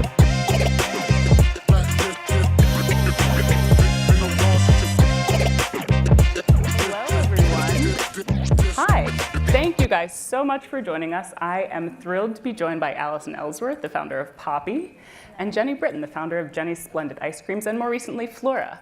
My name is Ava Wallace, and I am not a business reporter. I'm a sports reporter at the Washington Post, but I'm really excited to be having this conversation. I cover all kinds of different sports, but I spend a lot of time in women's sports. And in spending 10 years of my career talking to athletes every day, nobody is building their brands more constantly. Athletes are brand builders, athletes are investors, they're starting companies, and also if you ever want to know what the next wellness trends are going to be over the next 5 years, talk to a professional athlete. They care more than anybody else what goes in their body. So I'm really, really excited to talk to you guys. I wanted to start a little bit with your origin stories. Allison, if I could start with you. Take me back to the kitchen in Texas. You were kind of not dissimilar to professional athletes, trying to feel better, right? How did Poppy start? Yes, I love the intro video where like they did a deep dive on us with it, but I mean, come on, you guys rocked it. So excited to be here today. Thank you guys. Started the company. Really, I worked in oil and gas research before I did Poppy, which is so random, and it has nothing to do with beverage, but what it was is I was on the road constantly. For anyone that's like on the road nonstop, you just don't feel good, right? You're like a road warrior, your tummy hurts, and I went to the internet, I Googled, like, how do I reset and detox my body, and apple cider vinegar just kept coming up. And so I tried it, but it was disgusting. And I was like, I like the way it made me feel, but I needed to make it taste better. It wasn't sustainable to do it all the time. And so into my kitchen I went, I created Poppy literally in my kitchen, the first 9 flavors, still out today, the raspberry rose, the cherry limeades, the oranges of the world, we still made personally in our kitchen. Then went on to Shark Tank and got a deal on Shark Tank, and then we did a rebrand, and we did Poppy launch March 3rd, the first week of COVID. And it's really crazy. I really think that was a really great opportunity for us because it was the first time everyone was thinking about their health and wellness worldwide. They were looking for better for you products, and everyone was bored at home and on their phones. And so we've really capitalized on being one of the first brands on TikTok. So we have over 3 billion views on TikTok, and 1/3 of the platform has seen my face over 7 times. So we've really created an incredible community on there, and then became one of the fastest growing beverages in the history of beverage, and then just sold, I do have to correct, it was $1.95 billion to Pepsi recently. And so it's been, the American dream. And Jenny, I think one of your quotes is that you developed a bit of an adrenaline addiction as an entrepreneur. Yes. How did your experience founding Jenny's influence what you did with Flora? I mean, I have to talk about this adrenaline addiction for a second, Okay, sure, because please, you let's do mentioned it. But it is interesting that, and I'd be interested in your take on this too. But when you're building a company, especially like from nothing all the way up, and I mean, when I started, I lived out of my car for 3 months and I was living in my Chevy Chevette, working in the farmers market, which I did for 10 years, and then start growing, and it is like the adventure of a lifetime. I loved every moment of it, and none of it was easy. I mean, it was really, really hard. It was really brutal at sometimes. But you go into it every day because you're so locked into the vision of what it could be, and that has never changed. It's always been the same from the very beginning, and I think that's where you get this like rush of energy, and that's the adrenaline. But I knew nothing about that. I had never been a sports person. I moved every year growing up, so I never was into sports. I was into art, and my grandmother was an artist, and so I was an art kid and like deep nerd, and like never did sports, and never understood that until I got into entrepreneurship. And then it was like all in, found my competitiveness. I loved it so much, even my competitiveness against myself. So becoming better tomorrow than I am today. And even at Jenny's, we talk about making better ice creams. Just like every single thing we do all the time is about getting better tomorrow. We can't do everything we want to do today. And certainly if you look back 20 years ago, we're a very different company. We knew that we could just get better a little bit at a time. And so that adrenaline that I had, and cortisol, and like that worry that I was with every day, and that drive to run hard, which made Jenny's, actually also broke me at one point. It was just an ultimate shattering. And that was luckily, weirdly, right before COVID. And so I could take the time, stop traveling, go back to the forest is where I went. And I started to learn, that was when I started to learn about fiber. And that's a little bit of a story, but basically I just learned about fiber and the importance of fiber. And not just gut motility, but actually on your microbiome and diverse fibers and how it can impact how you feel on every realm. And it was partly because I was feeling that myself. And then a long story, short, what happens, you start peeling back the onion. You start to think, like, if I'm feeling this way, why don't other people know about this? And just investigating. And then I find this big produce company with all of this fiber that they're throwing out every single day, apple cores and watermelon rinds, and it's like, wow, there's this free stuff that we could actually turn into beautiful fiber. So long story, but I mean, yeah, it's like, basically it just goes back to like, what do you need at the time? At Jenny's, I needed community. I had moved every year growing up. At Flora, I learned about fiber and the impact of that on my body, and so you just start, it's the only lens I've ever known is entrepreneurship.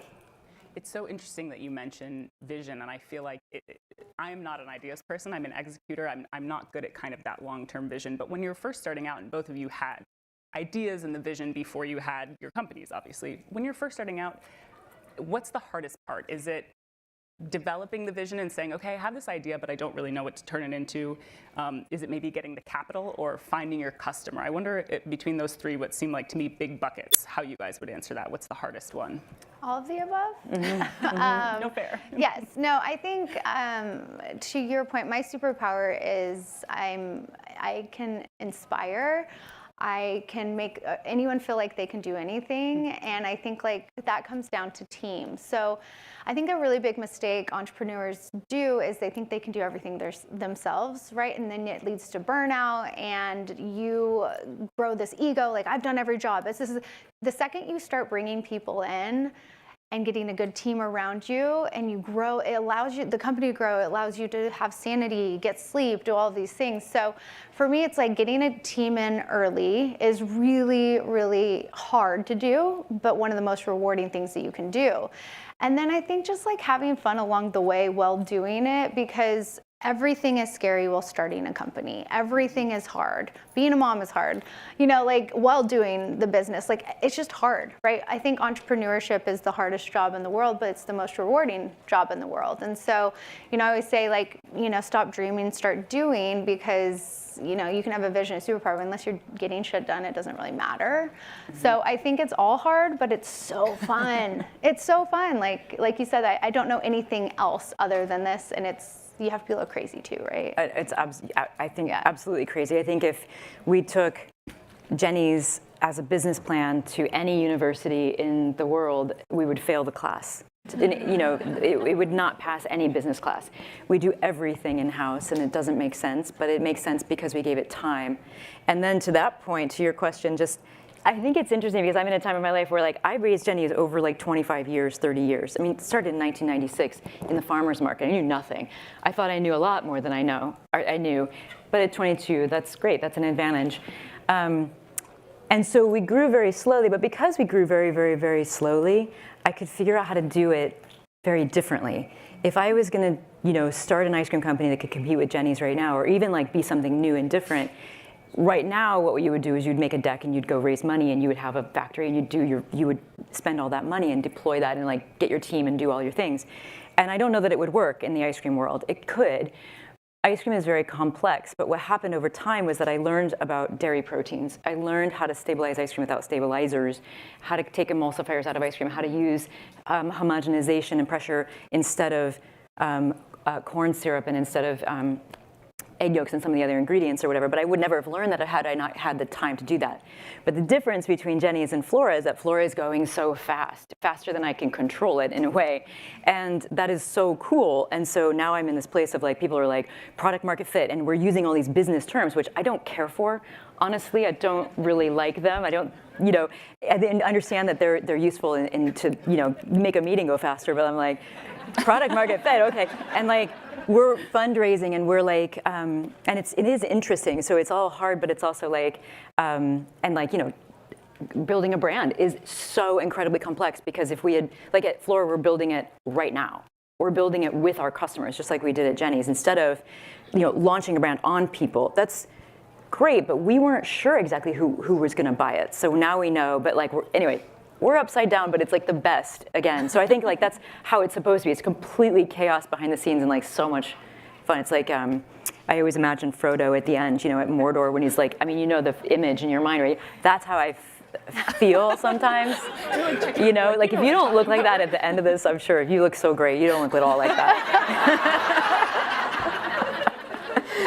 Well, no, I think, no, I know you probably want to answer another question, but to go off this is like, we took 9 months to create the brand before we launched. And a lot of brands don't do that. We did the work, we figured out our brand positioning, our vision, packaging, you know, where we fit in the market, who our consumer was, who our creative target was. We did a lot of that work, and then we were like, hopefully it works, right? So it's like, it's risky either way, but you hear it from both of us, you do have to build the brand. Whether you do it before or during, you do have to invest and build the brand and get it figured out. So. Yeah, and we spent all that time, actually 3 years, trying to figure out how to make watermelon rind, how to ferment watermelon rinds, make it into a fiber that we could use, and how to take apple cores from the Mott's apples grown upstate and make it into a paste. Most bars use date paste. We use apple paste from apple cores made from the Mott's apple line. So it's like, we put all of that into that, and of course then you think, if I just turn the sign over, like everybody's gonna be so interested in this, and it's like, people are like, yeah, but where's all the creative stuff from Jenny's? And I'm like, well, that's coming. But it's, you know, it's just, yeah, it's coming. I'm just glad I wouldn't have to go to business school. Well, that too. Both of you, I think, had early opportunities to receive some capital, some funding that maybe ended up not being the right money at the right time. And kind of in that same vein, I wonder, when you are just starting out, or maybe you're just building your brand, how do you trust yourself enough to turn down opportunities?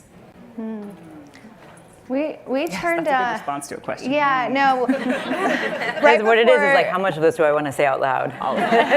It's just us in here. Just us. Watch the post.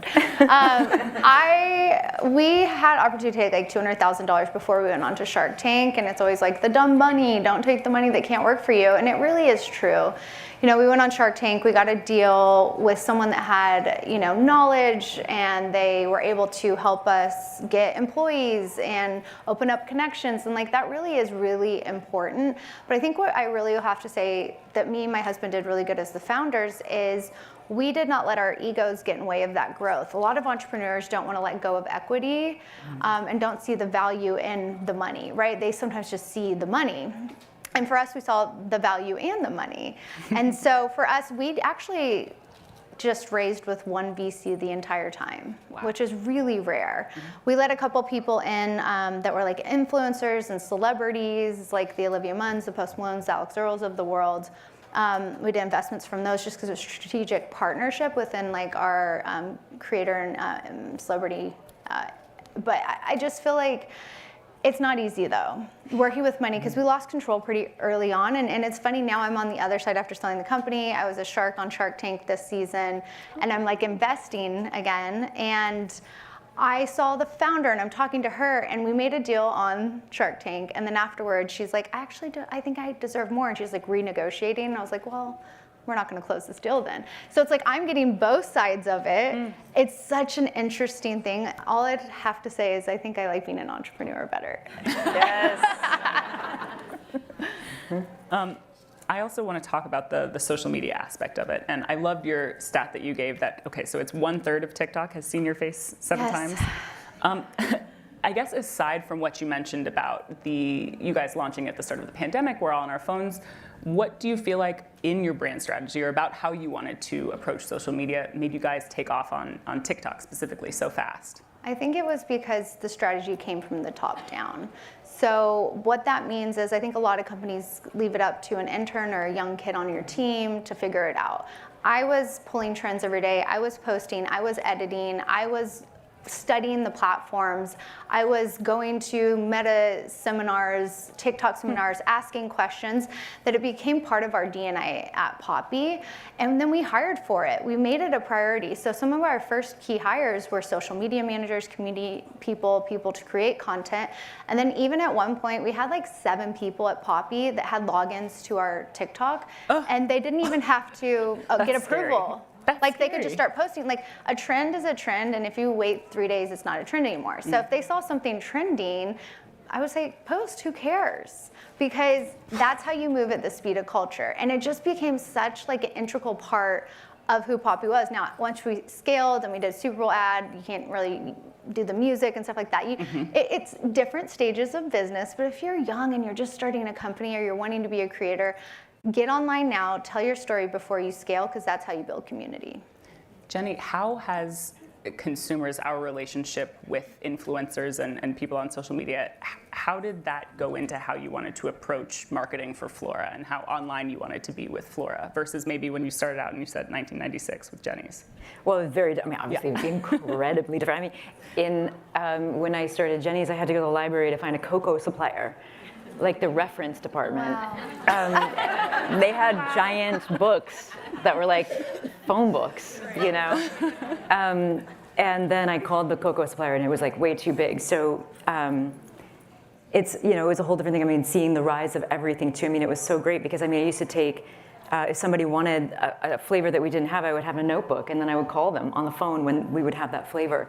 And then, wow. Twitter started and I could just broadcast it. It was so great. And then people would find that and come down for the flavors that they wanted or whatever. So yeah, I've seen the whole thing. And it's so interesting now with Flora because, and let me just, it is actually really interesting. Fiber is really cool, what's happening in fiber right now.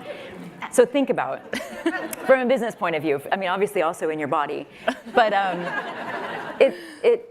and we talked about this a little too, but I know because a year and a half, or let's say 2 years ago, I launched a Kickstarter just to see if people would even follow me from ice cream to fiber. It's a weird zag, and people had known me in ice cream for so long. So I launched a Kickstarter. I know the CEO there, and I was like, let's just do it. Let's just do that, and we'll see what happens or whatever. And that was great. But we did a lot of, we basically created a community of 5,000 people that helped us understand what people know about fiber. And people knew nothing about fiber. They didn't know the difference between prebiotic and probiotic, which even still we talked about, they don't really know. But they're getting there. But it's changing so fast. There were fewer creators really talking about fiber. Obviously, RDs and registered dietitians and nutritionists were, but it was still not getting the. 1 year later, completely different. It's a tsunami. Different than, say, protein that took 10 years to build, and now I heard that the Pepsi CEO say that fiber is the new protein, that Doritos are finally getting protein. Okay, that's the last stage we can get to, right? There isn't another product. We've got Starbucks and we've got Doritos, but even at the same time, they're going to be adding fiber to things. So it's not going to go through that same thing. So when you think about how did this happen, it's social media. Word travels really fast when stuff really picks up. And it's so interesting and so cool to me. So when we launched, it was literally the perfect time to be talking about diverse, soluble, insoluble fibers for your body. How do you guys, as founders who are also the faces of your companies, even if you're not still with Poppi, even after selling it, I think you are definitely the face of Poppi. We talk so much about authenticity in social media, and how do you decide how much of yourself you get to share? How do I make it feel like I have a connection with my customers while not like pissing off my business partners, say, or something like that? How do those internal decisions happen for you guys? And is there a line that you just don't cross where you say, no, you don't get access to that? My whole life is online. My kids are online. I've been in Crocs and socks and dancing and making tacos. My whole life's online. I will say it's a balance and the stage of business. So in the early days, it's imperative, right? That I was posting 100 times a month, 3-4 times a day, creating content. I blocked it in my schedule because all it was is my time. It was free, right? As an entrepreneur, you'll do anything to share your mission with as many people as possible. Then as we scaled, we started introducing people from our team, and people fell in love with them. And then I could sit back a little bit and not be so stressed that it was on me. And then now, I still created probably like 4 pieces of content for Poppi last week around different things. I'm still doing it post-sale because it's my baby and I want to see it be successful. So I think it's different stages, but I do think at some point the brand has to stand on its own. And then, oh, by the way, I'll always be there to support it. And I think that depends on the stage of the business. That's such a good point. It's so true that it does have to stand on its own. And I'm in a different time of my life where I'm pretty open online, but I'm not there all the time anymore. I think first of all, I'm running a company, and that's just a lot. But also, I have learned, and I think we're in a different era of social media too, even than just last year or the year before. But it goes in that. I feel like luxury is just privacy. And I never really had that ever in my life because I was at the counter at Jenny's 18, 20 hours there all the time. In fact, I tried to call it something else but Jenny's, and everybody was like, it doesn't make any sense. Everybody calls it Jenny's because I was there all the time. So my entire life has been lived in the public, even if it was just me in the North Market, in our little farmer's market, or walking down the street and knowing everybody on my way home. Or then I got into social media and all of that. And now I sort of feel like, okay, I'm not showing everything. I never showed my children because they didn't want that. And now I just kind of feel like there's a whole sort of private side of my life. I don't show my relationships really so much, and it's just a little different. But I also feel like I have to step back in a little bit more. I feel like I got out of that a little bit, and maybe I need to take a class from Allison a little bit. My kids think I'm a TikToker. I'm like, no, I started a company. Oh, right. Don't forget I'm like, no. That's what pays the bills, right? Yes. Okay, we are running out a little bit of time. I have a million questions left that I could ask, but after the sale, I guess what can you do? Like you said, you want to still be involved in Poppi's your baby, you want to see it grow, but how, when a multinational company comes in and helps you with distribution and manufacturing, all that good stuff, how does a brand like yours maintain its nimbleness, maintain its kind of core ethos of a trend is a trend only for 3 days, just do it now? How is that possible these days, I guess? As of now, yes. And I'm very aware once you kind of get bought by a bigger company, it does become more difficult, more risk adverse, there's more approval processes. But the beauty of Pepsi and their motto has been, let's keep Poppi Poppi, right? So they kept all of our employees, our same team is in place. I'm still, they pay me to be an advisor, so I advise on the creative and brand and my likeness and all that. But I see that it won't be forever. But that's what comes with selling your company, right? I sold 100% of my company. I think that they bought us for our brand and for our community, and they're really scared to mess it up. I'll be honest, they're very scared because they have the CEO told me, we have 22 brands that get men. You're the only one that gets women and Gen Z. We don't want to mess it up. So so I think they're very aware, but as 3 years from now, I don't know, right? And that's scary. But for me, our mission is to revolutionize soda for the next generation. I want it to be the soda my kids and grandkids drink is soda.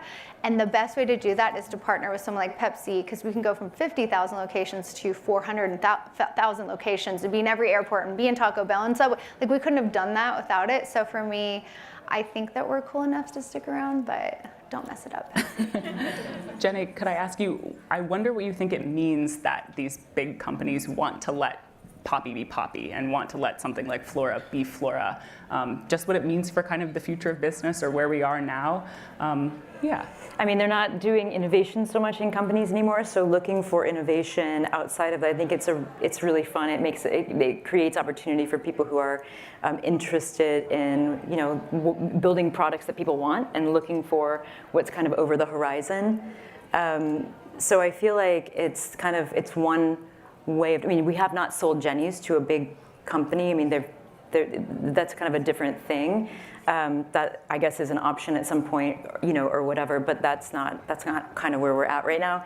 But yeah, I mean, I think that's I talk to young people all the time and say like anything that's out there you can make for your generation now. You can change it for what you want it to be, and that's exactly what it is. And then you grow it, and you either hold on to it or you sell it to a big company, and they will, of course, want to keep the genetic code or whatever of that company. I will say that one of the reasons that Jenny's is a B Corp is because when we started to take on money, we had values that we didn't want to ever change, and so we had it sort of codified in this idea of the B Corp. Where it's like if somebody were to come in and take over, control. That all has to kind of remain the same because that's a pretty tough certification to get, which is one of the ways that we protected our brand. Our brand being really like what people believe in, about us. And actually, I was going to say too, like my platform is really like I was in the Jenny's stores. I'm there all the time, but I love it when I hear people who are behind the counter saying something that I wrote or I said over the counter 20 years ago.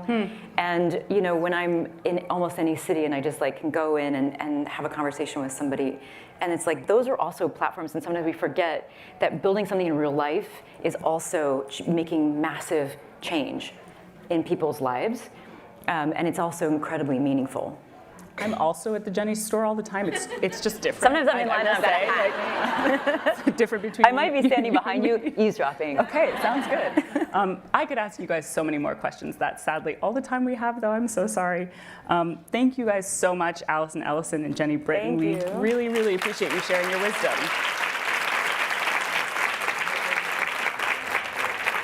We have treats. It's your guys' turn.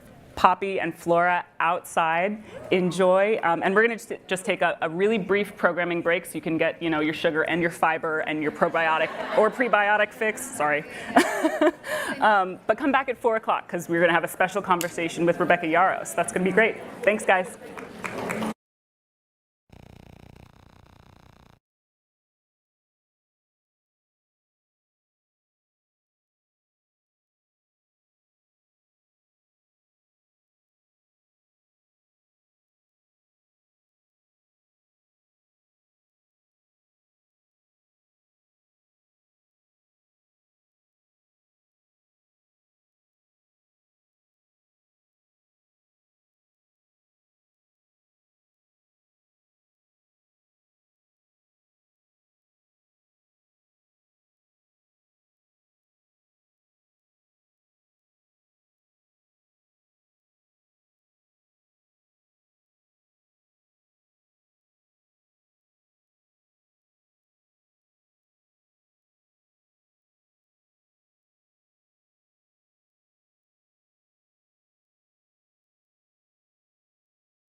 been a whirlwind couple of years for best-selling author Rebecca Yarros. Rebecca Yarros. Rebecca Yarros. Rebecca Yarros.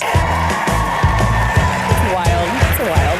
I have been thinking about the Imperium series non-stop lately. I want to talk about the Imperium series real quick. Screaming, crying, throwing up, it's fine.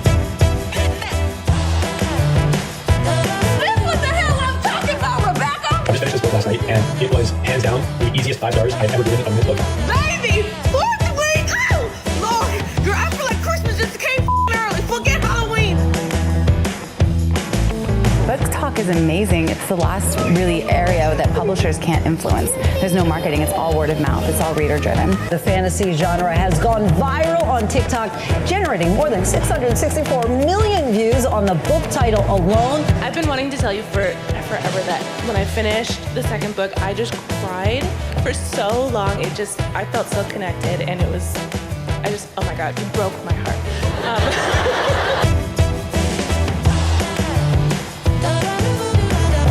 I do like to draw upon the female gaze and make sure that what we find to be sensual and sexual is represented on the page. Hi, I'm Rebecca Yarros, the author of Onyx Storm, and this is my book cover.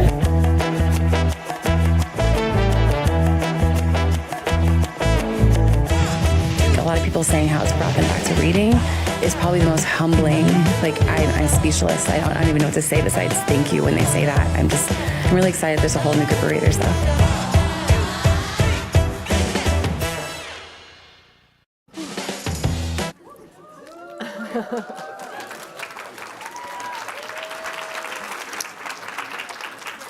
Good afternoon, everyone. I'm Sarah Ellison, a national enterprise reporter here at The Post, and I am thrilled to be welcoming the wildfire-inducing on Book Talk and bestseller list, Rebecca Yarros. Rebecca, welcome to the Global Women's Summit. Thank you for having me. Sorry, that was a lot of me on that screen. That was a lot. Rebecca doesn't like to see herself on screen, so that was tough. But we'll get started, and you don't have to watch.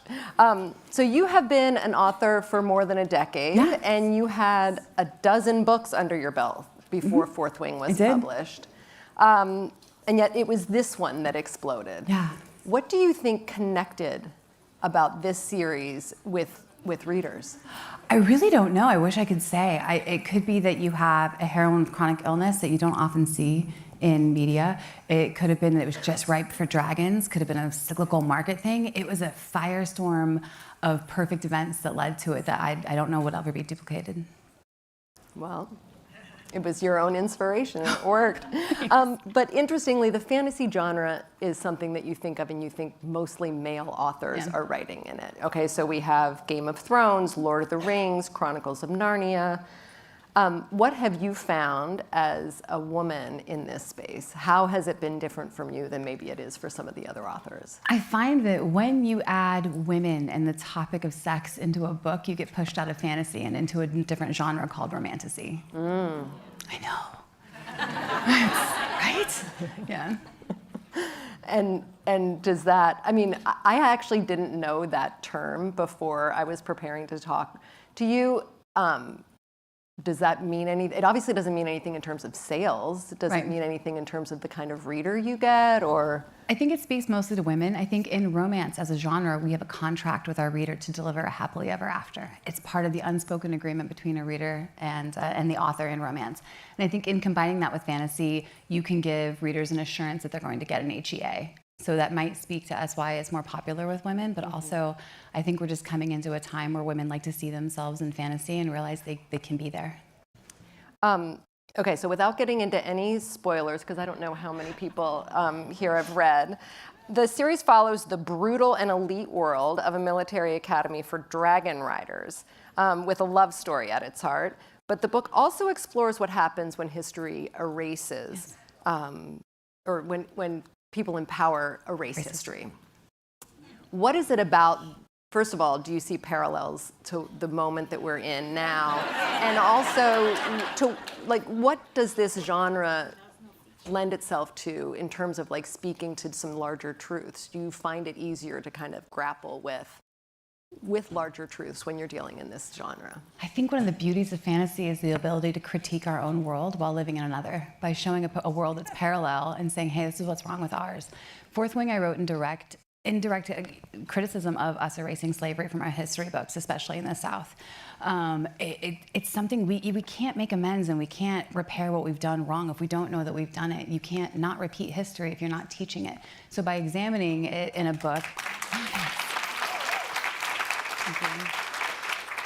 so examining it in a book shows you, like, this is how this kingdom came to be. They erased their own history, and this is the mess they've made, but also sex and dragons.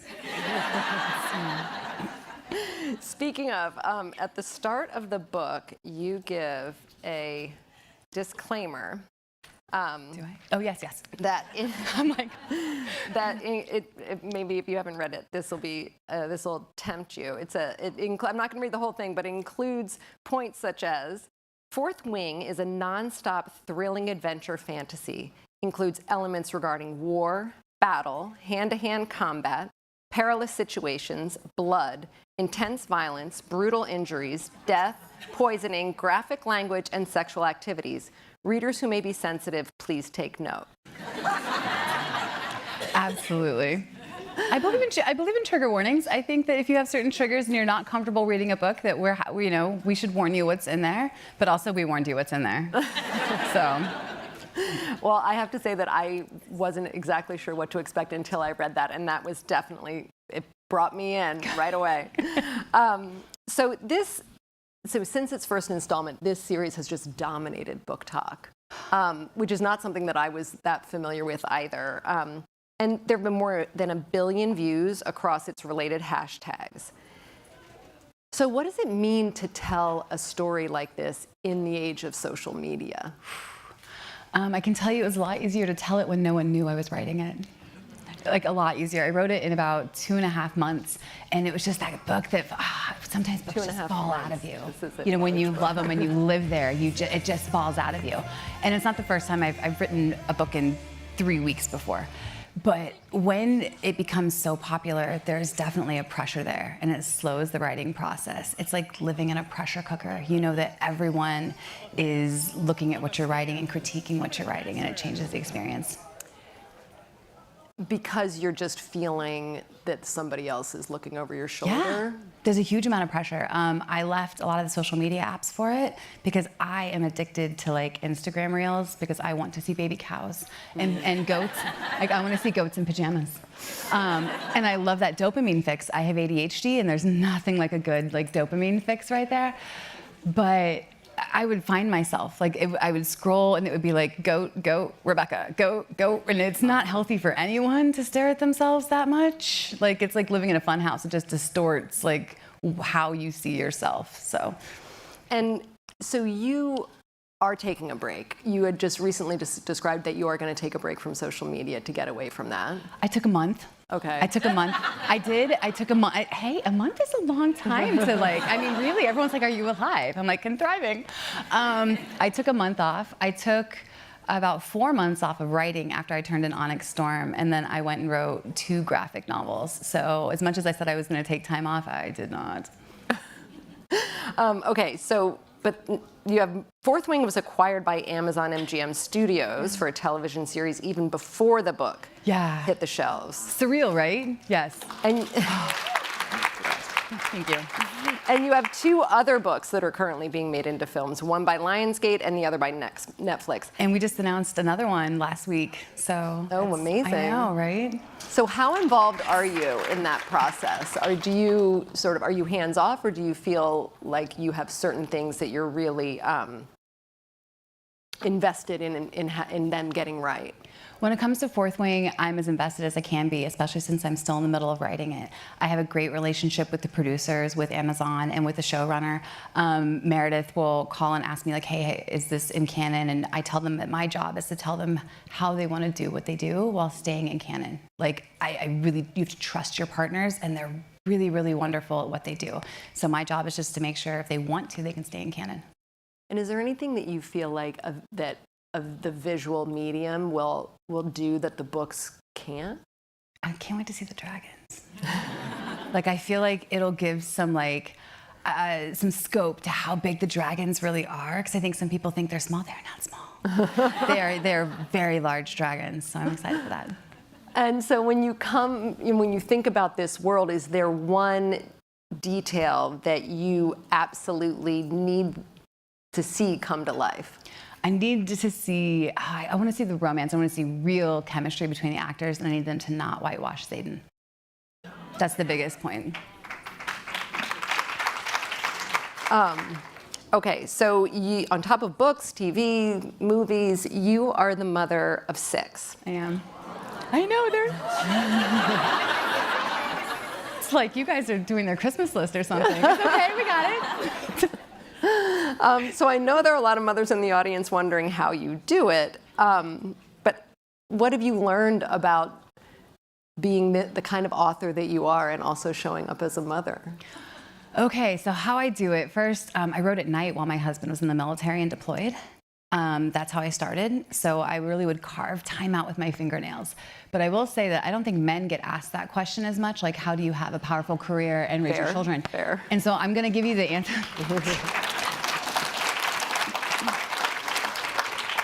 So I'm gonna give you the answer I wish men did, which is I couldn't do it without my partner.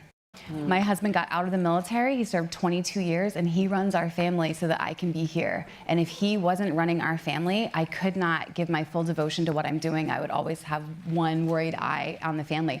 And he's the kind of man that doesn't need you to pack their lunches. So I think we have a full and equal partnership. That's amazing. So your heroine in Fourth Wing, Violet, has the same chronic illness you have, which is Ehlers-Danlos syndrome. Since you were diagnosed, did you always know that you wanted to write a character like that? And what has it meant for you and your kids to see a character like that out in the world? I didn't know I wanted to. As I started plotting Fourth Wing, I realized that's where I would put this character, that's where she belonged. I really worked out a lot of my own diagnosis, a lot of what I needed to figure out were my limitations and what accommodations I would need while I was writing Fourth Wing. It was very therapeutic that way. And I was very inspired by my sons. All 4 of our sons have it, and they had to do things like give up soccer because they would dislocate their thumbs or break their arms or things like that. But they all held on to hockey.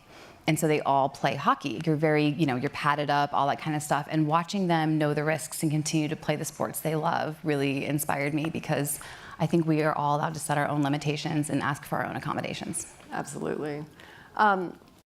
Okay, so you had mentioned your husband, and you were, for decades a military wife. Yeah. And this is a book about a military college. Yeah. But what has the experience, what has that experience? Oh! Isn't he cute? That's great. It's like but I don't want to presume that that's why this shows up in the book. Like, how has that experience informed you, and how does it show up in your writing? Are there things that you've learned from him and from your own experience that shows up?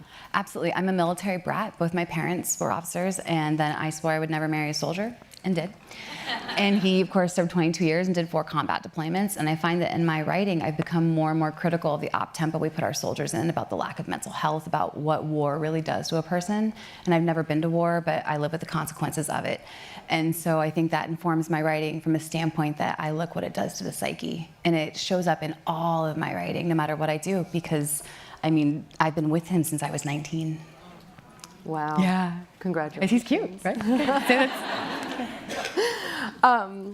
Okay, so 4 years before you published Fourth Wing, you were making peace with the possibility that you would maybe not make it as a writer. Yeah. And so what kept you going at that time? Man, I'd written a book called The Last Letter, and it was supposed to be the book that broke me out, and it didn't. And it took me to my knees, and it made me feel like, why am I doing this? If I'm not connecting with audiences, why am I doing this? And at the end of the day, I do it because I'm a writer. Because no matter what I do, if no one reads it, I will still play with imaginary friends in my mind and write down their escapades. So really, if I just stopped publishing, all I would do is continue to write and not publish. So I just kept going. When did you start writing? Like when I was a child. Like I was a kid, and then when I wrote all through elementary school and into high school. I wrote a novel about a fictitious Ebola outbreak that was engineered by the US government as population control. I was either going to be an author or an epidemiologist. There was no in between. And then I finished college and I realized that the books I was reading every night, because I would read a book a night while my husband was deployed, I wanted to write one. And so I did. I wrote a page a night. And when he came home from that third deployment to Afghanistan, I said, hey, I wrote a book. Wow. You can do it. It's a page a night. A page a night, anyone can write a book. Okay, so you've had this incredible professional success later, not that late in life, but later in life. What did it feel like when that happened? When, I mean, you would write no matter what, you just told us, but how does it feel to be this incredibly successful author? Man, for the most part, I ignore it as much as humanly possible. So I don't read stories about myself. I don't, like if I see myself on Instagram, I scroll. I just try to keep things as normal as possible for my children, for my family. I'm well aware it's happening. And it's both an extreme amount of pressure, but also I'm so overwhelmed with gratitude for it. So it's very much a dichotomy of trying to hold myself together so that both truths can be possible, if that makes any sense. But it has its moments, its ups and downs, but mostly there's just gratitude. And how do you find inspiration? Where do you get it? Ooh, in music? I love music. I make a playlist before I write every single book. And I go to lots of live music and concerts, and whenever I hear music, I'll think of a scene or something will come to my head, and then it gets written down in a plot book, and off we go. Okay, so we talked about the impact that social media has had on you, but what is your advice for the next generation of writers who are and will be living in a more artificial digital world? Ooh, first, get a pen name. Like, seriously, get a pen name so you can live in the house that you love. Secondly, I think, are you speaking like artificial intelligence? Is that what you mean when you mean an artificial world? Yeah. Oof. I would say that as discouraging as it can be in a world that is prevalent with AI right now, it will never replace human emotion. And what role writing is pouring our human emotions into a book so that we can speak to the universal truths in everyone, whether that's love or agony or courage. And that has to come from a real human. So to take heart and continue to pour yourself into your craft. We've talked about how big you are on Book Talk and how much interaction how much your fans are present on social media. But off social media, what's your interaction with your fans, and what's your favorite interaction that you've had with your fans in real life, IRL? Oh man, I see them at events, and it's always amazing because I ignore myself so much. So to see so many people come and be like, hey, I've read this book, I'm like, oh my gosh, really? That's astonishing. But I think my favorite was at Comic-Con the first year we went. Someone brought in their service dog, and it had little wings, and it said Service Dragon, right? And I just was like, yes, you understood the point, you got it. And it was really hard to keep doing like the panel because I just kept staring at the dog. But that is probably my favorite thing that's happened. Can you give us any tease about book number 4, the title? It will have dragons. That's all I've got. And where did you come up with dragons? Like, why dragons? Ooh, because I had to pitch 5 different stories to my publisher to be considered to write for the line. So I had to come up with 5 complete plot lines, and I'm trying to cover my fantasy bases, and I think, dragons, I don't have dragons, because who doesn't love like some Anne McCaffrey and some Christopher Paolini, right? I'm like, yes, dragons. And then I just fell in love with the idea of a girl who had a chronic illness, but would end up being the most powerful of them all, and to see that power dynamic shift. And what about casting? Any hints? Absolutely not. No, I never put anything of my wishes or wants into it because I want them to have a clean slate. So I want to be excited when they bring somebody in instead of being like, that's not who I pictured. So no. Well, unfortunately, we're just about out of time, and we're going to have to wrap. Rebecca, thank you so much. Thank you for having me. Thanks, guys.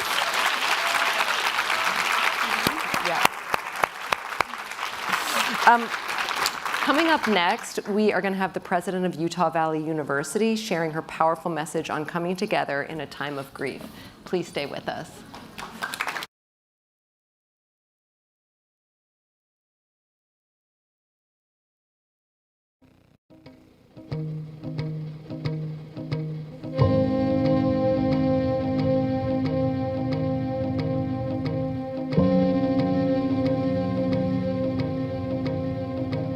Conservative political activist Charlie Kirk has been shot during an event at Utah Valley University.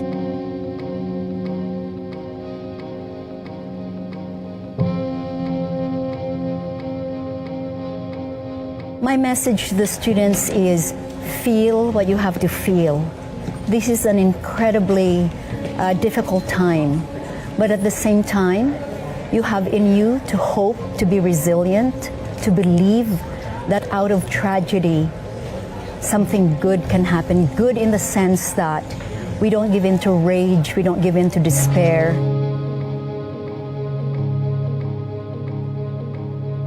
Our goal is to just pass out flowers to all of the students that come here on campus. We're just trying to spread positive messages and kindness throughout our campus. My life is a miracle. There's no other way to describe it.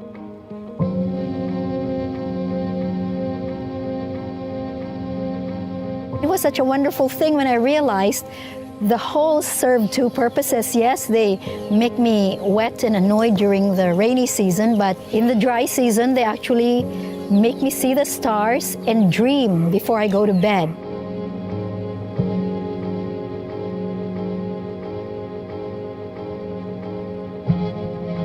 The world likes to tell girls and women what they should be, what you should look like. The most important voice is your own voice.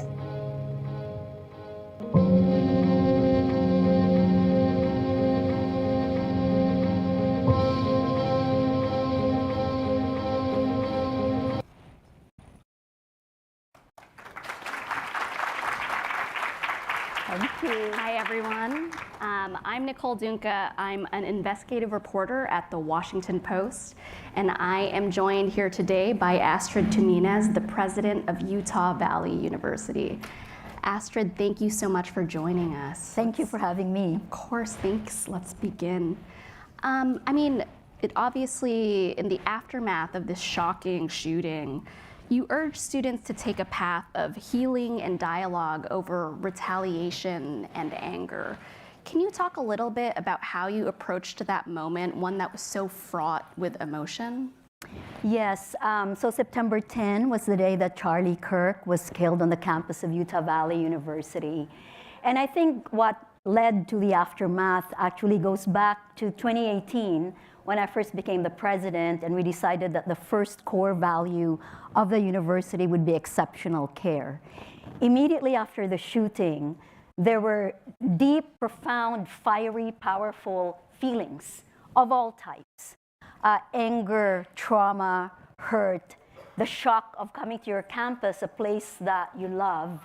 And this happened outside my office. My own reaction to it was incredible trauma that I'd look out, and that murder happened there. So we went back to that exceptional care. There was a period, we closed the campus for 4 days. The following Monday, Tuesday, we returned faculty and staff, gave them time to settle down. Wednesday, we returned the students. We had 24 care stations. We had animals, we had alpacas, we had dogs. And as you can see, some students brought flowers. We had memorials all over campus, and we let everybody express what they needed to express. Not just the shock, but the sadness and some anger. And what I said to everybody was, no feeling was wrong. We've got to feel it, and then we have to come together.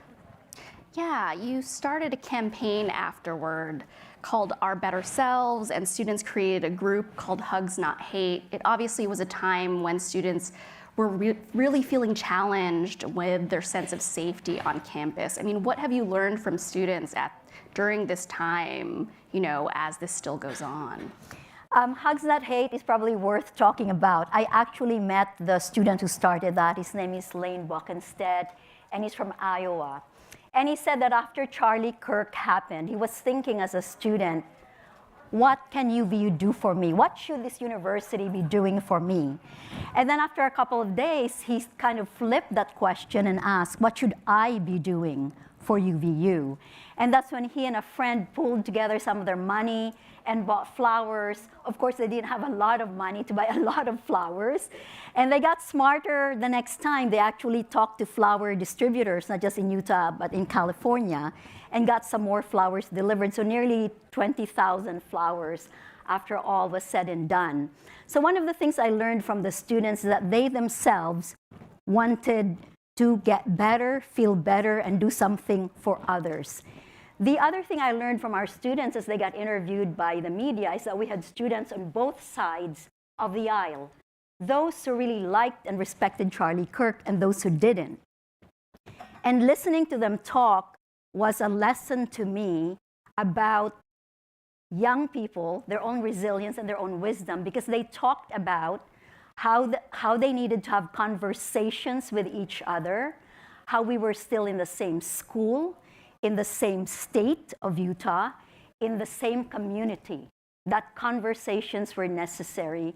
And after I listened to these students, I actually went back to my office and I cried because I was so moved. Because we think sometimes that we are the leaders, but actually I look to the future and I see them.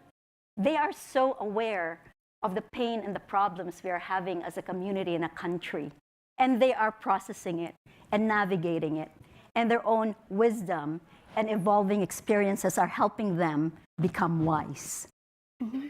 And Charlie Kirk was obviously such a controversial figure, and that controversy is even playing out now in the aftermath. The university started a committee to create a memorial, and many students have opposed that. There have been associations that have been voting against it, according to reports from the student newspaper. How do you feel like that will resolve, and where do you stand on creating that kind of memorial for a very controversial figure?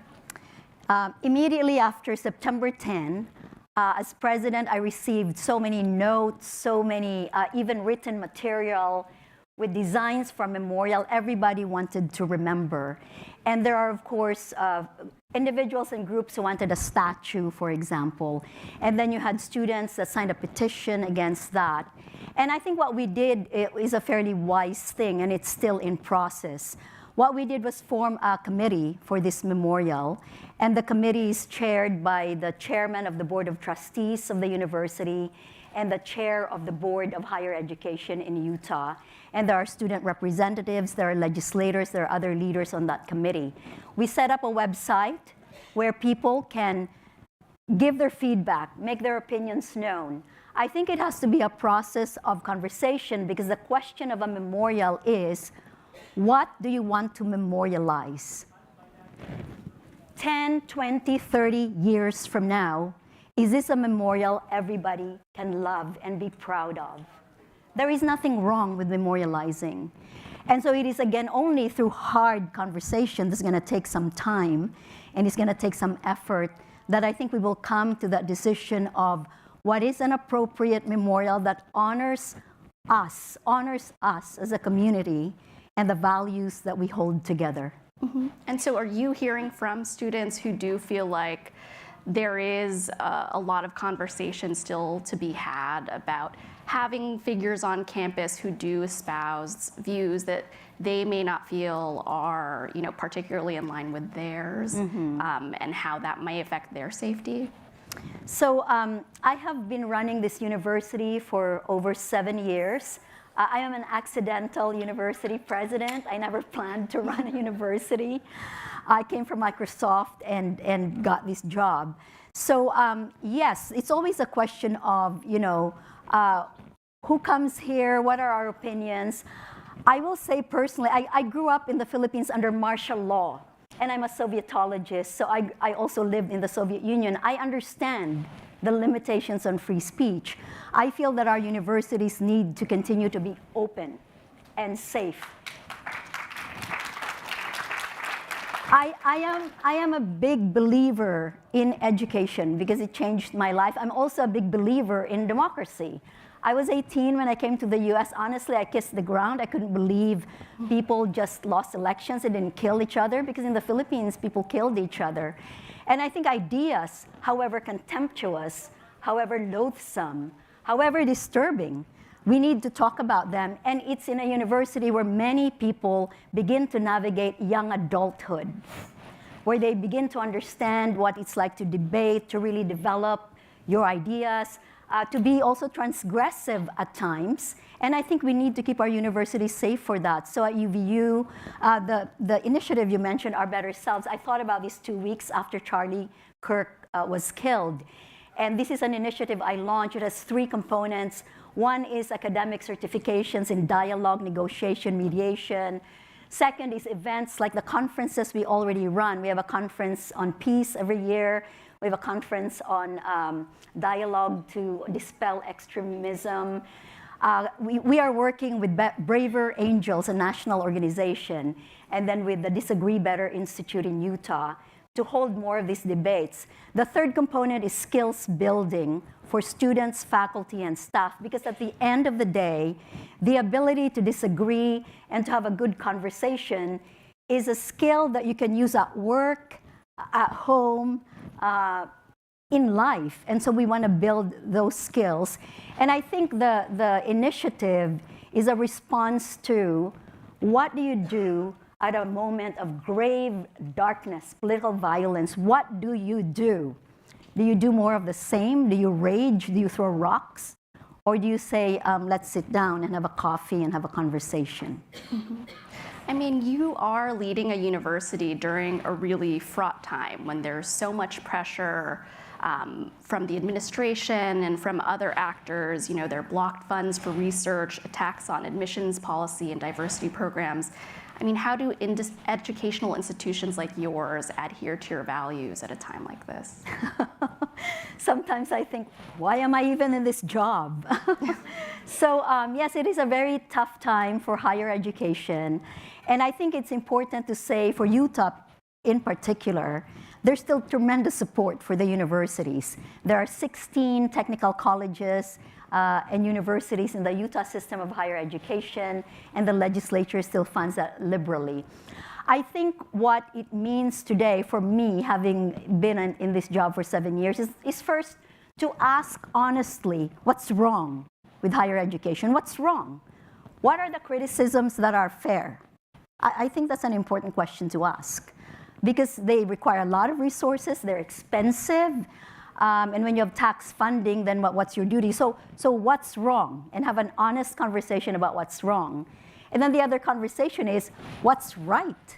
There is no question that for America, especially in the post-World War II period, higher education has been at the core of American progress, economically, socially, politically, our influence in the world for that matter, and we should not forget that. I also believe that the university remains the single most proven tool for helping people achieve the American dream. And maybe there are different models now, but it is a place where, again, you navigate that adulthood. And for my university, what inspires me at UVU, statistics, 41% of our students are first in their families to attempt college. We are 20% students of color. Over 70% of our students work while going to school. So these are a lot of people who I simply say, come as you are. UVU is a place for you. And I believe that these dreams, this human potential can actually be invested in. I mean, that's what happened to me. My father made less than $50 a month and had 7 children to support. And education completely flipped the narrative of my life. Yeah, I would love to go back to growing up in the Philippines, growing up in extreme poverty. And you, in one of those clips, you were talking about, you know, those holes in the leaking roof that, you know, you were very annoyed at, but allowed you to kind of look out and dream. I mean, where did your conviction for a better future come from when you were in that experience? Yes, so what happened to my family, and I think one of the clips there had the hut where we grew up. It was a hut on stilts in the sea, made of bamboo and grass, very exotic. So it was in that hut where nuns, Catholic nuns, I was born and raised Catholic, nuns found my family when they were doing a service project where they go around bringing canned goods and used clothes, and they invited us to attend their school for free. So what happened to me was, the first day of school, I didn't know how to write my name. I didn't know 0, 1, 2, 3, 4, 5. I really knew nothing. And then once I learned to read, it was like discovering fire. So I would go to the library and I read every, Nancy Drew, Hardy Boys book. And then I discovered romance novels. Rebecca Yaros was just here. She did chase after her for an autograph. Just so I did. I was so into those romance novels. And then, so reading was, again, like discovering fire. And then I picked up Time magazine and read about this city called New York. And I read about the United Nations. And I remember when I was 10 years old saying, I'm going to live in New York City, and I'm going to work for the United Nations. So it's silly, silly, silly dreams, if you will. But I almost willed the universe, because once my imagination, and this is what education can do for you, it can ignite your imagination.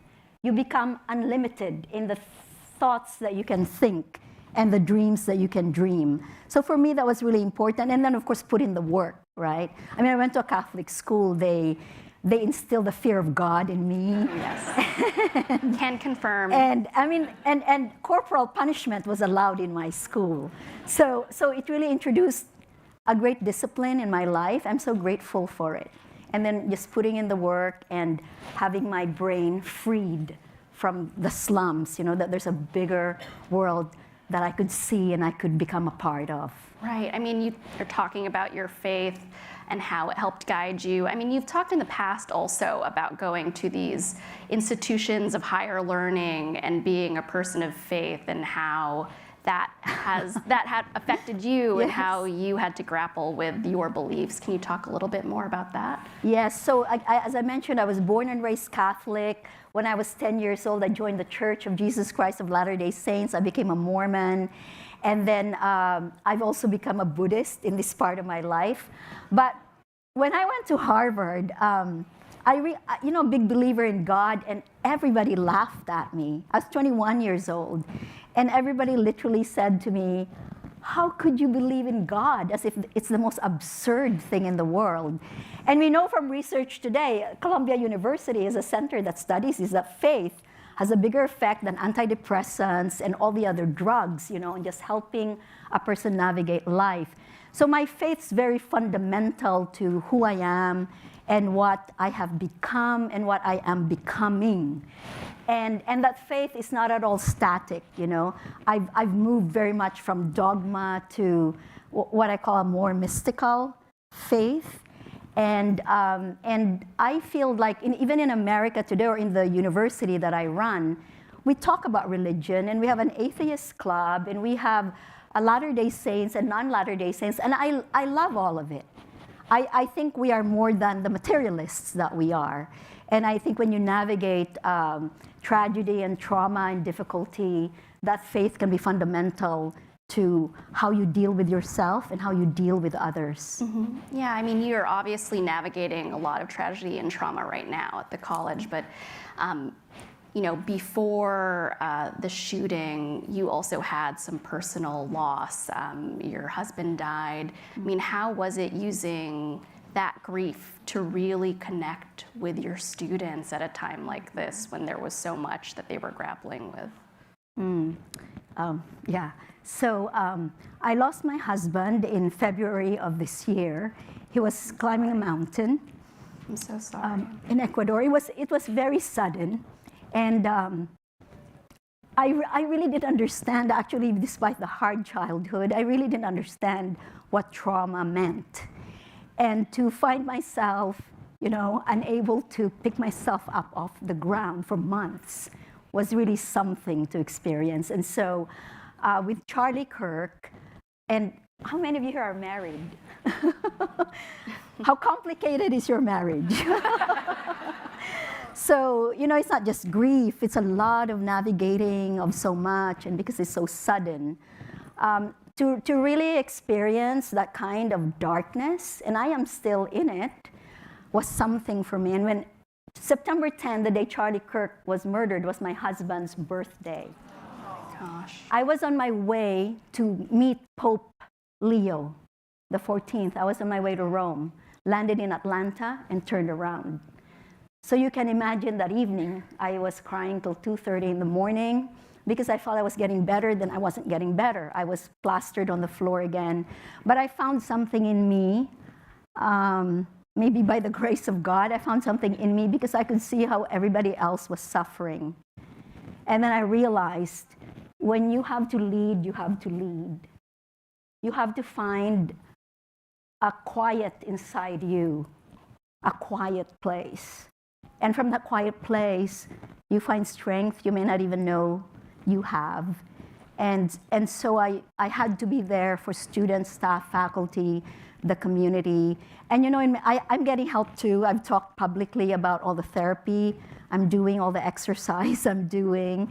And it was not easy for me to do all of that because I'd always thought, you know, coming from where I came from, I had always thought you just work through your problems. Just work some more. And then it doesn't work. So really taking care of myself, physically and spiritually and mentally, and then stepping up for others. That's a very motivating factor that I have to step up and be there. Yeah, how has this really changed your leadership style in any way, something so momentous like this? Sometimes I joke, really, I don't want to be a leader anymore. Like, get me out of Why here. can't I just be mediocre? Why can't I have no deliverables and no midterm goals? It's so, I just went fly fishing for the first time. I went 2 times, and I realized that's my next life, actually. Oh. I am just going to stand there in the water and just not be responsible for anything. So, so how my leadership has changed, I think I am just more aware of pain. You know, I always was in many ways because I saw suffering in the village and in the slums, but I have a different appreciation for pain and also a different appreciation for hope. I think no matter how bad it gets personally or nationally in politics, economics, I think we should not let go of hope. When we did on Charlie Kirk's birthday, you know, we released some doves and I recited Emily Dickinson's Hope is the Thing with Feathers. And I'd like you to go home and read that poem today. Hope is the thing with feathers, just a little bird that sits there chirping and doesn't ask too much of us, but we have to keep it. We have to keep hope. And you've said the world likes to tell girls and women what they should be. And you know, you've talked a lot about leadership. I mean, what's your advice for the next generation of girls and women about pursuing who they want to be without apology or regret? Well, first of all, you still don't know who you are when you're a little girl. So I think it's important to listen, explore, learn. But what I really learned, I think one of my key lessons in life is I really tried to become a man early in my career. When I had my second baby, I was working on Wall Street till 1 p.m. on the trading floor. I had the baby at 8 p.m. and I was on email at 11 p.m. Oh my gosh. I talk about that because I think I had zero wisdom at the time. So what I want to tell girls is be you. Just be a girl if you want to be a girl, you know, be pretty if you want to be pretty, be strong if you want to be strong, dance when you want to dance. Be smart, be brave, be courageous, be really courageous. And I want girls to feel that inside them, that that they must trust the instinct that is already in them to do the things that are so open to girls. But don't be a man. I really was misguided, really was so misguided. I thought I had to be a man, but I don't have to be a man.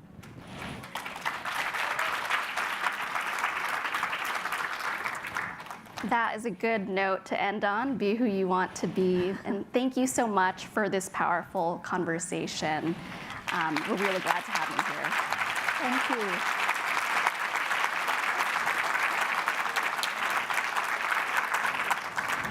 And don't go anywhere. We have more programming after this short video, so stay with us. Thanks so much.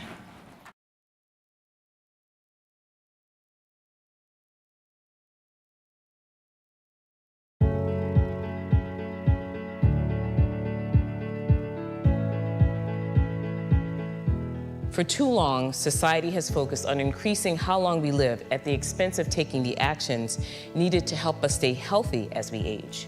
And this is critical. Between 2000 and 2015, life expectancy in the US rose by nearly 2 years, but health span rose by only 4 months and has begun to decline. The widening gap between lifespan and health span isn't just a personal issue, it affects our economy. Poor health affects workforce productivity, costs businesses revenue, and hinders economic growth. Good afternoon, everyone. Thank you so much for having us. I'm Allison Aubrey of NPR News, and I'm pleased to introduce Dr. Myisha Minter-Jordan, CEO of AARP. Thank you. Thanks so much. So imagine for a moment that every person in this room turned 65 today. And then imagine times 10, right? Because there are 10,000 people turning 65 in the United States of America every day right now. And those turning 65 who are the healthiest have decades left to live. That's right. I really want to start out by asking you, how is it possible in an era where it is possible to live to 100, to not just live longer, but to live better? Yeah, thank you so much for starting us off that way. I think asking the question of what do we want the rest of our lives to look like, right? We're in this incredible phase of our life, if you're over 50, and you have this second half of your life to do so much. And so when we think about what it means to live to 100, we have to think about health, wealth, and self. And we talk a lot about that at AARP. What does it mean to be healthy? You heard me in the video talk about this gap between health span and lifespan. It's about 13 years. We're living longer. Many of us will live to be 100, but will we be healthy as we live longer? And when we think about our own financial security, what does it mean to be financially secure as we live longer? And then self. And when we think about our happiness, we know that having a positive mindset can add almost 7 years to our life. And so we have to think about how do we manage health, wealth, and self. And AARP is here to help us really bring resources and tools to guide us through that. But we all have to ask ourselves that question of what do we want ourselves, our lives to look like as we age, and how do we become empowered as we age? You are a medical doctor, you are an MBA, and you also ran a huge community health center. So you've got these varied experiences and lenses that you use to look at aging. When I hear you talk, it becomes very clear to me that you're saying health is more than what happens in the doctor's office. Oh my gosh, yes. Health is, I think about as a physician, I think about health holistically. It really has to encompass all different aspects of our life. The things that help us to live longer and healthier are beyond just our physical health. They include our mental health. It includes our environment. We talk a lot about the social determinants of health, which takes into account many environmental factors as well. And so I really think about it much more holistically. And when I travel the country and meet with different members from AARP, I'm gaining a better understanding of what does it mean to them to live in a way that's empowered as they age. We know that people want to be able to travel, people want to be able to have social connections, they want to be able to maintain their access to healthcare and the benefits that they earn if they are getting ready for receiving their Social Security benefits that are earned benefits. So it's really understanding people from where they are and understanding what are all the factors that allow us to live healthy, that allow us to close that gap between health span and lifespan, and thinking holistically about that as a physician is what I bring to AARP. And you've been in this job about 1 year. Yes, I celebrated a year last week. Nice. Thank you. And as you say, you've been on the road a lot, listening to women's stories. What has surprised you the most? You know, I think what surprised me is how little we invest in women. And the fact that we are, think about the 63 million caregivers around this country, the majority of them are women.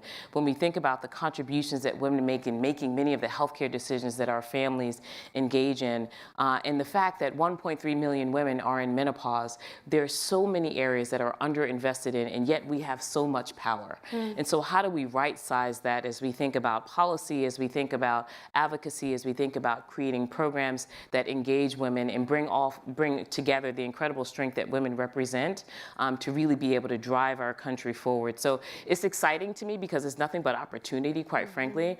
But it is surprising about how underinvested we are as a country and as a world in women, knowing that women hold so much incredible potential. Particularly older women. Incredibly so. Older women, as we think about women who are in the second phase of their lives, we're living longer, we're staying in the workplace longer, we are leading, and so there's so much opportunity for us to tap into to engage the power of women, and I'm really excited about all the opportunities that AARP has in front of it. When we hear about, ratings, TV ratings, or sales campaigns, you hear about the key demographic, right? 25 to 54, which always confuses me. Like, what happens after 54 that they're not interested in us because we have all the experience and women over 54 have a lot more money than women younger than 54. Is that right? It is. So I want to leave you with a number, $8.3 trillion. That is the economic impact that individuals over the age of 50 have in our country. $8.3 trillion, that's the longevity economy. So any business that's not thinking about the 50 plus as a consumer base to engage, is not thinking about the potential of that longevity economy, is going to be left behind. We're aging as a country. Our birth rate is declining, we're aging as a country. More and more individuals are staying in the workplace and have that economic spending power to the tune of $8.3 trillion. So if we're not thinking about that, we're missing out on an opportunity. So I'm really excited to create more of a platform around that. We've done an incredible amount of work in what we call our Age Tech Collaborative, where we're bringing investors in over 700 companies together to tap into that longevity economy, to provide tools and resources to individuals as they age, because that is the future of our country. And we really need to embrace that and understand how much opportunity is there for us. I want to ask you a little bit about your own personal habits. Your folks told me that your team around you told me that you were barely 50 or just over the 50 line. You look amazing, by the way.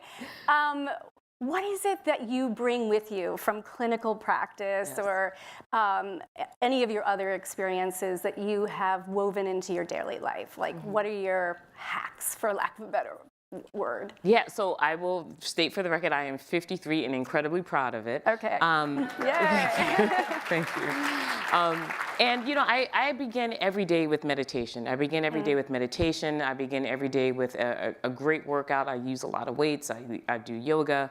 I cycle. And all of that is because I believe that our personal wellness is something that we are completely in charge of. And making the time and space is what we need to do as women. And at the same time, that is something that we can do for ourselves. And so I believe in really setting my day off by doing those things that help to center me, help to reduce my stress level, with the hopes that I can gain that 7 years that's possible when you focus on personal wellness and you focus on positivity. And so being able to create those moments of positivity for myself through those actions is something that I hold very dearly. And it is something that I've committed myself to because I feel better and I work better. I'm a better mother, I'm a better wife, I'm a better leader when I can do those things for myself and start my day off in that way. And it's something that we all just have to find the space for. No one will give us the space, give us the time to do this unless we take it for ourselves, quite frankly. Yeah. So it's like something you put into your calendar that isn't as important as any other commitment. It has to be. It's something that actually takes precedence over everything else. It's the way that I have to start my day. It enables my husband to live. So it's important to me. Do you exercise with him? I don't. I do it by myself for myself. And it doesn't mean that I can't do that with him, but it's something that I find is very personal for me to do on my own, and it allows my mind to rest, and it gets me energized for the day. And I think we all need those moments of positivity for ourselves. And I think making that commitment is hard to do, but we have to do it. And you have just recently become an empty nester. I am an empty nester, and I'm so excited because, again, until they come back for Thanksgiving and yes, Christmas and I look forward summer. to that. I look forward to both of my girls coming home, but I also look forward to, again, this phase of my life where I can reclaim my time and really understand what it is that I need and want for myself. This job came at a perfect time for it to align with who I am as an individual in terms of my values and in terms of my ability to give back and to give back to the 125 million Americans that we represent over the age of 50.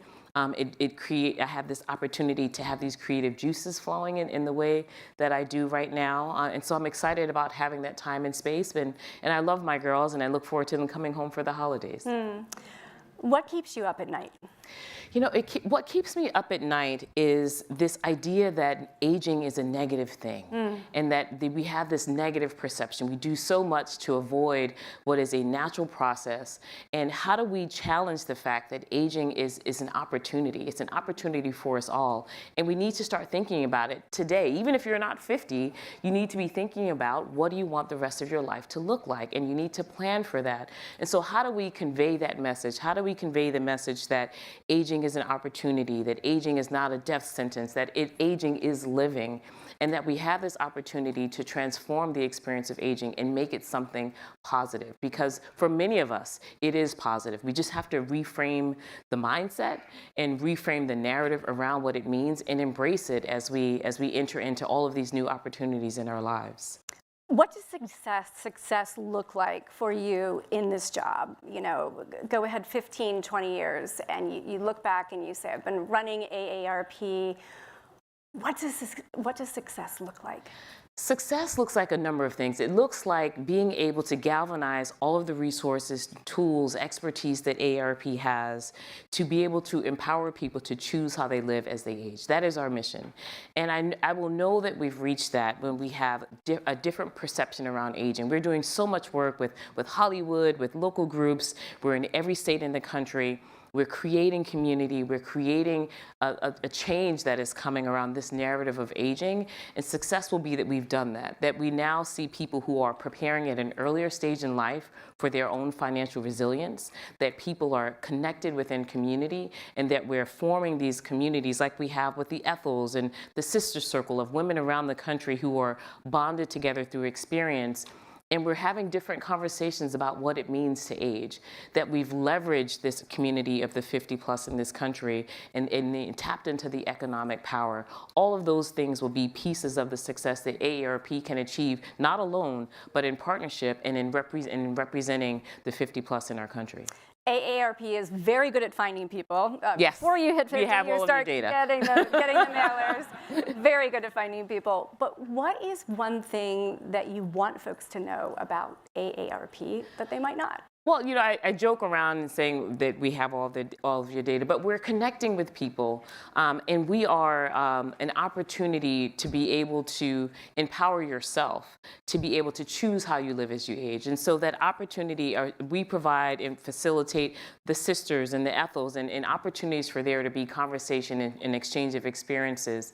And we're there for everyone in this country, whether or not you're 50 or not. You can join AARP. This is a little known fact. You can join when you're 18. So almost everyone in this room can be a member. And being part of who we are and what we do is part of a movement. It's part of this ability to impact policy, to impact the regulatory environment that shapes the way we live in our communities. And so we want to be able to give people those tools and resources to do that. And so when we reach out to you, it's with that in mind. It's with join us, join this movement of transforming the experience of aging, and celebrate who we are as women, as people who are in this incredible phase of life where we have nothing but experience and power that enables us to be able to change our future and really change the future of our world. Dr. Maisha Mentor-Jordan, thank you so much. It's been lovely to be in conversation. Thank you. Thanks so much. Thank you. Thank you.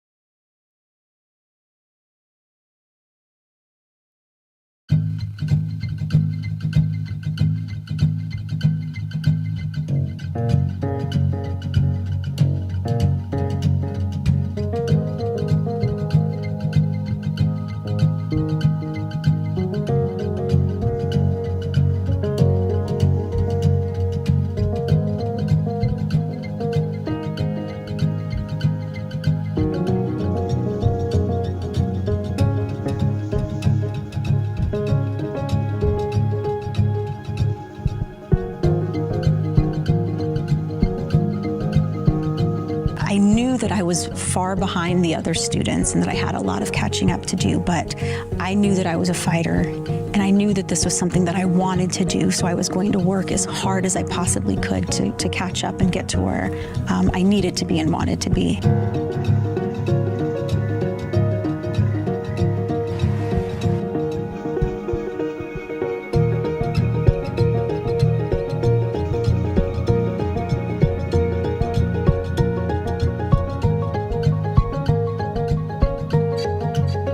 I just think of my life and my career as this very holistic thing, and that it's a give and take, and that it's not just about me. It's so much bigger than me.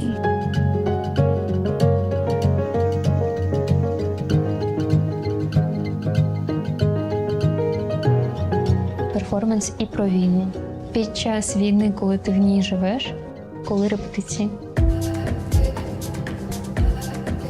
Молодці, ще активніше.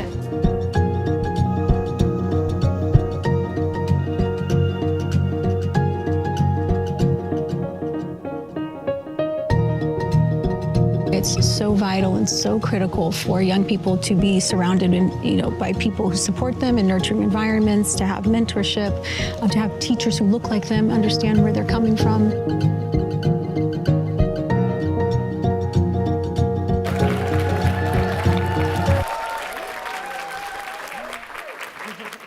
Hello again, Chinea Gwumake here, but y'all know that, we go together. I wonder if any Gen Zs are in here, in the club. We all. Thank you, exactly. And it is my absolute honor and privilege to close out the Washington Post Global Women's Summit with the one, the only Misty Copeland. Thank you. I'm so excited to be here. So we have a tradition here that I started today, where I introduce you with a sport intro, but I'm actually gonna take some help from our family here. So softly, can we have a slow clap as I introduce this icon? Okay, here we go, 3, 2, 1. A woman who didn't just break barriers, she reset the standard for what excellence is. First Black principal dancer at American Ballet Theater, New York Times bestselling author, producer, founder of the Misty Copeland Foundation, the incomparable icon, Misty Copeland. Yeah. Thank you. We are sticking with that. I love it. Now, we all know you started with American Ballet Theater at the age of 19. Mm-hmm. You became principal dancer at 32. Mm-hmm. You just had your final performance at age 43. What came up as you took the stage for the final time? I feel like I've been really intentional throughout my career in terms of how I've used my voice and the stages I perform on, because I was given an opportunity and I was given access by a woman who saw potential in me but wanted to give opportunity to young people of color who wouldn't otherwise find this opportunity. And so I feel like I've always looked at what I've been given as a means to be able to give back to others. And so I was ready. In the short, I was ready. I've had a full career. I've danced for American Ballet Theater for 25 years. And I feel like I've always known that I wasn't going to be, a ballerina that was being pulled off by her pointe shoes with my nails in the floor, it's not my time. I always knew that, I was gonna step off when I felt, good and just ready to pass it to the next generation. And I also feel like, I was the only Black dancer, female dancer at American Ballet Theater for the first decade of my career.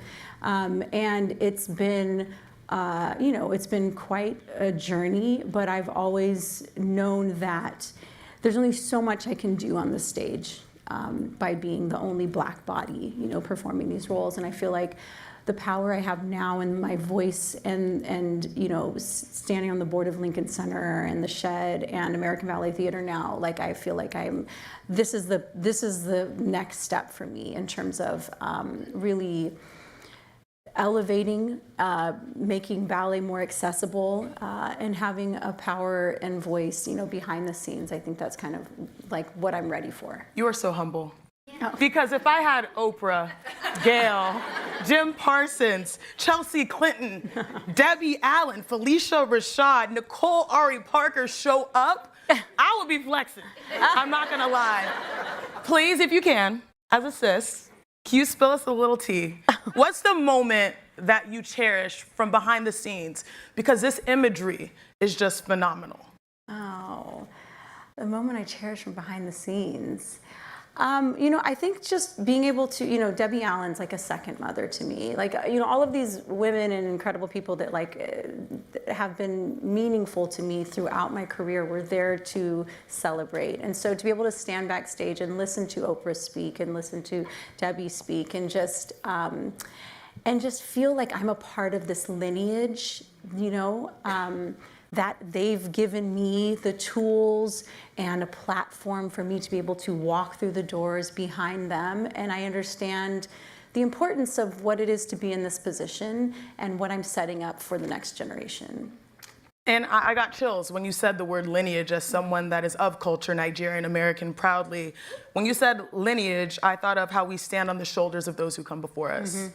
I think about how you have paved the way for generations to come, that we are our ancestors' wildest dreams. But as athletes, we understand, and I say athletes because we are athletes, you still have to go out there and perform. Yes. And you chose, if I'm correct, to not wear point shoes for that performance. No, I did wear point shoes. Oh, you did? Mm-hmm. Okay. I said I wasn't going to. I took almost 6 years off from dancing before this performance, and I started training last October for it. It just happened now. So what was the decision making there? Well, I thought, I mean, I don't know, as a ballerina and as a Virgo, I was like, I'm not going to be ready in time with a year to, you know, to prepare. And I was like, I want to go out looking my best. And then I did a photo shoot for, I think it was the New York Times. I don't remember. Maybe it wasn't the New York Times. And I was in bare feet because at that point I was like, I'm not going to do point shoes and, you know, I'm going to just move. And I did this photo shoot and I was like, what am I doing? I'm like, I'm a ballerina. Like, I've trained my whole life in point shoes to do this thing. And so I was like, I felt like such a phony. And so the next day I put my point shoes on. And so I guess I trained for maybe 3 or 4 months in point shoes. And I was ready. I was. And so, you know, I like, just stay true to who you are. 100%. And, you know, I was thinking as someone who played basketball, how difficult it can be, the athleticism, but it requires coordination, it requires grace. And I was like, watching your follow doc, I was like, oh, I couldn't do what she did. I could not, because we have support on our shoes. We have all these technology to help us ease the pain, but pain has been a part of your story. Can you sort of break down how point shoes have been a challenge, but it's something that mentally ballerinas have to overcome? Yeah, I mean, it's not the most natural thing, right? But, you know, it's such a beautiful way of kind of showing this ethereal kind of elevation as if we are floating and flying and appear very graceful. But to me, it's a part of, you know, things that are beautiful, you know, that it kind of takes this grit and earthiness and dedication and consistency to become beautiful. And I think that the point shoe is such an incredible representation of all of those things. You know, you start out as a young person building up the calluses that then become our literal armor. That protect our feet in those point shoes so that you're not bleeding every night when you put on point shoes, but that, you know, that's why they think dancers have such ugly feet. But that's the armor that's protecting us and giving us the strength to be able to support ourselves and stand on our toes. And it takes years and years of training to even get to the point of putting point shoes on. And so I think it's such a beautiful journey and so well worth it to then get to that place where it feels effortless and you can do what seems impossible. And I feel like that's kind of been like the story of my life, and the point shoe and ballet is such a beautiful representation of that. It absolutely is, and it just reminds me of what my mom told me when I was going through challenges myself with injury. She said at times the beauty of sport can be pain, and embracing that pain, you never know what's on the other side, and clearly it's iconic, right?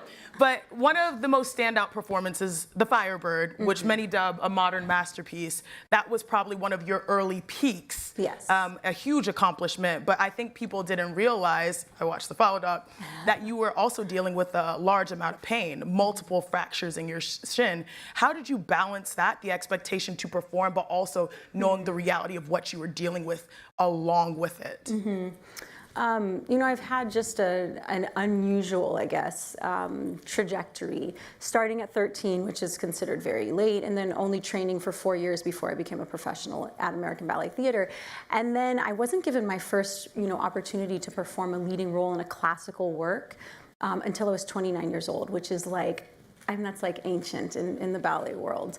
And as a Black woman, like I was getting opportunities, you know, from the time I joined the company, I was doing the lead in the more modern pieces and contemporary pieces, but Black and brown dancers have often been kind of put into this box and not seen as classical dancers, though I'm like, that's all I know how to do. That's what I've trained to do, and that's why I'm in this classical ballet company. But so at 29, I was a new choreographer, came into the company, newer at the time for American audiences, Alexei Ratmansky, and he created his own Firebird, and he chose me as one of the Firebirds, even though I was not a principal dancer. And I thought, this is my opportunity, like this is my chance at 29 to prove that I can be a principal dancer, even though it's a late time in a ballerina's life to be promoted. So when I was going into this process of rehearsals, I was starting to feel pain in my shin, and I was seeking, you know, physical therapy and everything outside of American Ballet Theater, because I knew if they knew I was starting to feel this pain, they would have taken me out of those rehearsals and I never would have been given an opportunity again. I knew it at my age, and being a Black woman and having someone from the outside come in and see me as a classical dancer. And so I did all the maintenance I could, kind of like keeping it quiet within the company. And I did that first performance in New York City at the Metropolitan Opera House, and it was the first time we'd ever seen Black and brown people show up in the way that they did. I mean, it was a sold-out show. More than half of the audience was, you know, people of color, and the Met had never seen anything like that for classical ballet. And so it was like, well, this is what I did it for. And I didn't care if it was just that one show. I felt like it was going to make leaps in terms of like what Black dancers have done at that level. And then the next morning I found out I had 6 stress fractures in my tibia, and I ended up having to have a plate screwed in. But the fact that I did that performance, and I think showed not only American Ballet Theater what I was capable of, but you know, the greater community that wanted to see themselves reflected on the stage, and said, I will come and support if I see someone who looks like me on that stage. And that was truly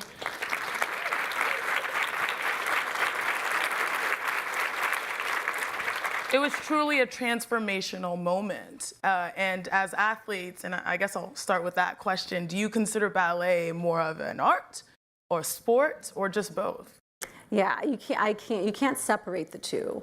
They're so completely intertwined. I mean, and I think that, you know, the classical ballet world community, I think, has really shied away from like that kind of owning that, like athleticism.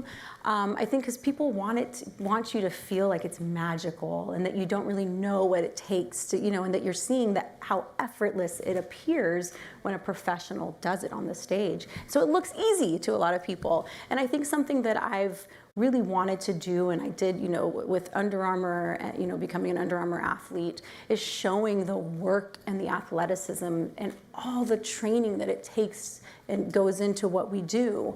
But I think what makes it even more incredible is that you also have to be an actress. You also have to, you have to know how to tell a story through the athleticism. So it's not just about going out there and kind of gritting your teeth and getting it done and competing, but you have to tell a story, and you have to make it look effortless and beautiful while it's you know, extremely physical. And we get, you know, the same injuries as football players and basketball players. I mean, when I went to the doctor who did the surgery on my shin, he works with the Knicks, and he was like, did someone run into you? I don't understand how this happened. He's like, I get this injury happens with a lot of our football players. And I was like, no, it's from jumping.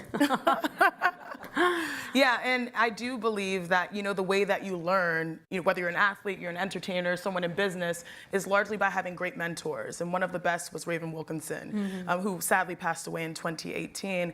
And watching a couple scenes with you both was just amazing, because you realize that ballet is something that can transcend time. Yeah. Because when you guys were arm in arm, yeah, it took her back to a place where she heard the music and she knew exactly what to do, and you were mirrors of each other. Can you talk to me about her impact on your career? Yeah, you know, it was an interesting time in my life and my career when I learned of her. I was watching a documentary on the Ballet Russe de Monte Carlo, which is one of the first, you know, American companies that like really brought ballet to America in a big way, and they did a lot of touring through the South. And I'm watching this documentary, and I don't know, it was pretty long, but like maybe 2 hours in, this elegant black woman comes onto the screen, and I was like, wait a minute. I was like, is she black? Hold up. I was like, how did I not know that she was in this company in the 1950s? She was the first and only. She became a soloist, which was huge for someone, you know, in that time. And she was touring through the South, and she ended up leaving America because the KKK, they were threatening her life. She ended up having to leave the company because they were like, this is just too much for the company as a whole to deal with. So she ended up moving to Europe and having quite a full career there. But in that moment, it was like this feeling of anger that I'm like, why don't I know, why can't I open up a ballet history book and learn about Raven Wilkinson? Like, where is our history as Black people in this art form? Where are you seeing our contributions, especially as it's become such an American art form? And so it changed what I felt my purpose was. That it wasn't just about me. It wasn't just about me going on stage and reaching this rank of principal dancer, but what is it all for? And how are we documenting our history? And that's when the focus of all of my books really are on this, subject. It's like, how are we telling stories that are representative of a broader people? I wrote a book about Raven called The Wind at My Back that really kind of tells her story and my story and how they intertwine. But, I found out, immediately I was like, is she alive? How can I meet her? And I found out she lived a block away from me on the Upper West Side in New York, and we became very close friends. And she was just like someone who had lived the life that she did and gone through what she'd gone through. Like, she just had so much love in her heart, and she was just so joyful and positive, and in the way that she talked about her career. And it was like, if she can go through all that she's been through, like, I'm good. I can get there. I can get to this point. And you could see that you both were kindred spirits. And you mentioned your book. It's like, oh, I wish we had a book. Let me just write one. Let me just do it. Not just one. Am I correct? Is it 8? Yes. Whether children's or not. Yeah. 7 or 8. Yeah. Wow. In your 2021 book, Black Ballerinas, you said if you'd had a book like it when you were getting into ballet, you would have been more prepared for what was to come. Mm-hmm. What weren't you prepared for when you were starting your journey with ballet? Mm-hmm. I think the biggest one was maybe like understanding the support that's needed to enter into, I think, anything a young person is doing, but into a field like classical ballet. And that support doesn't have to be that there's another Black woman in the company with me, that we're understanding each other in that way, but that it can come from so many different walks of life. And kind of being open to that. It's something that, happened later in my career, understanding that you can seek guidance and support and help in so many ways and through so many spaces, and just to kind of like have my eyes more open to that. And also knowing that it's not just about your talent, that there's so many other ways and to show, leadership. And something that's just been so interesting, like throughout my journey, the artistic director of American Ballet Theater throughout my career is Kevin McKenzie. And before he promoted me, he said that one of the reasons he felt I was ready was the ways in which I represented ballet, like within the company, but in public, and the ways in which I led. And he was like, and when I feel a dancer is ready, it's how they show leadership. And I guess I never really thought of that when I thought about becoming a principal dancer. It's like you're thinking like, well, I have to be able to do this technical thing and get, all of these things. And to me, I guess I just wish I would have been more prepared, kind of like of the whole picture. But you created a solution, and it's quite interesting because as you're describing what you did, whether it is joining Under Armour or finding different partnerships to elevate, classical ballet, I just hear like you're the ultimate brand ambassador. Mm. You became the face that really created change in different industries and avenues for opportunity and equity. But there sometimes needs to be catalysts, right, to help accelerate that change. And in 2021, you said that the Black Lives Matter movement in response to the killing of George Floyd had really helped move forward the movement toward equity in ballet. How did you see those parallels? Yeah, it's really fascinating, right? I think that it was in that time that coincided with the pandemic as well, that it was like this perfect storm of of realizing, you know, the importance of the arts and the impact that it has on a society and community, and how necessary it is to represent more people and be the voice of more people through art, and that art saves lives. It brings people together. It's unifying, and that we have a real responsibility and a lot of power as artists being on the stage and what we can say through our bodies or through our voices. And I feel like there was a real turning point in the conversations that we were having internally within the ballet world, and at American Ballet Theater, where it was like, oh wow, like this is what I work every day for, but I really didn't know that I would see it in my lifetime. And it was pretty incredible to see the shift that, you know, I've been talking about this my whole career, you know, the lack of diversity and representation, and so to see the ballet world kind of not just kind of put me out there like, okay, she can talk about this, and then we kind of put her away, and then we're just going to continue on. But there were impactful conversations that were happening internally and not just for the public. And there's already been big shifts, you know, even with, you know, the color of ballet slippers. I mean, point shoes, you know, European pink is the color of the tights and the slippers and the point shoes, and that's a reflection of the skin color you're supposed to be in order to be part of this art form. And so, you know, after 5 years of being off, and I came back to the stage, and now they have point shoes in my color, I was like, oh my God, this is amazing. Like, this is progress in a way that maybe people don't truly understand the impact and the messaging behind that, but it's a huge step for us. And I love how you said it started with necessary conversations, but then it was followed up by actions. Mm-hmm. And the way I describe it to like the young kids is, okay, everyone wants to be a great shooter in basketball, right? You want to shoot the shot, but you have to follow through. The follow through gives you the highest chance for success. And seeing the follow through with equity and diversity has been transformational. Now, you know, what aspects of ballet do you think need to maybe be let go, and what should replace them? That's such a hard thing for me. You know, of course there are elements of older ballets. I mean, so much of our repertoire are ballets that were created in like the 1800s. So it's like, you know, it's hard to like continue to tell some of those stories. And so, you know, people have been making tweaks to, you know, whether it's the Nutcracker and the way that different cultures are represented. La Bayadere, I mean, I know that there are still companies, not here in America, that still wear blackface when doing this ballet. But to me, I think that it's not even so much about letting go, it's just about moving forward. It's about bringing in more of a broader range of voices, whether it's the choreographers, the people on the board of directors that are making the decisions behind the scenes, that are sitting on artistic staffs, that I think if you bring in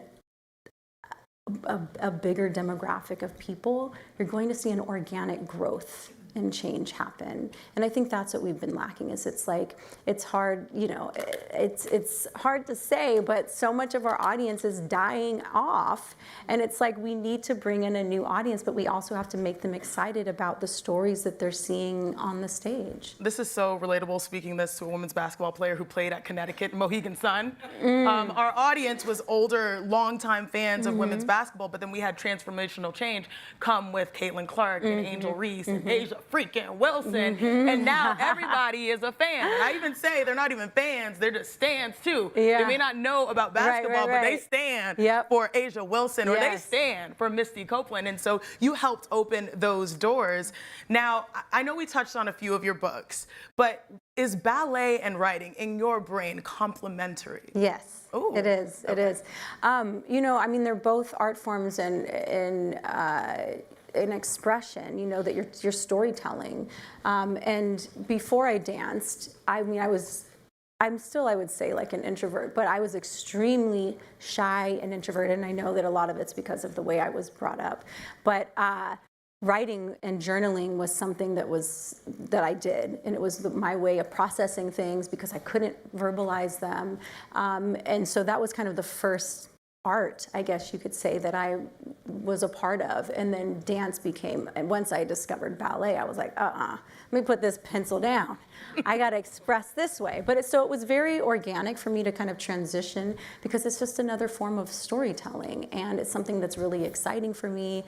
Even stepping into, the film, television world as a producer. I have a production company and got a lot of exciting projects on the horizon there, but it's all storytelling, and there's something so beautiful in just finding different platforms and different mediums to be able to tell a variety of stories. Yeah, I want to get to your 5011th role as a producer, but first, you actually, piqued my imagination, because being an introvert growing up, or maybe being a little more shy, not being as outgoing, and then you go to dance and ballet, did you have your own Sasha Fierce moment? Like, did you tell yourself, I'm that girl? What did you tell yourself before you went out and performed?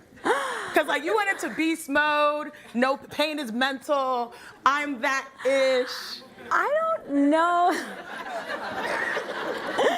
I don't know if I've ever been that person that's been like that,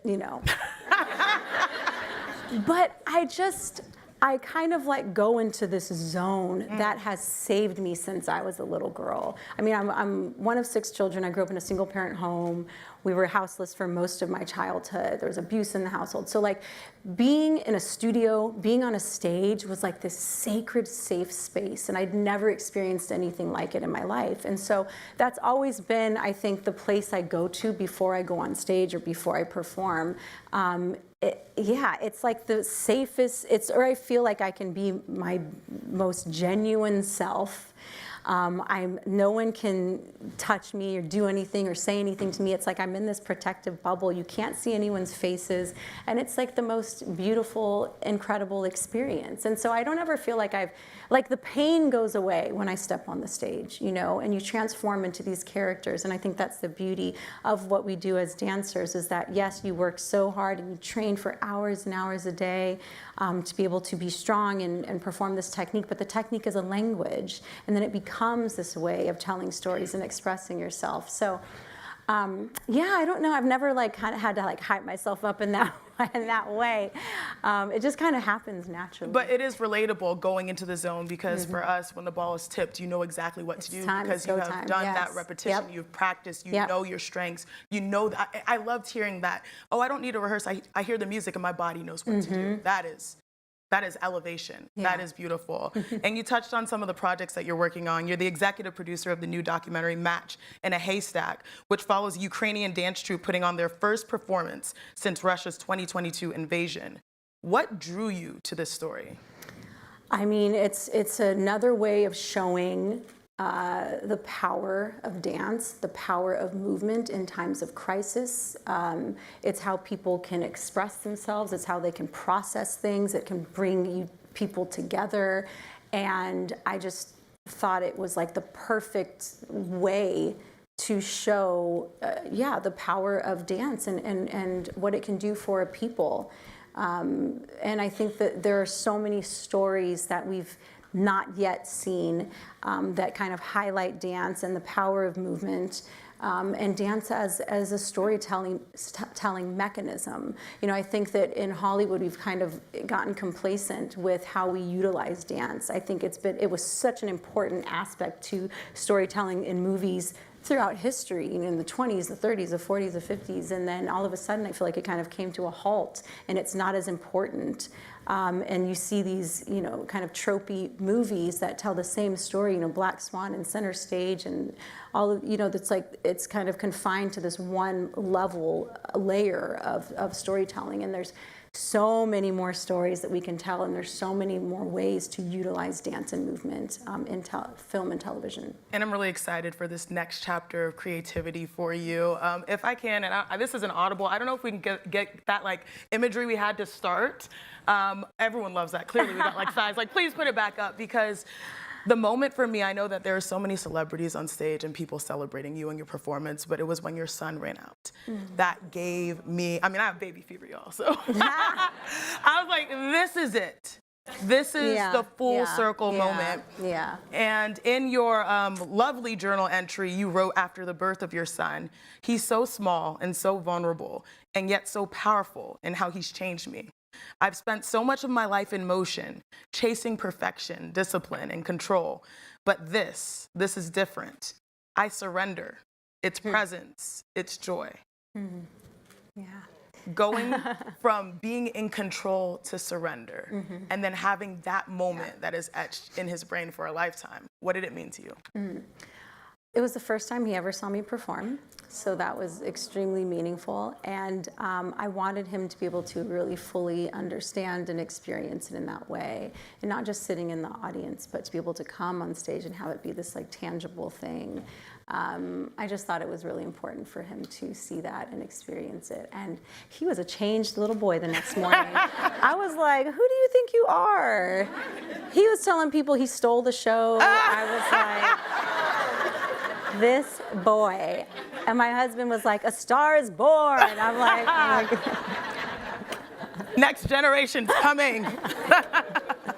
No, but it was beautiful. How has motherhood defined you? You know, I think about just my path and my journey, and I feel like ballet has prepared me in so many ways to be a mother. You know, even, and this might be too much information, but even like giving birth and like going into labor, because of all I've experienced in being a dancer and being an athlete, I was like, oh, I got this. I understand the like mental preparation in getting yourself there, the breathing, the calm, you know, like the patience. I just feel like in so many ways, I've been prepared for this moment in my life, and he pushes the patience button a lot, and so I'm like, okay, you know, I'm still learning, but I felt so prepared in so many ways. Yeah, and it was honestly just a beautiful sight to see, and you are so humble and generous, and you have such an open heart, and everyone can feel that, not only in your performance, but I know you can feel that, everyone in this room. I know we're getting to the end of our conversation, but I want to kind of look forward to the future. For those kids out there, maybe, you know, Black and brown kids, people of color, people that might feel like they're under the concrete but are trying to become that flower that makes it out. What do you say to them about their future in arts and why they should choose it and why they should stick with it? You know, I think no matter, you know, whether or not you go on to be a professional, and you're looking at the arts kind of only in that way as like a pathway to making it into a career, I think it is so vital for us as human beings to experience it. Whether or not it's just taking a class recreationally, like you're learning the skills and the tools to be able to deal with conflict, to be able to be a part of something bigger than yourself. It's teamwork, it's learning empathy, it's learning strength. You know, I think there are so many skills and assets by being a part of an art form, by being a part of a sport, that we're not getting by being in school and not being exposed to it. And you know, that's why I'm such an advocate for arts education and dance education, that it is another tool and another asset that is so important for us to be whatever it is we want to be. I mean, this is so important to me. I mean, I started my whole foundation off of the basis of this concept. And I want to focus on that because I know we're running out of time, but what is a moment you've taken that has been so fulfilling from your foundation work? I mean, just seeing the benefits of what it can do for a community. You know, we started our signature program is called Be Bold, and it stands for Ballet Explorations. Ballet offers leadership development. So the goal is not for these children to go on to become professional dancers. It's to introduce them to these leadership skills so they can go on to be great and leaders in their communities. And so that's the way I look at the arts. Like, yes, I've had success in my career, but it's the human that it's made me. It's that person looking at that 13-year-old girl who's before, you know, ballet, and the person that I am now to be able to speak in front of, I mean, my family's, they're like, yeah, she's on stage and whatever. But to see me speak in front of like thousands of people, they're like, oh my gosh, like that's what the arts did for you. It gave you this confidence. It gave you like an understanding of your value, and to me, like, that's the beauty of it. And it gave you a platform to change the world, and you did that. So you said be bold in your foundation, or be Misty, y'all. Be Misty. Thank you so much for your time. You're amazing. Thank you. Thank you.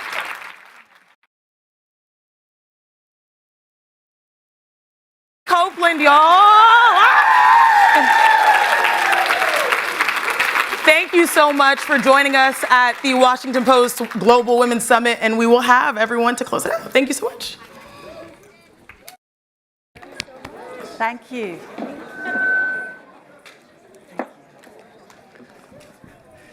Good evening, everybody. I'm Susie Watford. I'm the Chief Strategy Officer here at the Post.